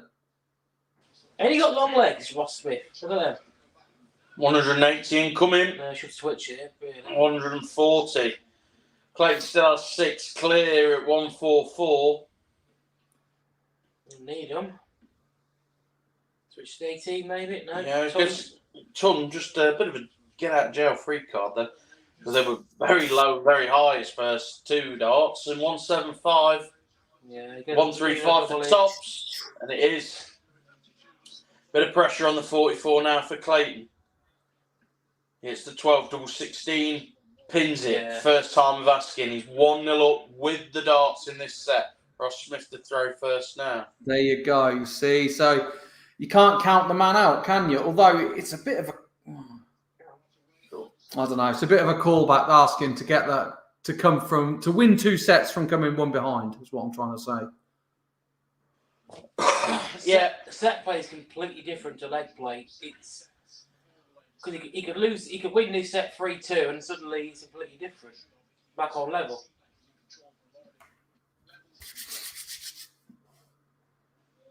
You cold? Me? Yeah. Yeah. All right. Fuck off. Thanks for that. That's nice. I think we used to have NBA jumpers back in the day. I've still got my Kurt Angle one. Trying to hear that. Mine got took to work ages ago. I can't. No, mine still exists. Sleeps in his.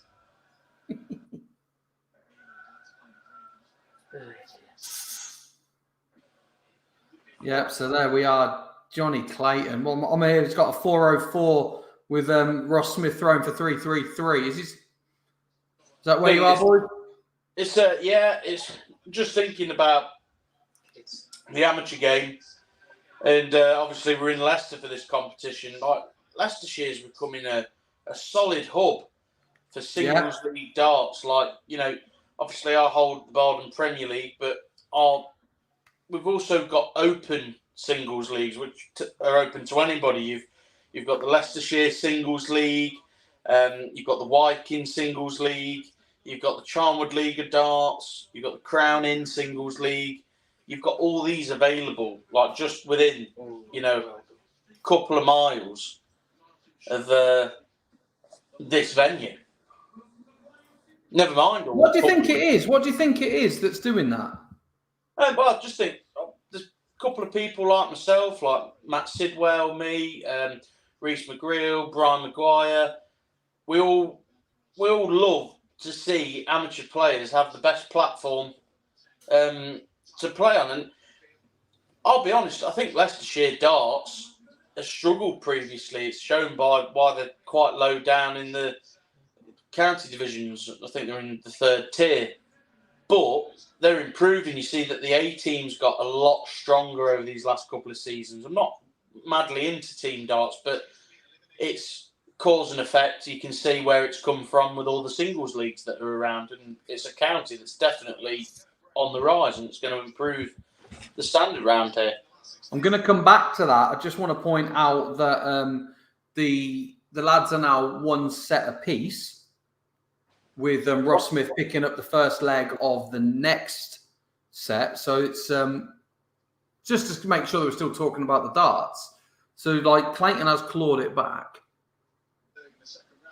Wait, what? You mean 1 leg or 1 set? You mean 1 leg each?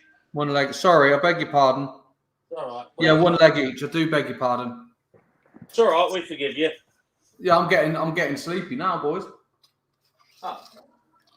Anyway, you were saying, so like Leicestershire is becoming this nice hotbed. Are you seeing that in different counties, like Nottinghamshire, Northamptonshire, like the surrounding counties around there, Derbyshire?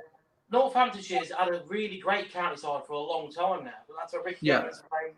His dad's a great player. His sister, bless her, when she's in good health, she's a decent player. They've always had a great ladies' side. You know, it's been a great county scene that I've had the pleasure of playing for a little while. And the Super League's a great standard because they play on a Friday night rather than other places that play on Saturdays or whatever else. It's just a brilliant setup over there. And when you said about 180 from Ross Smith to leave tops, Clayton, 86, going to need another single 18 for a shot at the bullseye. Oh, it's 25. Ross Smith coming for tops. Hits this. He's gone underneath double 10. And he's 1 leg away from another correct Chris Pick prediction. I'm sure that's what he's thinking about. But yeah, you mentioned Derby and Notts there on our singles league and county chat, and Derby and Notts have got the Ilkeston singles league, the Ripley Elite Darts League, and I mean that Ripley one is wow. I have nothing to do with that league, but for anybody watching, if you want to have a look at that on Facebook, like for an amateur darts league, some of that Kyle Anderson used to play on it. God bless him. Colin Osborne, Jamie Caven, Aidan Kirk, Pete Burgoyne, and that league's open to anyone. I think they get 90 players there on a Wednesday. They've got 3 divisions of 30. Really is incredible. But Johnny Clayton put a bit of pressure on with the 140 there. He's on 249 to Ross Smith's 431. But yeah, John Clayton, it's very much, he can go out here, can't he? Yeah, he's in danger here, Johnny Clayton. He's reacting well to it. He's a leg away from being dumped out, and it looks like he'll take this set all the way now. He leaves 110. Ross Smith left behind on 331.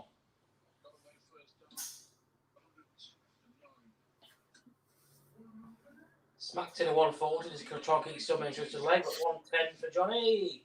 Not me, him. Treble 18. Double 18, straight in. No messing, lovely. 2 apiece. And, yeah. The lady there getting her coat on, she's off. She can't handle the pressure. Well, pressure's for tyres, Johnny. Scale. Johnny Clayton is in. Not with many, but he's in with 32. He's on 469. That's all Ross Smith will be looking for with his last start, and he has done. It's 469 all after 3 in this deciding leg of the set.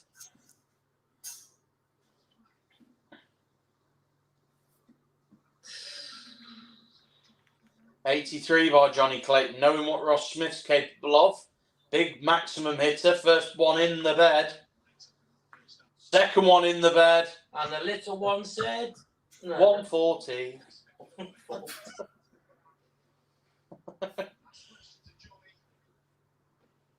And Johnny Clayton looks a bit all over the place here as he hits 45. He leaves 341. The darts are well and truly with Ross Smith now. 329. You feel a double treble visit here, and he could well about take the leg away from him. He's got a ton. Steady visit. Leads by 112. Johnny Clayton straight in the treble 20 bed. Look at this. 140 in reply. It's a tense leg. Ross Smith. How does he react? He nicked the darts. Downstairs to try and leave 130, and he's done it. Well, he knows he's coming back for a shot at the 130. Johnny Clayton, 201. Looking to switch here, maybe? No, straight ton, 101 left. Ross Smith for the little fish. Will we see Frankie Fisherman scatter?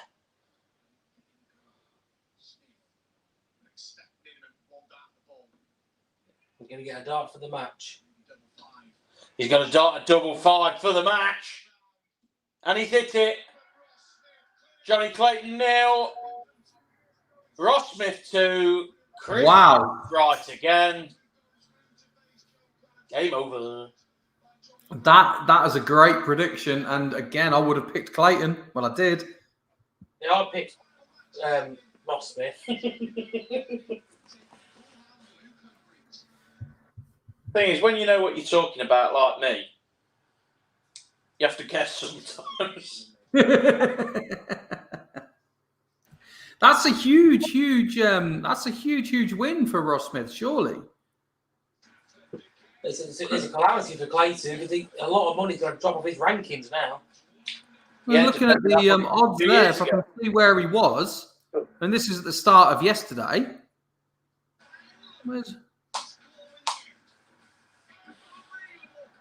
Let's even have a look at start of today. Ross Smith, Johnny Clayton there, 20-1 as an overall winner.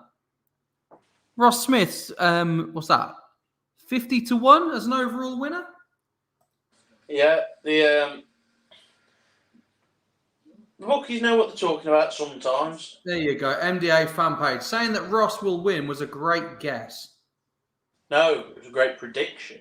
Caught out, lads. Caught out. Well, here's the one. Here's the one that we're waiting on. It's coming up now. It's Gurney versus Humphreys. It's the main event of day 2. It's a big match. Before we go on about that, Rob, I'd like you to talk about Barton Premier League. Give them a like and a follow on Facebook. Yeah, absolutely. Let's put that on there now. Is it Bar Dan with an Premier A? League darts Is it Bar Dan with an A or with an E? with an O. With an O? Oh, well, it was one of the Bar vowels. Don. Bar Don. Yeah, I'm from Kettering, aren't I? Well, Oh, yeah, you never said. Oh, mate, I'm from Kettering. No, That's how we talk down here. There you are, Bardham Premier League darts. Chris Pick is the gaffer behind that. So you want to go and see some good local darts in Leicestershire, Pick is your boy. So follow him on Facebook. You've got a Facebook, you've got an Instagram, you've got a Twitter. Have you gone for the TikTok yet? I've set up a TikTok, but I haven't done anything on it yet. But watch this space. Good lad. Good lad. So yeah, get in touch with him. He's got all these great players that you can see at some of the MDA events as well. And it kind of puts some credibility into what Pick's been talking about throughout this whole watch along. And of course, thank you everybody for joining us and joining. I've said it 1,000 times, but your likes, your interactions, they really do make a massive difference to us here. So there he is, the order of play so far. 1 to go, Luke Humphreys versus Daryl Gurney. Lads, make your predictions. Come on. Luke Humphreys. Fair. Johnny? Daryl Gurney. We can be honest. As much as like Matt's obviously we're here for MDA, we've got to all be on the Daryl Gurney train. But like to be honest, like what are we saying? Daryl Gurney. I think Luke. I just think yes, Daryl's got the experience and everything like that. I just think Luke's playing too well at the moment. Mm-hmm. Credit to Daryl. I want him to win. God, out of everyone there, I want him to win the whole damn thing. Yes, of course. My prediction is Luke Humphreys. Fair enough. And Johnny's gone for Daryl. I'm going to go for Daryl as well, just purely based on You want another just job? like from what Matt's told us. He's feeling confident. He's looking good, and he's won the tournament before.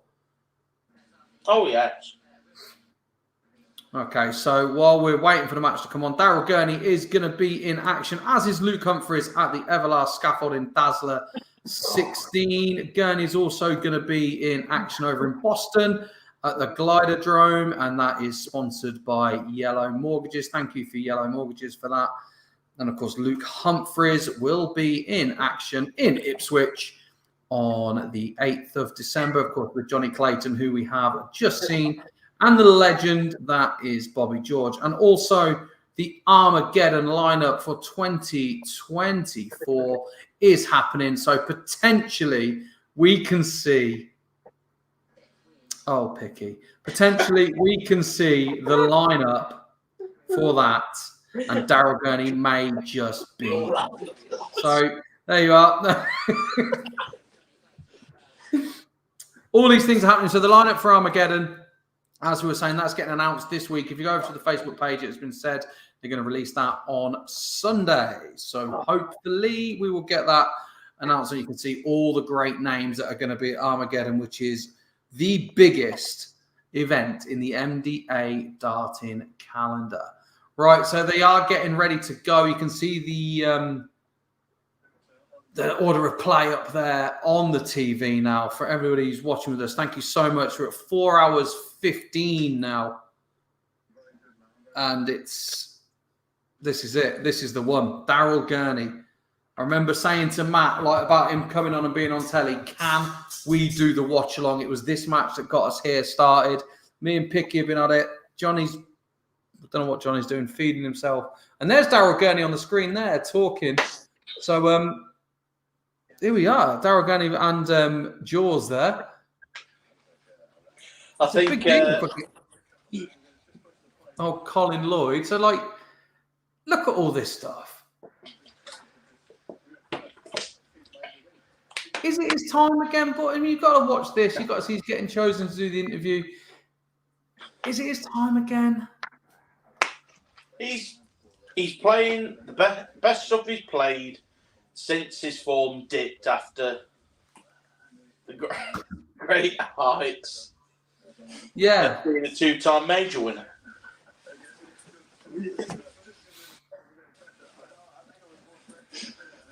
What a goal. I really hope all those great performances on the Pro Tour where he's had no luck, I hope the luck goes in his favour, and what a chance for it to happen when there's there's potential for Luke Humphries to hit the stumbling block of being double in. Of course, and the winner of this match goes through to take on Luke Woodhouse as well, which that's a what do you think that either Humphries or Gurney is going to be thinking of when they've got Woodhouse to go up against? Look, if a player said, "Oh, I wasn't looking ahead to that," they're lying. Mm-hmm. You know, they'll do the job at hand. Yeah, they'll know that that's more important. But considering it could have been Chizzy, a man in great form, they'll be thinking, "Wow, I've got a real good chance of getting to the later stages now if I win this." I would think so. I mean, that's no disrespect to Luke Woodhouse at all. No, of course not. It's like if there's levels upon levels in things, and if you know where you're at, and you're honest with yourself, you can improve. And I'm sure Luke knows that that's what players will be thinking if they draw him in the next round. So he wants to prove them wrong. Yeah, of course he does. Round last year. Sorry, say that again, please. I was looking through the previous results, and last year Luke went out in the first round, averaging below 80. Who to? To Cridwana, mate, Dobes. So Dobie beat him last year. So not that does that stuff matter too much? Does that, like, a year down the line, does that stuff make it? I don't think so, because the players play one another that often now.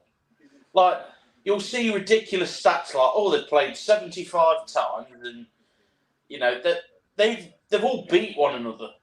Yeah. It's not much who he's lost. It's the format and the venue. So he hasn't got happy memories of coming back here. Because last year he didn't play very well. So it's a factor. There's something to think about. Yeah. How you thought about it. Well, it's coming up now. Humphries v Gurney. Like, Gurney's getting all this great time on TV, which is fantastic to see. About to put a little bit of respect on Daryl Gurney's name here, and they're showing him as the talent that he is. Let's hope it comes together here for Daryl. Oh, I can't wait. And like we said, Matt's got a link, so hopefully Matt will come on and talk to us either before or, well, not before now, but after, see how he's feeling. But this is where we are. Let's get excited, boys. Let's get ready for it. It's Daryl Gurney, NBA's representation at the Grand Prix. It's the reason we're doing the watch-along. Here he comes. It's time for Super Chin. It should be a home away from home for Daryl, with his manager living in Leicester. Hi. There's the old Car Key logo, his brand new sponsor. There's CH on the telly. All right, Car Key boys are in. Let's see if we can see our Matty boy. Is that in work? It'd be great if he was on here so we could live stream this bit. It'd be great if he'd jump on and live stream this. By the way, whoever keeps choosing these awful songs for generic walk-ons, what shit? There they are. There's Matty boy and Car Key. Look at him. How have you got behind again? Huh? How are you so far behind again? He's only in time when he has flash scores on. Oh. That's you told.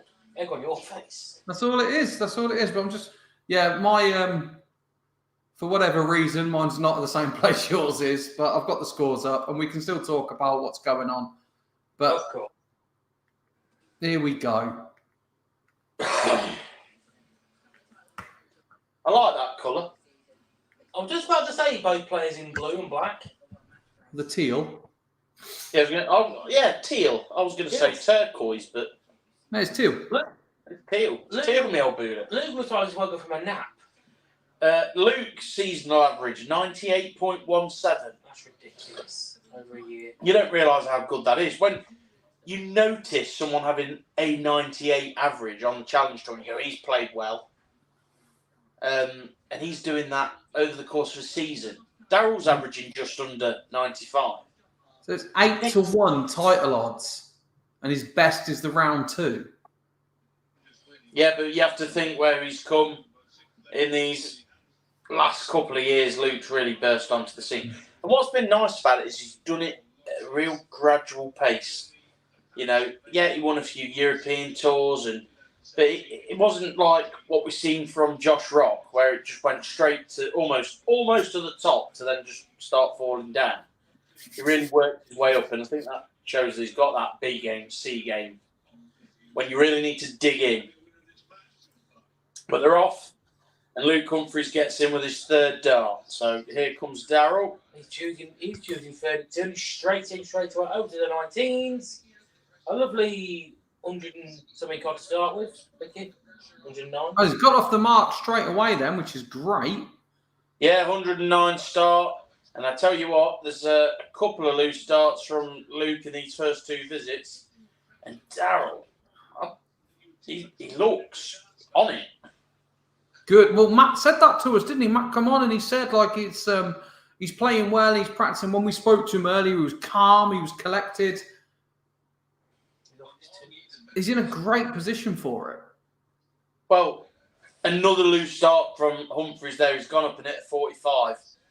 Darrell's now just joined in by slipping in the 5 and the figure. And into the 1. It's still tight though. Like that's still. It's So that just cost Gurney there. He's going to need a big score. Yeah, but his first place Luke starts anyway, so we're not too concerned. Calm down! Yeah, there's loose starts galore here from each player.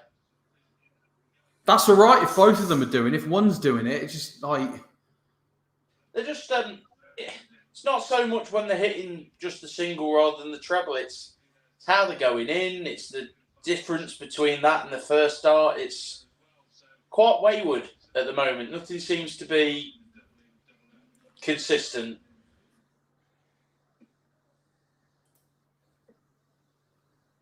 So Luke from 102 has now left 40, and Darrell's got a shot at 170, and it won't go on this occasion. But it's a no treble visit. And Luke has just gone for tops and gone well on the inside. oh, look at that. It's gone for the 5. So it's given Darrell that opportunity. Has gone on the inside again, and he was nowhere near double 5. This is an opportunity that Darrell should be lapping up here. I know we're one leg in. I know it sounds harsh, but Luke is throwing terribly by his high standards, and he's gone 1-0 up. Yeah. Not a total bust. Not a total bust. Oh no, but it's with the short format. You need to take advantage of those things straight away. Of course. And Darrell's in with his third dart. Used his second very nicely as a marker. Luke's got in first dart this time. Still strayed into the 5 though on that same visit when he's gone back upstairs for scoring. Neither player seems comfortable. I don't know why. Mate, it's a late start this one. What time are we on now? It was 20 past 10. 20 past 10. Is it? Bloody hell. And they've only just gone out. You know what I mean? There's a lot of waiting around. Yeah, because we were talking to Darrell 4 hours ago as he was getting in, weren't he? So he's been there waiting and watching. Yeah. And you can just see, like, I'm seeing a little bit of stress in Darrell's eyes again. It just doesn't seem like either player can find the weight of the dart. Well, no, but I've seen this with Gurney play a few times. He gets frustrated, and I'm wondering if I'm seeing that again in him. He wears his heart on his sleeve. He does, but is that always a good thing? It depends. Different players feed off it differently. I've seen it work and I've seen it not work, and it's just how you respond. I'd never try and show too much emotion to the opponent anyway. But that's a lovely. You don't even like a fist bump. Follow this in.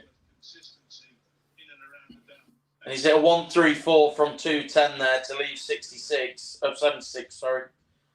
And Luke back on 2-3-8. The maximum to leave 58. That puts a lot of pressure on Daryl for this 76 now. He'll expect at least one dart, but he gets 2 at 8-8. He's pulled it back. 76 out in 2. It's 1 apiece. That is the Daryl we want to see. Yeah, just a couple more legs of that, please. You know what I need, you know who I need. 71 in for Luke Humphries. And Daryl, he's switched up top to 18, hits it first start, and he's got him with a 96. See, now we're talking. So that should be a confidence boost. He's had to switch. He's hit it first start. That's something that should G him up. The fact he can do that as well, that's the Daryl Gurney we're talking about. This is a former champion. Come on, Daryl. Just speed up his throw a little bit there.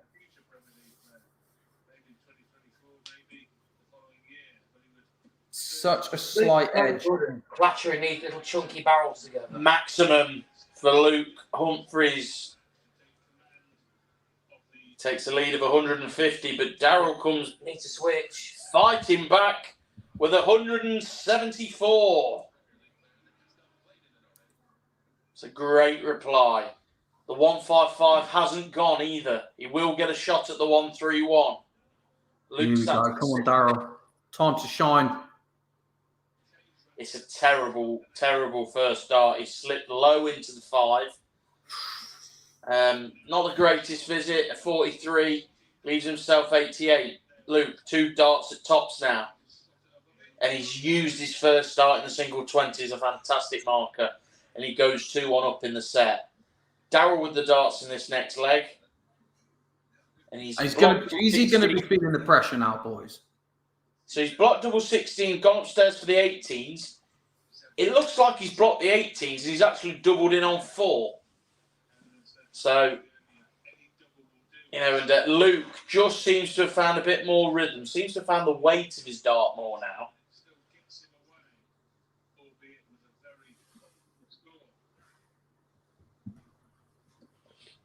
Lovely switch by Daryl. He went low on the 20s, switched over to the 18s, comes away with a 92.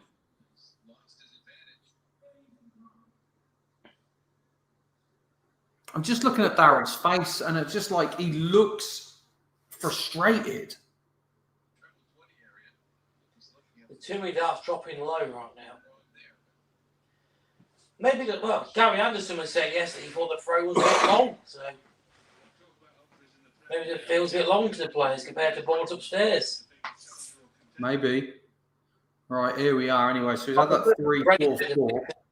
Keep himself up. Now he's over adjusted, he's a clear inch above the treble. It just seems to be Wangers struggling to find the weight of his dart. And that's what Luke seemed to be struggling with in the first couple of legs. He seems to have adjusted now. Yeah, I understand darts are going to go high and low. You're not hitting the treble every single dart of a match, but some of them are significant. Like, he walked up in it at 134 now to leave 150. Luke has like you say, this isn't the game where you've got the time to spare. No. The 150 for Daryl. Yes. It should just stay there, but he's going to switch. Yeah. A bit low in the treble for him, but yeah. That leaves him with a 52. 110, single 18. Hope he misses, and he has. Missed on the outside. Daryl comes back for 52. I've seen him lately go 16 for double 18. I think that's what he's doing now. Looking down the board. He's got 52 left, and he really thought about this. He might be going 12 for tops. He might want to avoid the treble 20. He's gone 16, double 18 on the inside. Now he's got double 9. This is going in. And he's gone on the outside. Humphries returns for 32. So Daryl's left with 18. He's missed by a good inch on the inside, but buries the second dice. 1-0, Cool Hand Luke as we go into the break. Oh, well, not the greatest start for Gurney, but it's... Well, it couldn't be any worse, Mockman, I've got to be honest. Well, he's one leg down. Set. Sorry. I just feel Daryl's let Luke off there in the first, few legs.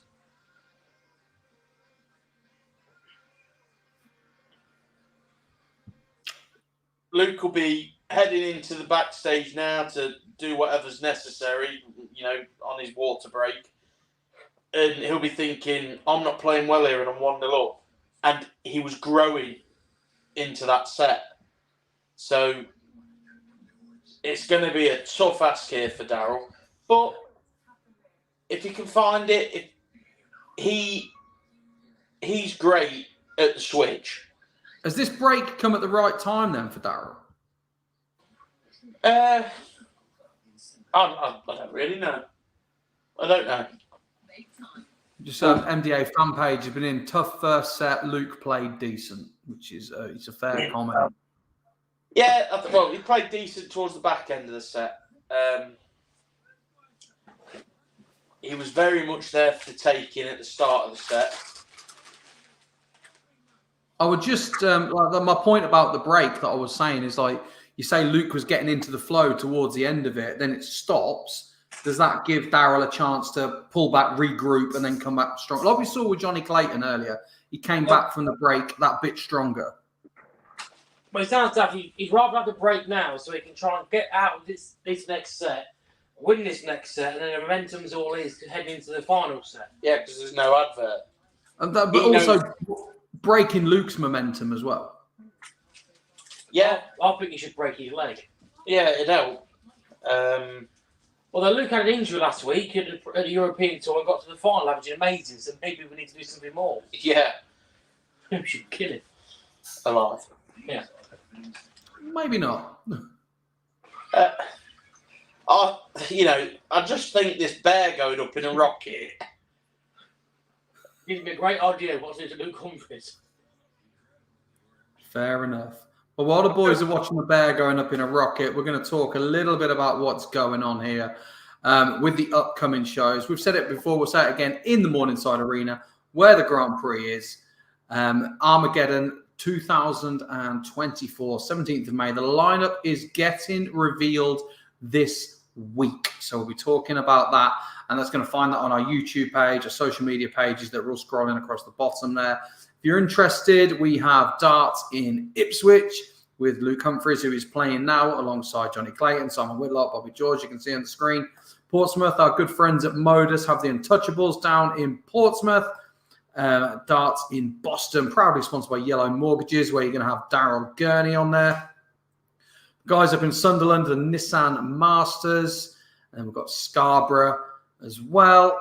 And, of course, the Dazzler up in Leeds with Gurney and Humphries on it, as well as Mighty Mike MVG. So there's a lot going on still. You want any tickets or anything like that, go to mdaevents.co.uk or darts.tv, and you can find your information that you need. Or, of course, follow us on social media, and we will have links and updates to that all the time. Lads, we are back in this. The guys are back on the stage. So what is going on in the world of Luke Humphries versus Daryl Gurney? Well, Daryl's got the darts in this set, and rather unfortunate with his first two darts, but he clashes off it with his third for a double 16. He's in. Luke, it's got a few times Luke's done that. He's been a good inch and so off the double, but he's rectified it with darts 2 and 3. He's in. Daryl high in the treble 20 bed there. That's better. This looks like Daryl Gurney. What a way to... What I was going to say is Luke is so good at using markers with them darts. I mean, like, how he got that dart there? Luke replies with a maximum of his own. Luke wants to leave it alone. And that is just a woeful dart from Darryl, low in the 5. It's just not what we want to see. I feel he rushed to the hockey after Luke's maximum, though. Probably. And that's why he's gone low in the 5 with that first dart. But Luke's only at 59. Yeah, so that's both no treble visits. both useless. You know, after back-to-back maximums, it's a funny old game. So Kevin Keegan said, but he was talking about football. And Steve Davis. He was talking about snooker. Yeah. And Mervyn King. They're about bowls. Yeah, I know that reference, because he's a bowls player as well, isn't he? Yeah. For those of you who don't know, Mervyn King, the famous bowls player. Also named the manager of the Bank of England for a while. Sure. Anyway, back to the darts. So, Darryl Gurney's on 74 to finish, whereas Luke's on 52, right? Goes 54, double 10. It's a great marker. If this goes in, I'll be happy. And Johnny is happy. It's 1-0 Gurney in the set. There we go. Going with throw, double 16 straight in for Luke.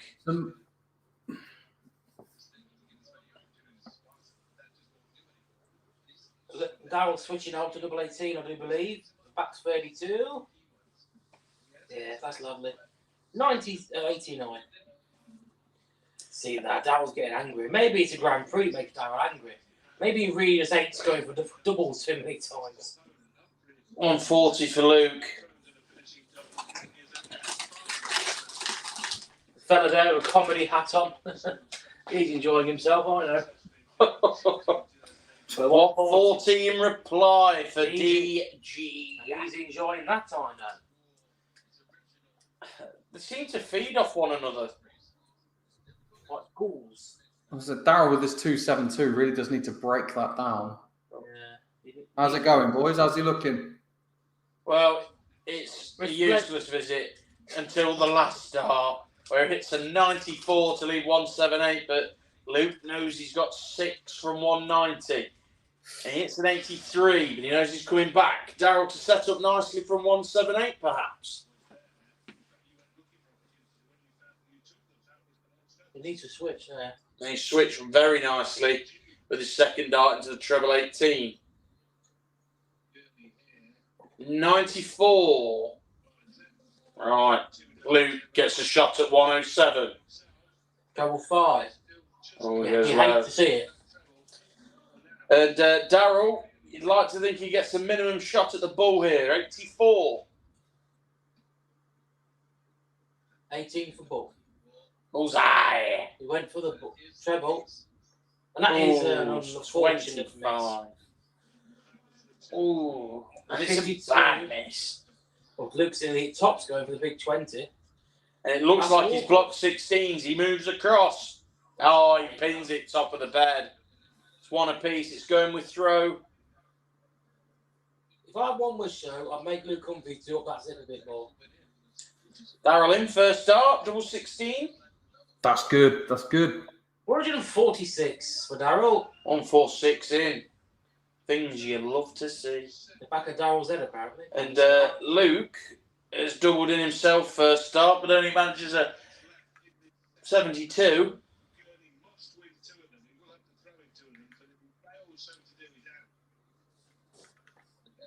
It's a must-leg win. A must-win leg for Darryl. It's a must-leg win, as Johnny would say. Can he do it though, Johnny? From what you've seen? Yeah! Why not? Especially with Luke not eating any trebles in 6 starts, which is even better news. Especially when Darryl's going to pile in now with a lovely 140. You heard it here first. He's going to smash this ton in. For God's sake. I've always said this about Darryl's game. He has far too many treble-less visits at an important time of the leg. Okay. I'm just looking at him. He just looks like, from what Matt told us, he's calm, he's collected, he's cool. He just does not. I'm not seeing that in him. Well, he's gone 60, 65. And now Luke's just hit 2 trebles and he's in charge of the leg.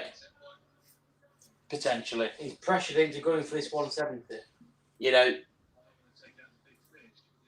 treble 18, so double 18. It's a great setup from 170. 134 to leave 36. Luke's got a lot of work to do. Left him with 38. It's just a poor way to go because now he's left himself 38. I just don't see what was in that for Humphries, but it becomes immaterial as Gurney goes 2-1 up in the set. Perfect. He's going with throw still. We'll take that, though. We'll take that. Luke, not making it easy, is he, Darryl? Luke's in. Darryl will look to get off first start. He's blocked the bed. He'll go up to the 18s. And he's in. He's like that switch. So he's off with a 56 is Darryl.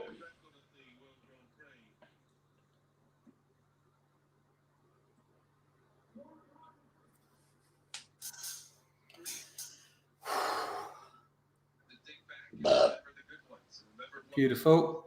They're dropping low again. So often. And on the 18s. That he's to a 350. Now, first starts is really concerning me. This is where Luke's got the ability, like that last start, to clatter in around the barrels and get it in the treble. But Darryl's low again.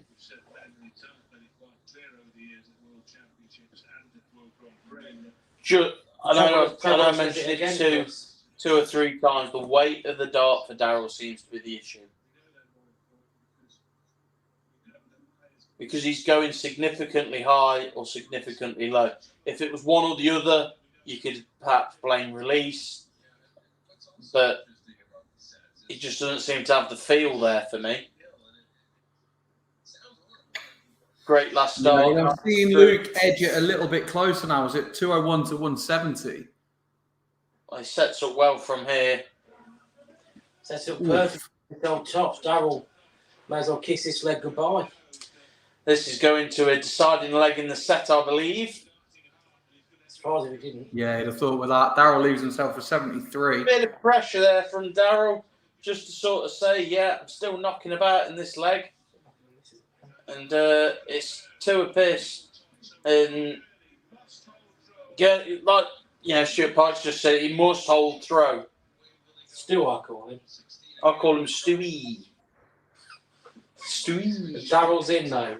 That's half the job done. So it's an 89 check-in from Darryl. He seems disappointed, but... Eh? I'll call it a check-in. It's weird. You sure? You tell me, might want it. Yeah, but that's a better dart. It's a beautiful first start by Darryl. You feel he should have probably filled the treble 20 segment there, but 140 would be nice. It's a ton. Darryl sits on 3-1-2. Humphries 4-4-9. Ton of his own. Now this is where Darryl can go missing an important leg. This is where you can see a no treble visit coming, and we just don't want to see that right now. And it's happened. It's 56. Luke Humphries. He's in the bed, and he follows it in. Is it a maximum? 180. Leaves a bogey nonetheless. He's now in control of the leg, you'd feel. Should Gurney not? Darryl needs to take this 2-5-6 out in 6. He's not going to do that in that bloody... He's hit that same roll in the 5 about 12 times. He can either treble now to leave a finish because of that 5. So, Luke's on 169, Darryl's on 171. Look at that second dart, it's ridiculous. 137 from Luke Humphries, leaves 32. He knows he's coming back. Darryl on 171. Needs to leave a double. And he is that. His first start in the treble, lovely. Leaves it. 139, leaves 32 himself. Puts a bit of pressure on Luke, but this is for the match. You can't see him missing 32. and he's in, and it's game shot, and the match. Luke Humphries. And you can't really see Darryl giving us an interview anytime soon. Yeah, I don't think we'll be speaking to Matt, Rob. I don't think we will either. An absolute I don't want shame. to be quite frank. Oh, I will. I'll speak to him tomorrow. But yeah, Let's get some more, Leon. it's frustrating because you know his game's been there throughout the Pro Tour season. Yes, of course. But we can't judge him completely on a double in game. It's not the format. He got away and finished quite well. It's just the scoring, and there's too many troublous visits. Yeah, I mean, it's a crying shame, but you can't take it away from Luke Humphries and the stats. I'll try, Potter. It wasn't a drubbing, was it? It wasn't an absolute mauling. It was. Was it? No, it was a lot. It wasn't what I saw. No, it was a lot closer than that. I was just being a silly sausage. Pedantic. There we go. Luke was there when he needed to be, unfortunately. But every game tonight, apart from the Hetcher and Sir, has gone 2-0. So yeah. Well, I'll tell you what, boys. We'll call it a day. We're not going to get Matt. We're not going to get Darryl to talk to. For anybody who's enjoyed this and watched along, thank you so much, Johnny, Picky. It's been fun. Hopefully, there'll be more of these. Let us know in the comments. Let us know on social media. And we might be doing this again very, very soon. Let us know about John Park's shit. Cheers, everyone. Thank you. Thank you, boys. Take care. Bye-bye. Bye now. Bye-bye, driver.